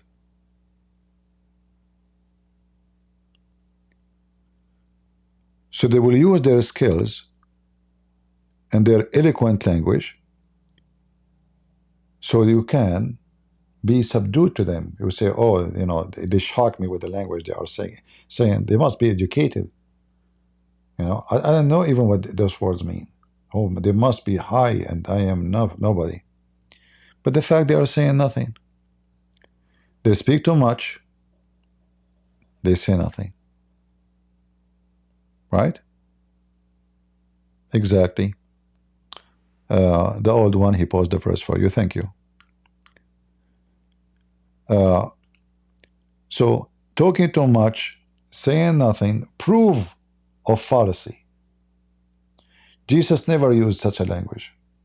His language, if you are a PhD person in philosophy, or you are a farmer, both, they will love and enjoy the speech.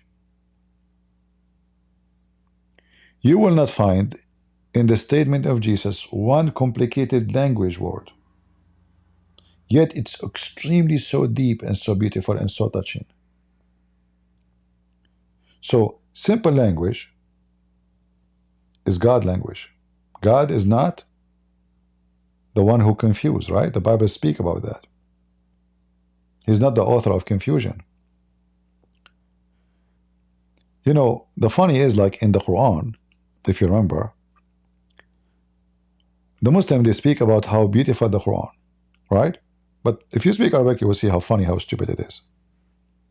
However, when Muhammad, he could not make a book written with good language, he have to admit that his Quran written by a bad language.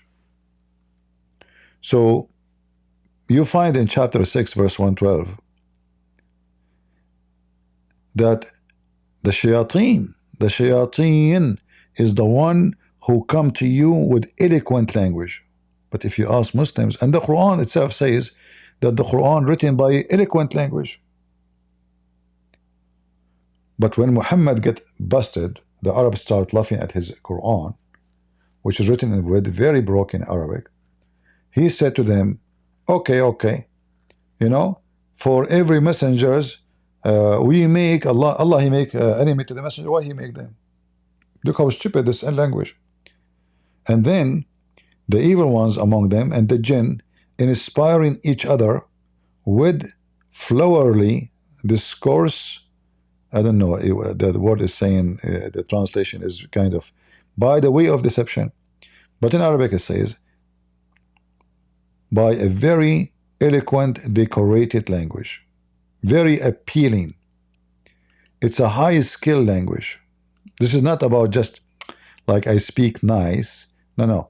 It's about like high quality speech. The language is so eloquent. You know? You see here it says, with adorned speech, adorned.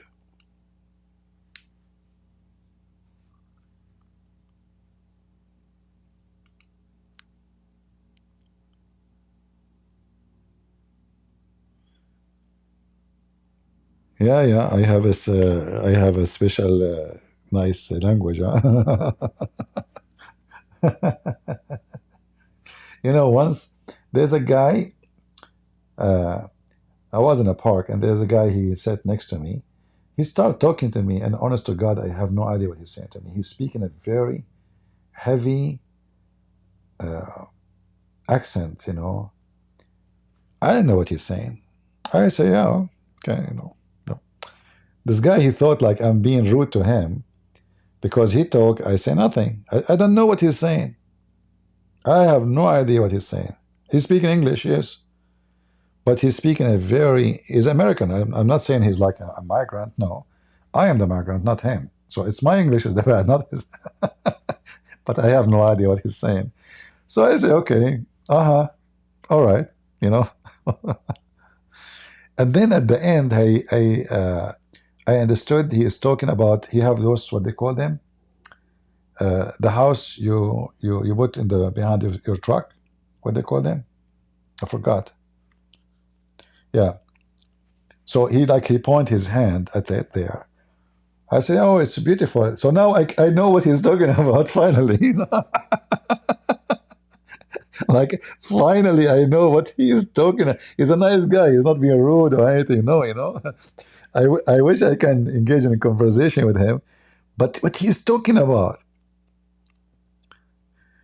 A camper, yeah, a camper. You have a nice. Those are expensive actually. They are really big. It's like a house. You know, it's a really long one. Yeah. But when he point his finger, now I know what I like from the word he was saying. You know, I understand the word slow when you go in a curve, parking. So, but I don't know exactly what is that. You know, his English is hard. I cannot even follow with it. You know. So now I know what he is talking about. So I engage with him.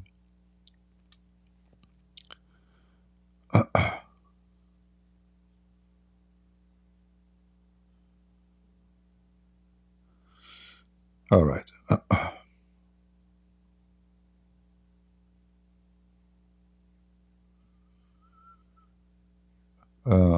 I spoke to a group of American for 6 months before he told me that do not understand me. Really?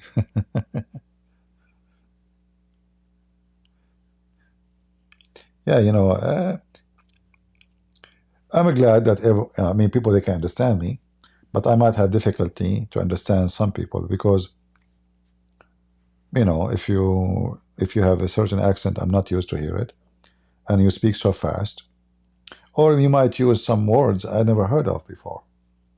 You know, like sometimes you might see somebody saying something to me, and I'm trying to understand. It's not his question is hard. But there is something he said, I don't know what is that word. Because how you can answer if you don't know the word, you know? So it's very crucial to know what he's asking for. So I try to make him like say the question in a different way. Even sometimes I say, I don't know what this word. Can you tell me what that means? Because simply I don't know it. How I can answer you if I don't understand the question? Like today, when we were watching this stupid Sneko, you know, and he was speaking to this, you know, this kind of people with him, and he speak about something called body count. I'm sorry. You're just so pretty. I heard you once say that you could tell a girl's body count from her Instagram. Yeah. Okay, can you look at my Instagram and tell me say what my body count is? You're still a virgin, right? Me and you just like. Mm-hmm. So if you ask me, from what I learned, I heard, it's talking about body count. I thought about maybe he knows how many bones she has. She know, you know, how her muscles. I never thought that body count mean how many men she slept with. I never heard this word before. So if you call me and you say body count, I don't know what does mean. It's body and count. What does it have to do with sex? No. In fact, always I see English is kind of very strange setup language. Like understand, you know.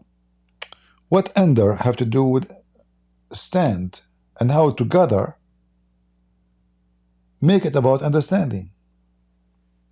I don't know. I mean, so always I try to analyze the words. They don't make sense. Understand.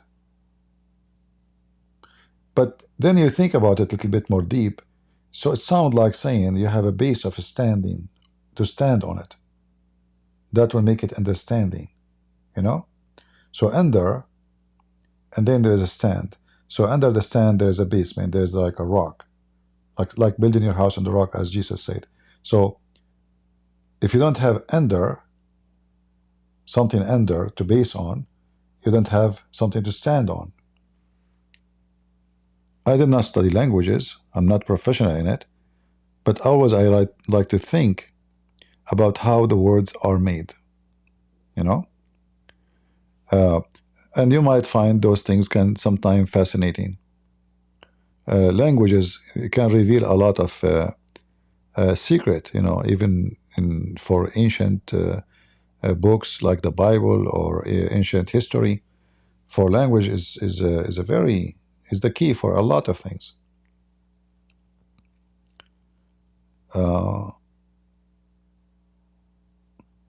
Body count refer to body? No, according to what people says to me today here, she is asking him, do you know from looking at my picture how many men they slept with me? I mean, look how trashy those people are. What kind of women she asked this at in public? Like, aren't you ashamed? They have no shame. Junk. You know, there was a time where women she would never even dare to say. And a man would never dare to say. Something is shameful. This is shameful. They're proud about, can you look at me and see how many men I slept with? You know?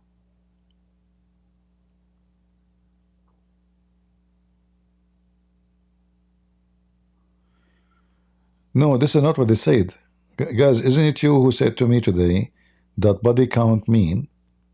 Actually, if you read the text here, it's obviously about sex. She asked him, do you know my body count? He laughed at her, said, you're a virgin, right? So it's about sex.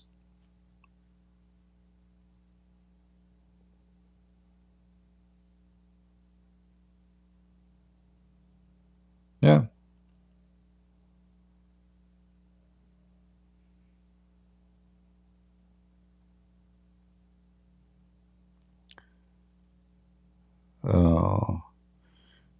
Do you live in a place where Adhan?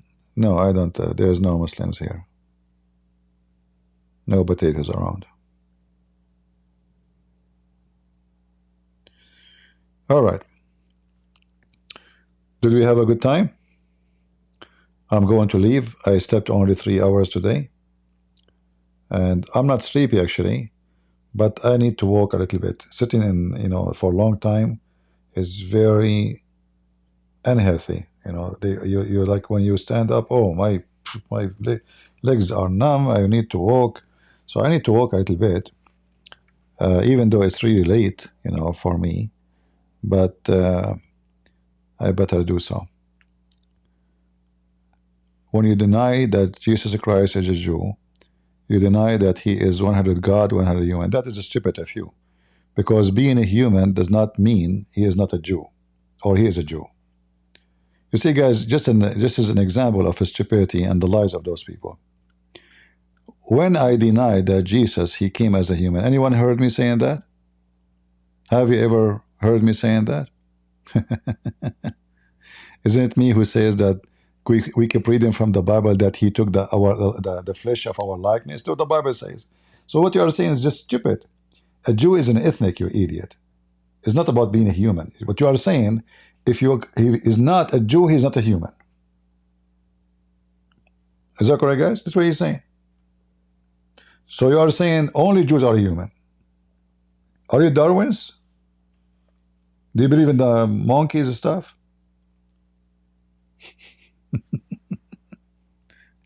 Garbage. So from the beginning of the Bible, it says the word become a flesh. So nobody can deny. If you deny that Jesus became a man, or God became a man, you deny the Bible then. So nobody can deny that. You are just a fool and a liar. We never said that. Being incarnation have nothing to do with being a Jew. You're an idiot. A Jew is someone who worship the God of Moses, and he have to worship the Trinity. So was Jesus worshiping Jesus when he was a Jew? I'm asking you, give me the answer. Was Jesus worshiping Jesus when he was a Jew? Are you willing to answer, or you will play dead now?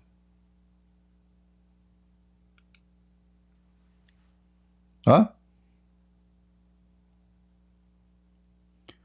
And then you quote for me Revelation 22. You know the kangaroo? Do you remember the animal is called the kangaroo? So you forgot all the verses where Jesus, he said to the Jews, what say you of a Christ? They said he is son of David. He said to them, well, if he is a son of David, then why David worship him in his spirit, calling him Lord? I mean, look how small they are. Even Jesus says to you, if he is the son of David, then how David worship him? Do David worship his descendant?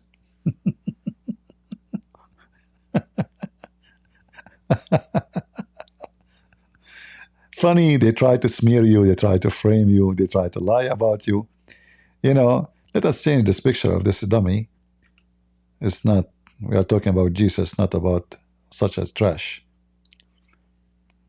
All right.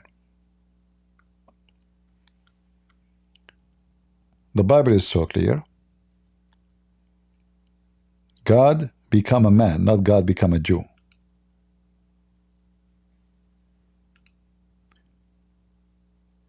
A bunch of dummy. God become a man, not a Jew.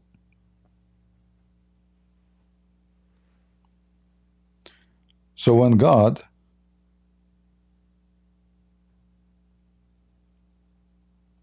he come to Abraham, when our Lord the Messiah came to Abraham, he was a Chaldean.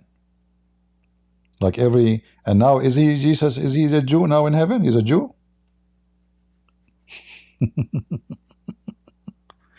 Anyway.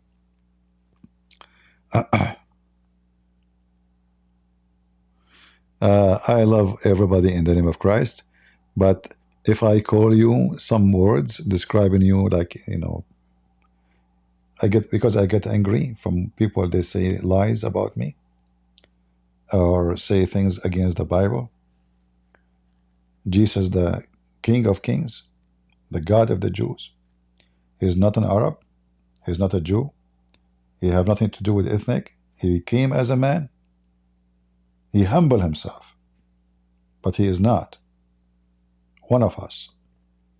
This is why he said, I am from above and you are from below. So you are a Jew, you are an Arab, you are Asian, you are black, you are African, you are Indian, you are from below. He is from above. Jesus says, I am. You are from this world. I am not from this world.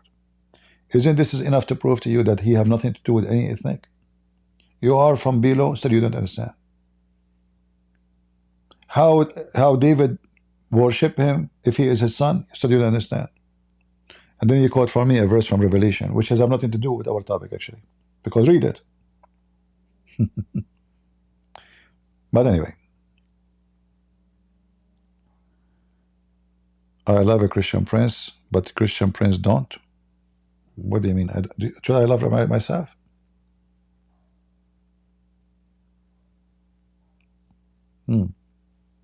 One of the mistakes we do, which is against the Bible, by the way, is to love ourselves.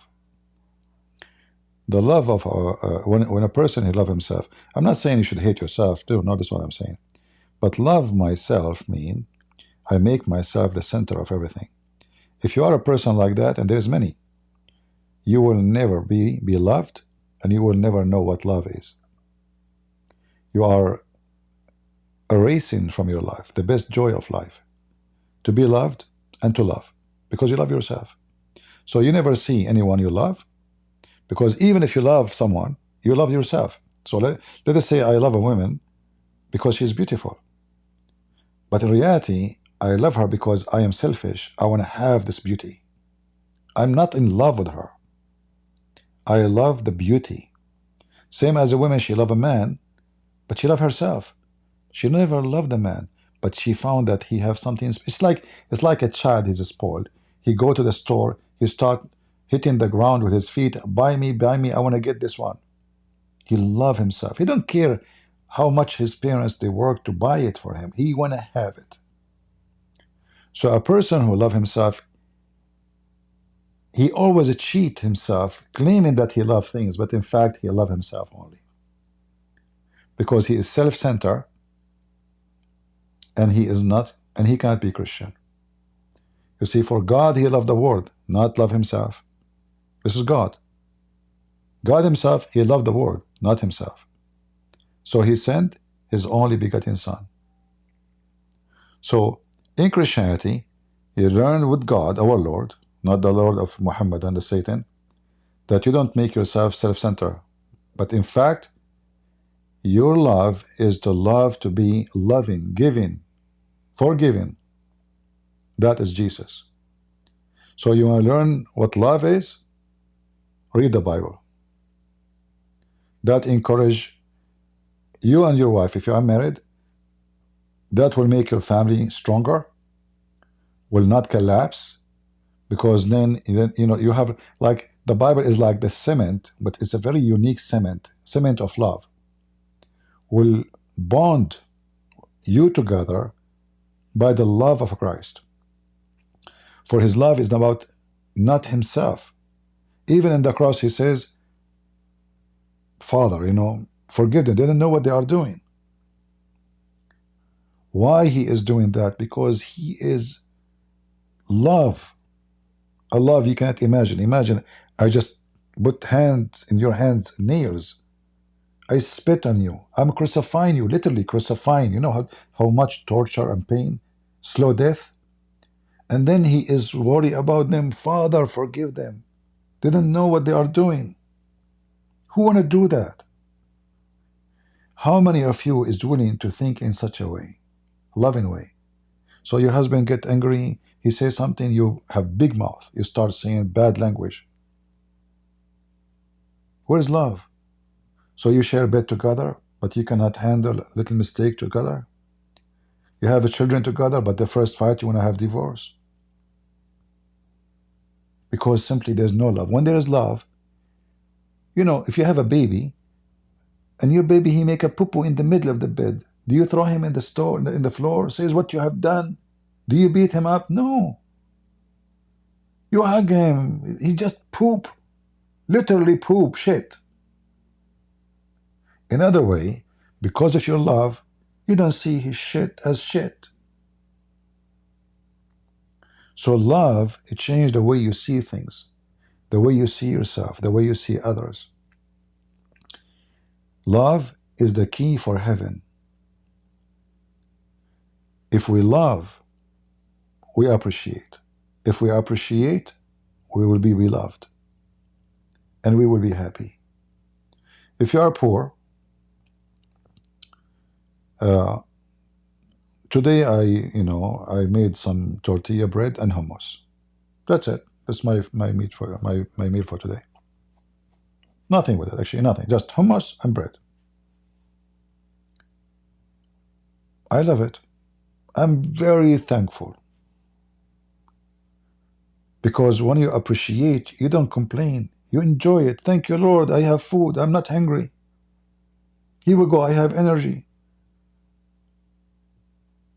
Someone else will say, oh, this is not a meal. This is what disgusting. You know, what is this? Hummus and bread? What is this?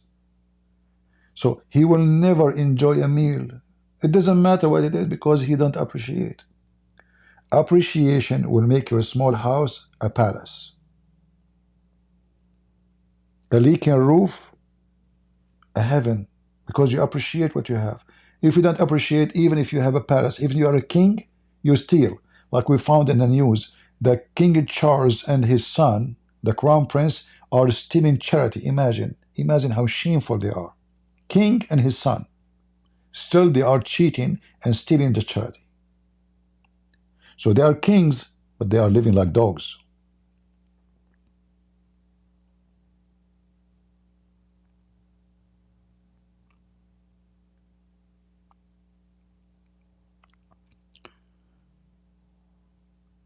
So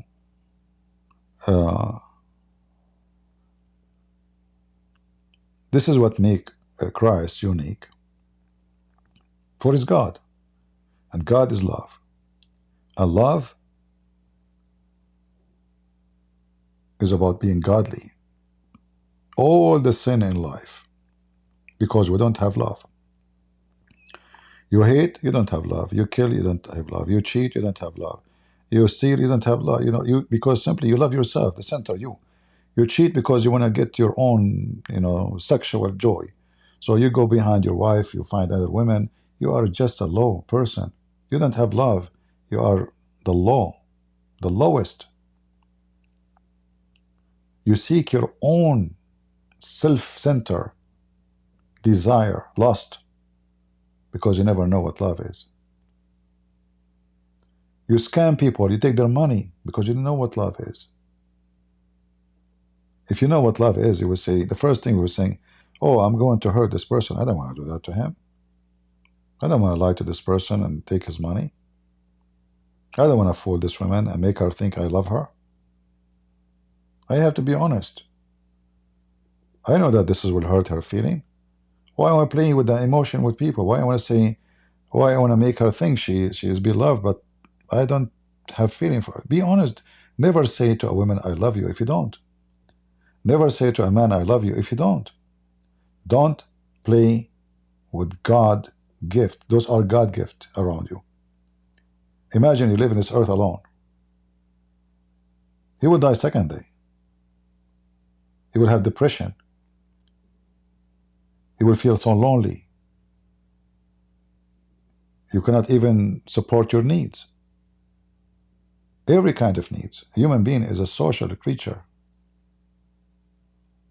So, if we treat people around us that they are a gift of God, and people, they treat us as a gift of God, that will be heaven and earth. And this is the whole teaching of Christ. They ask him, what is the most important command? What is the greatest command? He told them, wish to others what you wish to yourself to be done to you. That is the prophet and the law.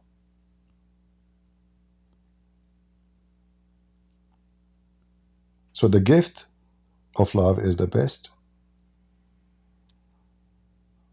And that starts with the family. This is why the Bible teaches us about how the man should treat his wife, how he should give himself the same as Christ. He gave himself to the church. Extreme description. It's not about sex. Christ, church. Two words present holiness. Not lust, not self-centered. It's a place we worship. It's a person who we appreciate, and he is our Savior.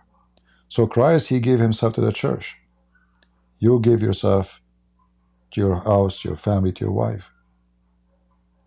And the wife, because of love, she will be with submission willingly to give herself to you. Not because she have to, but because she love to.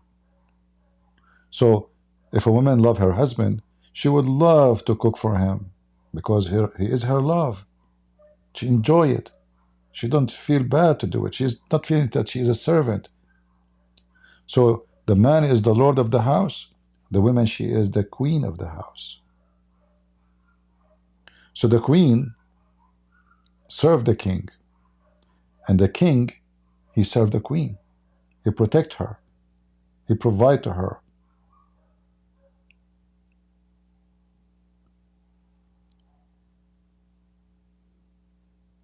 It's very important always to focus about not to be selfish.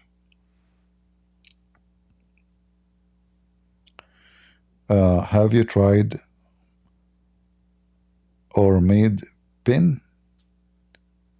Pin, I don't know what pin is. Pin nut? You mean peanut? Is that what you are saying? This word, the word peanut? I'm not sure. Okay, I said an hour ago I'm leaving. And then now guess what are you doing to me? I hate you. Imagine at the end of lecture about love, I say, I hate you. Oh boy. I hate you, I hate you, I hate you. Oh boy.